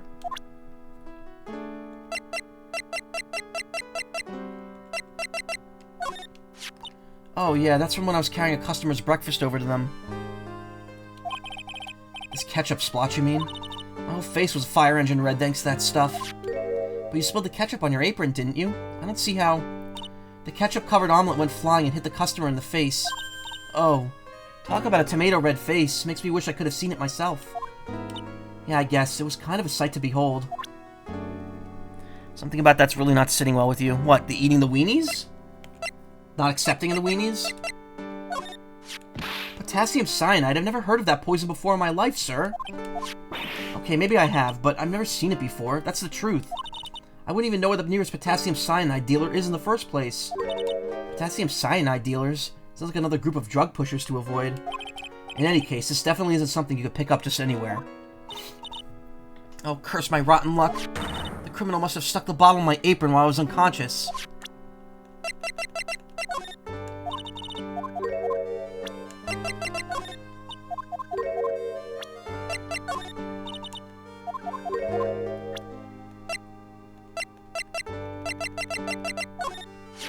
That's the cup I took over to the table, sir. But I didn't put anything in it. I could never do something like that. That's right. You could never do anything like that. The latter, like, oh my god, be a huge insult to you personally, but I don't know, I guess it's a personal thing. Well, the thing to remember is that, you know, Maggie's pissed at Gumshoe right now, so she didn't want to accept it. She's rejecting it solely on the fact that she doesn't want to be happy because of Gumshoe. I'm not good at carrying those large trays, you know. Trying to balance a tray with one hand to put something on the coffee with the other? I'd just be asking for trouble. I'd drop something for sure. That's right. Is she expecting me to claim that she's too clumsy to have committed the crime? Maggie, you know how you said everyone else provided testimony that doesn't match up with what you remember? Yep, there's just so many things that don't seem to add up. The biggest contradiction is the other guy I saw at the victim's table. He was the one who slipped something into the victim's coffee. I'm sure it was him. But didn't Mr. Kudo testify earlier today that it was the waitress who put some white powder into the coffee cup?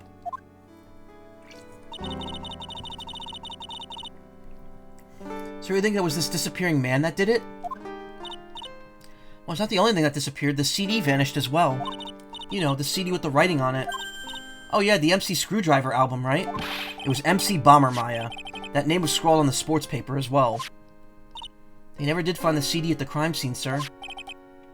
Or the victim's medication. That's gone missing too. Ouch, my head. This is getting way too complicated for me. You said you passed out when the victim Glenn L. collapsed, right? Yes. It's so embarrassing. I mean, I used to be a cop. When I came to, the restaurant was buzzing with police. And before I knew what was going on, they arrested me, sir. So between the time the victim collapsed and the time the police arrived on the scene, you have no idea what went on at Tribulations. No, no idea at all. Why? Is it important, Mr. Wright? The other witness, the old man from the park, was pretty much chased out of the picture, too. Chased out of the picture? What do you mean? Old CD wasn't inside the restaurant because he was told to go call the police. Exactly, and you, Maggie, were unconscious. That means Mr. Armstrong was alone in the restaurant for a brief period of time. No, you don't think Mr. Armstrong set me up, do you? When you consider the facts, it's hard to imagine that Mr. Armstrong isn't involved in this at all. It's like the master biting the paw of this dog that feeds it. Blah, blah, blah. Like the master biting the paw of the dog that feeds it. Yeah, there we go. Are you sure about this, Mr. Wright? Well, the old man said as much when we spoke with him earlier. I don't know. The things the man says don't add up for some reason, sir. Maggie looks like she's trying to figure out something. Maybe we should ask Maggie exactly what she knows about old Seedy. Glenn Elg and Lisa Basil, both name swappy things. Yep, palindromes. I feel much better after the trial this morning. I've been a bit of a courtroom proceedings addict for years now. Feels like forever since I saw a witness as slippery as that old man. He's not really that bad of an old man, though. Still, I feel a bit uneasy. Huh? I thought you said you just felt much better. Maggie, if there's something on your mind, you've got to tell us. Especially if it has anything to do with Mr. Kudo or his testimony. Roger, I'll spill it and see what you make of it. Is there anything about Mr. Kudo's testimony that stood out as odd to you? Actually, yes. The fact that he was even testifying to begin with doesn't quite what? Well, when I took over the coffee over to the victim's table... It's true there was another customer in the restaurant. Yeah, we know that already. It was Victor Kudo. But I can't really say it was an old man. Okay, then how about calling him a really old middle-aged man? No, age isn't the issue. The other customer was a woman. A woman? Pal in Pallet Town. Yeah, exactly. Are you sure, Maggie? Well, I'm not 100% sure, but I think so. So, what does this woman look like? She was sort of creepy. And had a kind of a cackling laugh. Creepy? Cackling? I don't get the feeling I've come across a woman like that very recently.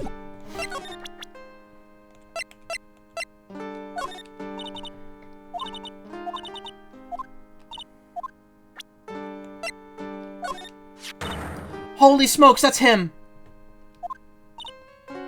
Huh?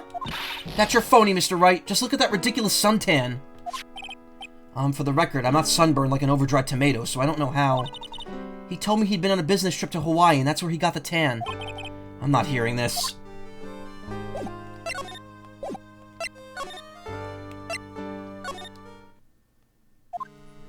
The main server just went up in smoke. Why the heck isn't a press conference set up yet? The superintendent's here already. Yeah, and there's a problem with the internet, too. I already told you to stop using your computer, Chief. But I'm watching videos online. I'm catching up on my Asian soap operas. It's gonna have to wait, Chief. I'm throwing the switch. No! Just when some young guy was about to confess to his son's hot-to-trot girlfriend. Wow, this place is really buzzing. Something must be going down. Something really big. What are you doing here, pal? Detective Gumshoe? Can't be here right now. You'll be roped into the briefing if you stay. Huh? We've got big problems here today. Why? What's going on? It's a virus! A virus! A virus? There's a virus ripping through the precinct's computer system. And I really needed to ask you some questions. Okay, I'm only gonna say this once, so listen up. Yes? No matter how poor you get, never borrow money from a place like this, you hear? Okay. If you got money trouble, just go on a diet of instant noodles and hang in there. We're not thinking about borrowing money, Detective. We want information. So do we Maya say bussin'? She said bustlin', but I did pronounce it as bussin'. I'm slurring my words. I'm very tired. Oh, is that all? Well, let's see. Tender lender is considered to be even fishier than the average illegal loan shark. And it seems it ran into trouble just recently. Those guys have been pretty heavy-handed, calling in all their debts. Ooh. I gotta muted myself for that one. Really? Don't go poking your nose around in their business, pal. You'll really regret it if you upset that lady. Alright, I get the picture. Hey, wait a minute. What'd you say? That lady? Who's this lady he's talking about, Nick? Better find out what the story is with this lady. So what exactly is a computer virus, Detective Gumshoe? I don't know. What? Look, I just go along with the flow, alright, pal? And here I thought detectives were supposed to be somewhat knowledgeable. What's wrong with that face, pal? You think you know what a virus is? Well, Nick, do you? A computer virus? Sure. I mean, only in simple terms, of course. Really? Wow, you know everything, Professor Nick. Yeah, I'm gonna call you Dr. Wright from now on. Oh, nice. So we're gonna play SimCity. Hey, that sounds pretty cool. Don't you agree, Dr. Wright? Why do I get the feeling they're making fun of me? Okay, fine. I'm no expert, but I can at least explain the basics to the two of you. A virus is a program that gets inside a computer and causes damage. Damage? You mean it makes the machine go boom and explode? No, the damage is, well, it's all internal. So the inside goes boom, right? Imagine all the case data you've got stored in your PCs here in the station. A virus could wipe all of that out. That's the kind of damage I'm talking. Whoa, that's scary. Yeah, and what's even more scary is that viruses are infectious. Infectious? Most computers are connected together on a network, right? A virus can move from one machine to another machine over the network. So the virus just keeps spreading faster and faster. Just like a real virus, huh?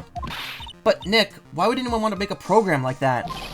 Yeah, it takes ages to type in all that data. Why would you want to destroy it, pal? No, people don't infect their own machines. They send the virus to someone else's. What? That's horrible. Oh, I get it. It's like you sneezing on Mr. Godot so he catches a cold. Right. Then he wouldn't be able to turn up in court because he'd be too sick. You really shouldn't do stuff like that, Nick. It's wrong. Who? What? Where? When and why did the conversation jump to talking about me? Anyway, that's what a computer virus is. A bad program that causes damage. And all the different viruses have names, right? I kind of feel like I've heard the name of a virus we caught somewhere before. Name of a virus, huh? I feel like I've heard of it before, too.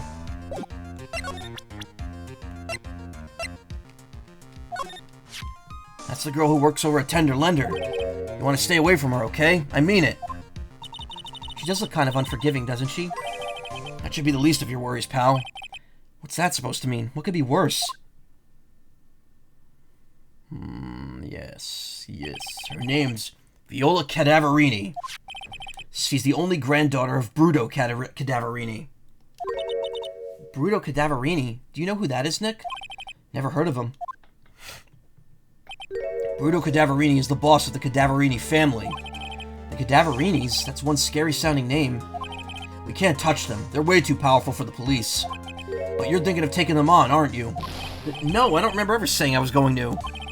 Better get some more info out of Gumshoe about this family.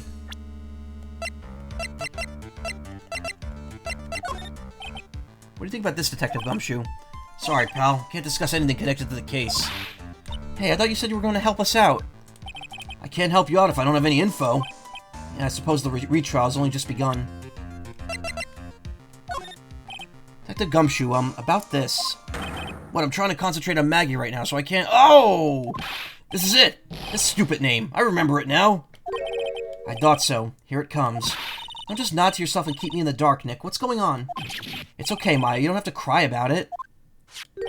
The name's scribbled on a sports paper and written on that CD. That's the name of the virus. MC Bomber. What? Yeah, the virus that's just infected every computer in the station, pal. It's MC Bomber. Can you give us any more details, please?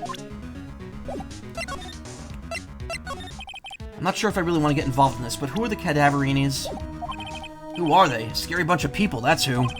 You're a cop and you're scared? What's that about? Trust me, it doesn't matter if you're a kid or a cop, these guys are scary. They've got some serious clout in the criminal underworld. Can't touch them. They got too much moolah. Moolah? As in, they pretty much control all the cash on the city's black market. The black market, huh? And that includes Tender Lender, I take it? Sure, no one stands up to Bruto Cadaverini, and I mean no one. Interesting. So Viola's the granddaughter of some mafia boss then, right? Yeah, and everyone knows how much Bruto loves his little girl. She means everything to him. So, how did she end up at Tender Lender? I don't know, pal. But I heard she and the boss of Tender Lender are pretty tight. Tight? That's what it said in the file I read related to Maggie's case. Sounds like a pretty important clue. We already know about the MC Bomber virus from a while back. A group of criminals issued a series of demands to the head honchos of law enforcement. They threatened to release the virus if their demands weren't met. Who are they? I don't know, some hotshots from the criminal underworld would be my guess. And now the virus has been released, huh? Yeah, it's in every computer in the public office in the city. Everyone's going nuts, they're hopping around like they're dancing at a carnival. All this stuff with criminals and viruses. Almost feels like we're in a sci-fi movie. Apparently the programmer who made the virus was a real genius or something. The focus right now is on tracing the root of this virus on the black market. I mean, someone put this virus up for sale? Yeah, and because this one's so powerful, they're estimating that the price tag was in the millions of dollars, pal. In the millions? A virus can be worth that much? Found at Tender Lender contains a computer virus program. Oh, I can't believe it. Almost forgot the most important thing. And that is? You know, the lunchbox. How did everything go? Lunchbox? You remember the weenies? Oh yeah, those weenies. So, how did my weenies taste when they went down the hatch? Huh? Well, it was delicious. Yeah? That's what you said? Really? Well, not exactly. Don't worry about it, pal. I figured something would happen, so I came prepared. Prepared? What do you mean? I made a jumbo lunchbox. Oh. Do me a favor again, huh, pal, and deliver this? This sure is a heavy burden, in more ways than one. I can just imagine Maggie's little eyes sparkling with joy when you bring her that. Weenies again, Nick? Tell me we don't have to eat all these, too. It's the exact same item. Gumshoe's lunchbox given to Maya. Again. I Really can't eat anymore. Yeah, it hurts. Don't forget to give that to Maggie, okay? But they don't allow presents for the prisoners in the detention center, right? Hey, you're right.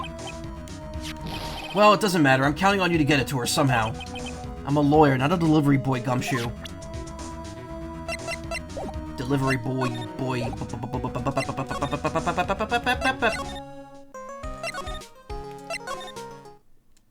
Oh, she's gone again. Tress Bean.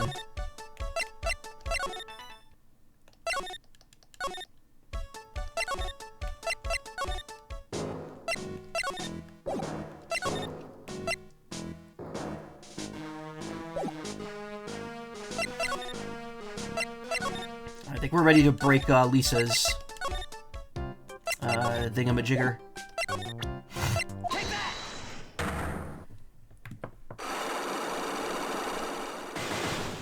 She has 3, so you probably did this before Cadaverini.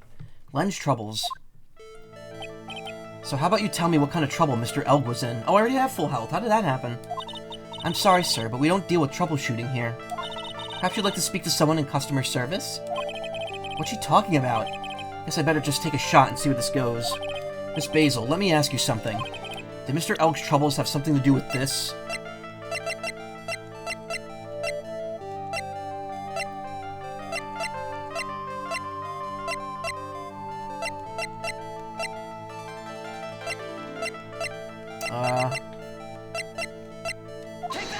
Oh, fuck, that's not... Well, what do you think?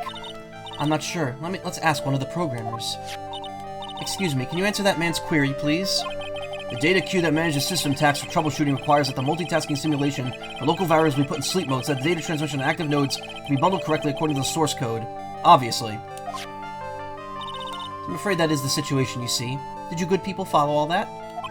Not even slightly. What was all that mumbo-jumbo? It's exactly as my programmer explained.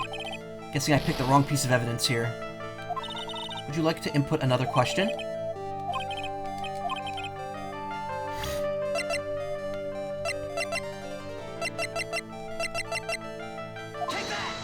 Shit, that wasn't it either.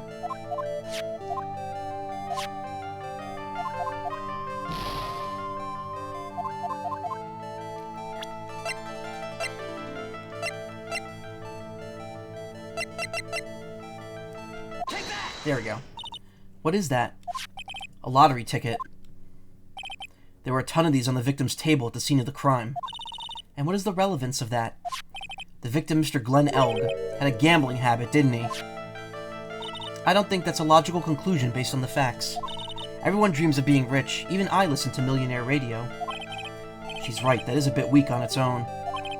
Mr. Elg's gambling wasn't restricted to the lottery, was it?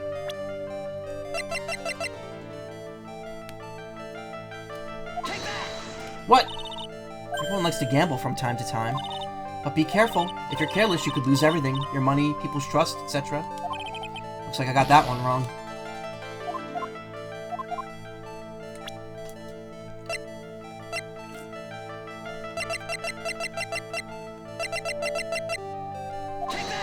That's wrong too? Damn it.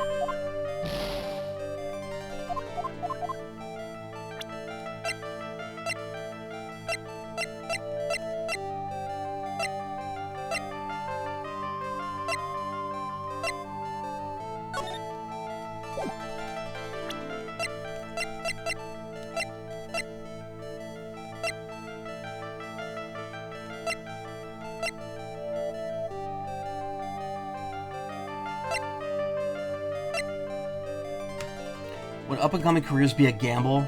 Maybe.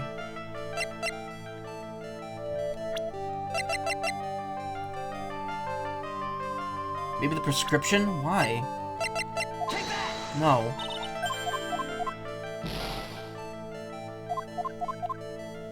Do I still have something I haven't presented yet?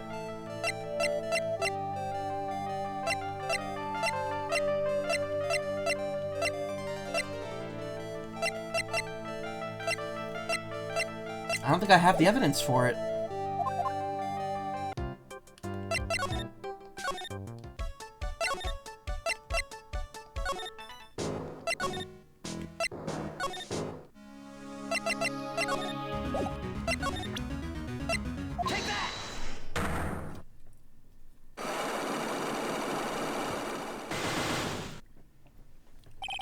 head bandage. You said that the bandage around your head was from an operation. You also said you suffered a fatal injury to the head, correct? Yes, the operation was very difficult, apparently. Now, by fatal injury, you mean you were hurt very badly somehow, right? Did the injury in question have something to do with this?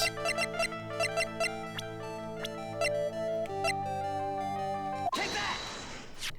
I have here a car repair bill. From this, it seems pretty obvious that this car was involved in an accident. Let me see that. This bill was made out to the Cadaverinis. Yes, it is. I don't think I ever introduced myself. Tell me, what did the Cadaverinis have to do with me? Something tells me she's not about to say hi and introduce herself.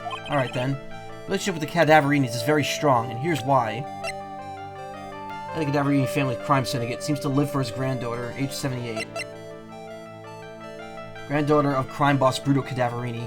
Take that! I know exactly who you are, Viola Cadaverini. You sustained that injury in a traffic accident, didn't you? It happened about 4 months ago. I was driving in one of our family cars when someone pulled out in front of me. It was a motorbike or something like that. I don't remember it much. Wow, I wonder who could have been driving that. Anyway, I swerved to try to avoid it, but...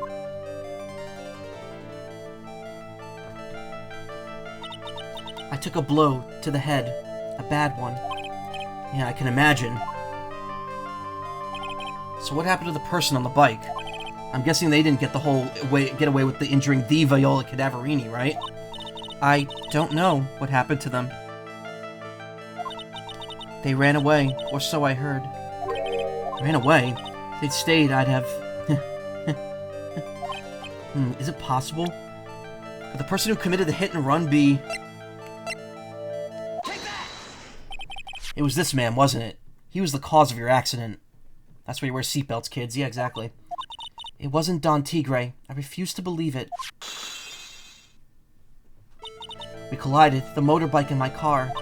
But Don Tigre isn't injured at all, is he? It was the tiger who caused Viola to crash. I can feel it. Plus, one of her locks just broke, so she must suspect it was him, too. I'm sorry, Miss Cadaverini, but I have proof that the tiger was involved in an accident on his bike.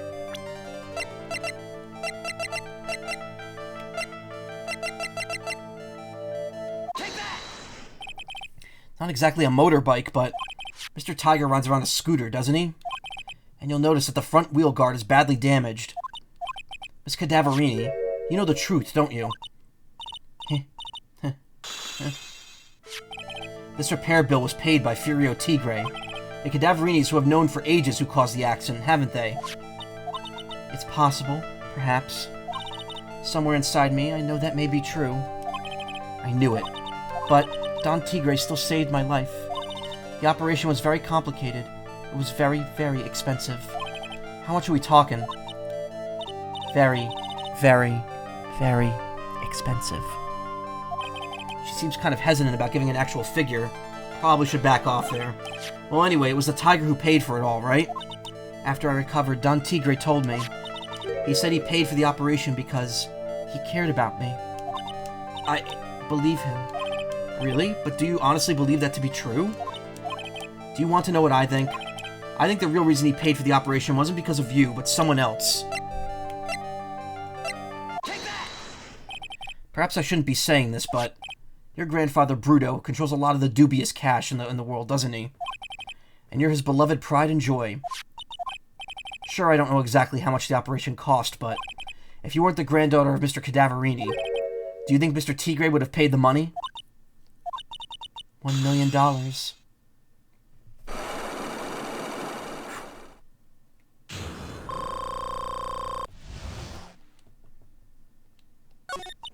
4 months ago, I was in a traffic accident. That's why I needed the operation. When I woke up, they told me it was nothing serious. A simple procedure. Oh, really? Well, I guess if she recovered in 4 months, it couldn't have been that bad. $1 million. God damn it. Yeah, Dr. Evil... Even Dr. Evil references were outdated when this game came out, but Sparta wasn't. They said the operation cost $1 million. $1 million bucks? My grandfather ordered Don Tigre to pay $1 million in compensation. Compensation, huh? It's underworld lingo for paying for money to settle score. Basically, pay or get into some serious trouble. But $1 million bucks.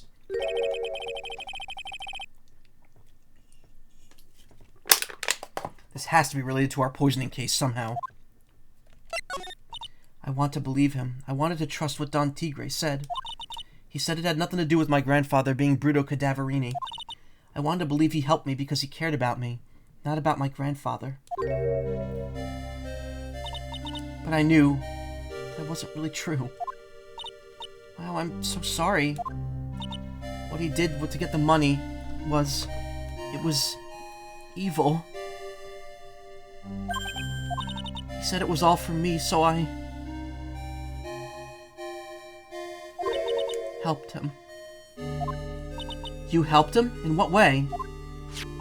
Here, take these. What are these, medical papers? I'm Bruto Cadaverini's granddaughter. He had to pay compensation. He was made an offer he simply couldn't refuse.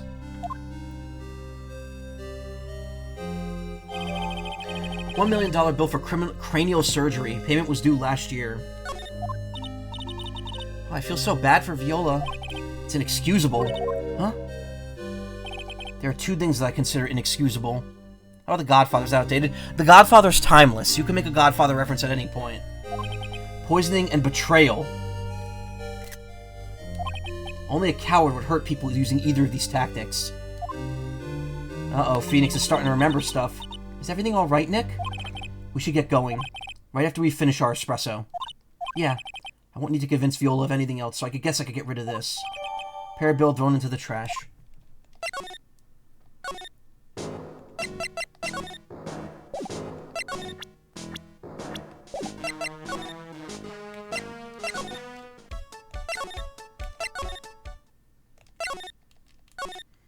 I really want to stop now, but I don't know how to break Viola's thing. Not Viola, Lisa.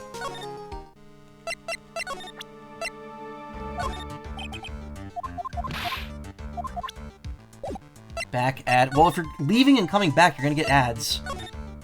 That's how it works. That's just Twitch.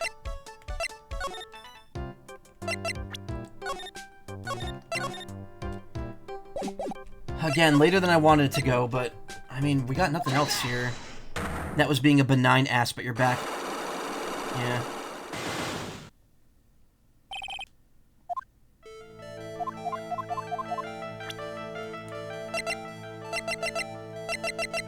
Take that!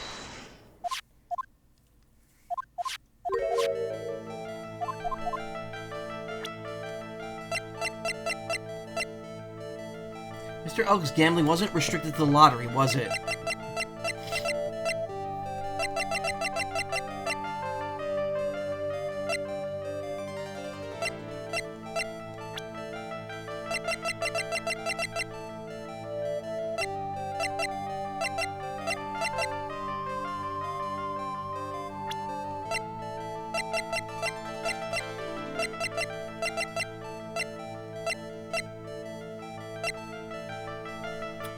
Man, I don't know. I really don't want to take damage.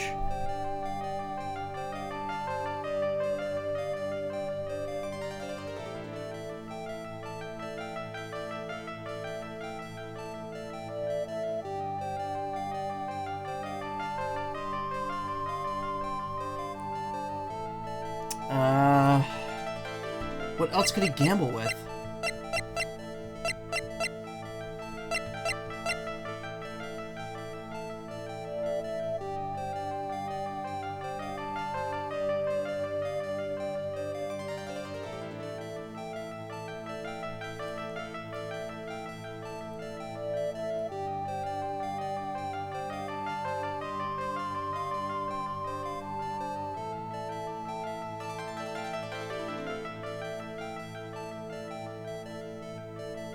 Tigre's profile? You think so? I don't know.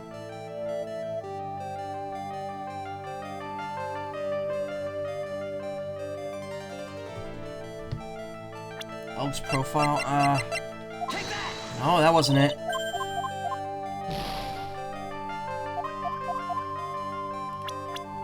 Well, maybe it's Tigray. If I make one more mistake, I'm not gonna have full health. Nope, wasn't Tigray. There's nothing else I can do.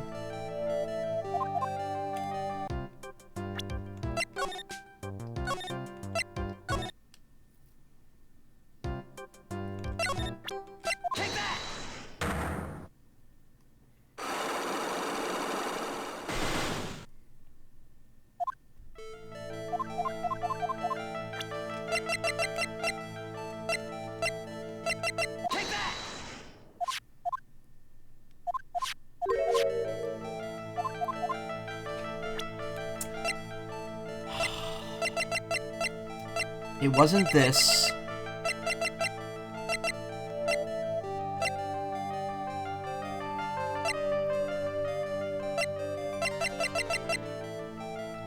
We tried the medicine bag, right? That didn't work either.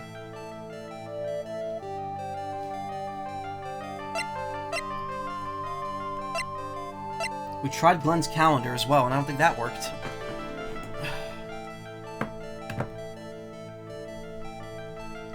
I hate when it's like...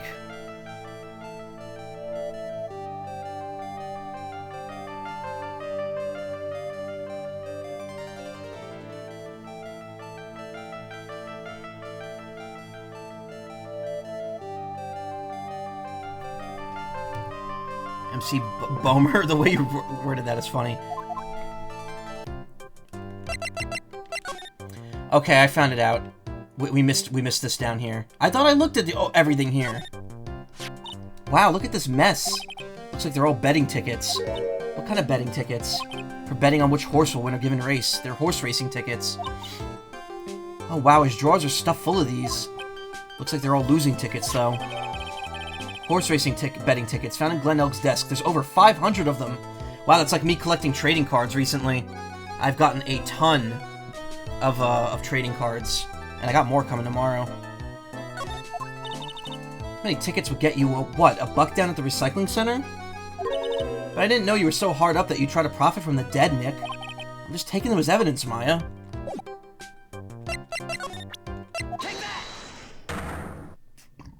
Oh, excuse me. It's 4 AM. I don't give a shit about burping anymore. I just want to get through this.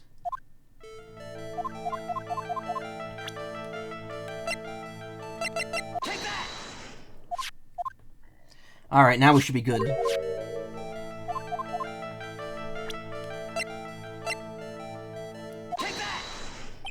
The lottery, horse racing, he bought a lot of tickets and lost a lot of times. That's got to have hurt his wallet pretty bad, don't you think? Oh, look, she's showing emotion. Maybe bad enough to be the cause of some pretty serious trouble, perhaps? No! You are right. Glenn did have a gambling habit. You good people must not follow his example. Do you understand? Trust me, even if I wanted to, I don't exactly have the money to buy any. But if you win, there's no problem, is there? And Glenn had a winning ticket, didn't he? For $500,000? Yeah, but it's hard to imagine how he could have been in trouble then, isn't it? It's true that Mr. Elg won $500,000 in the end. But what was his first stroke of good? That was his first stroke of good luck. He was in deep trouble before that. Deep trouble? What do you mean? Mr. Elg's real problem was with someone or something more terrifying and ferocious. Furio Tigre, the boss of a loan office called Tender Lender. Tender Lender? People with businesses should think harder about naming their offices. Like you're one to talk. Well, what do you think? Our firm is doing very well at the moment. I don't think we need to borrow money. No, no, no. I mean about Mr. Elg. You think Glenn had something to do with this Furio Tigre? Yes. I'm sorry, I don't know of any connection between the two of them. Really, because I've got proof that Mr. Elg and the Tiger know each other, literally right on your desk.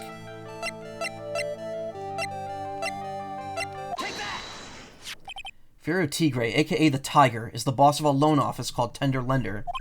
This is who Mr. Elg met with on the day of his murder. And the only thing a loan shark would talk to him about would be his debt. No! It's true that Glenn had racked up quite a bit of debt from his gambling habit. About $100,000, I think. $100,000? Ouch. But I heard he won the lottery, so he should have been in the clear. Shame Maggie couldn't have gotten a bit of that good luck. Okay, so the guy got lucky and won the lottery. But what if he hadn't won? What was his plan then? Well, this isn't easy to say, but he said he would use his talents to repay the money. His talents. I suspect he was talking about programming. What computer program is worth $100,000? Perhaps you good people should leave so I could get back to my work. Close to cracking her. Program in question. Was it by any chance this? Well, this is it, isn't it? This is the virus that's infecting computers worldwide as we speak. MC Bomber. No! There we go, now we're safe. His talents, Ayo, can't touch it. Da-na-na-na. Glen's troubles. Glen had more processing power than any computer, but it had been infected with that gambling virus. Glen was in too deep. You mean he was in debt? Yes, $100,000 in debt. Not an easy amount to repay. So, he said he was taking on some extra work. Something a bit risky. Risky? How? Maybe he was going to be a waitress at Tribulations. Where do you come up with these ideas? Risky extra work. So it's safe to say Mr. Elg was the creator of this virus then, huh? The MC Bomber virus, yes. It was a work of genius, in a bad sort of way of course, but still genius. Something like that would probably fetch several $1 million on the black market. Inconceivable! Gumshoe was right for a change! This date, December 3rd, that is marked on his calendar. That was his deadline for repaying his debts. Glen, a computer virus made by Glen Elg, potentially worth millions of dollars. Dollary dues. Guess we won't be needing these horse racing tickets anymore. Glen Elg's losing horse racing tickets thrown back on the floor. Use the trash can, Nick.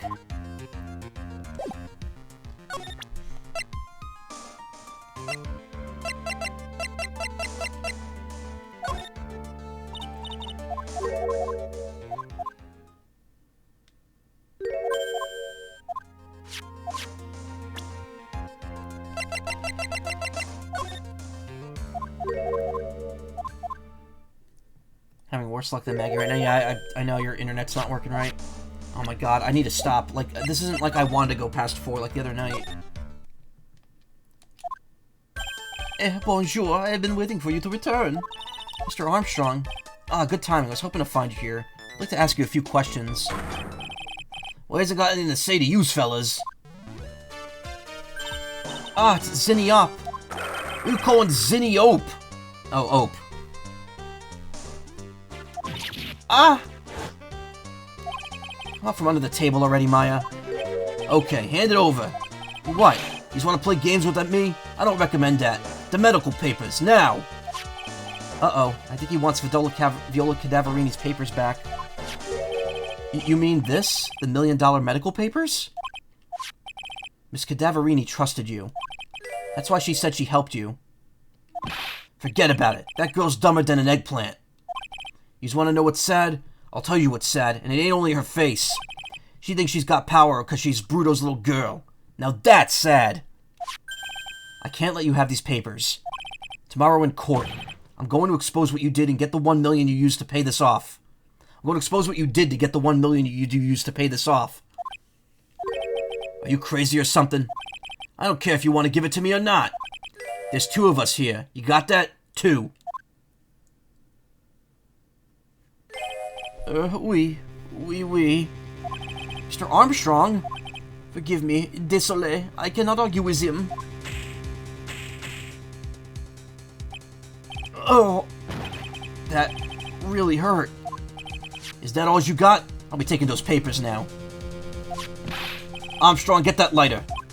Wait. Don't take it too hard, Phoenix Wright. That was so stupid. I shouldn't have let my guard down. Those medical papers were vital evidence. Hold it, pal! Detective Gumshoe? Detective? You think you're gonna stop me, Copper? Beat it! Can't do this anymore. Whoa, come on, Gumshoe, keep it together! You guys, get out of here. Leave this guy to me. but... Go, pal, and take this. If you get hurt, who's gonna look after Maggie, huh? Hey, yo, let's go. Yeah, fuck yeah, Gumshoe, yeah. All too common for you, Phoenix, yeah. Bitch-ass hoes. Alright, thanks, Gumshoe. Wait, Nick, don't leave me behind. I'll get even with that guy tomorrow. In court. Tenderlender is going down. Whew. Well, it took a few extra minutes, but I made it. Thank you once again, Gumshoe. It's case 3 of the first game all over again.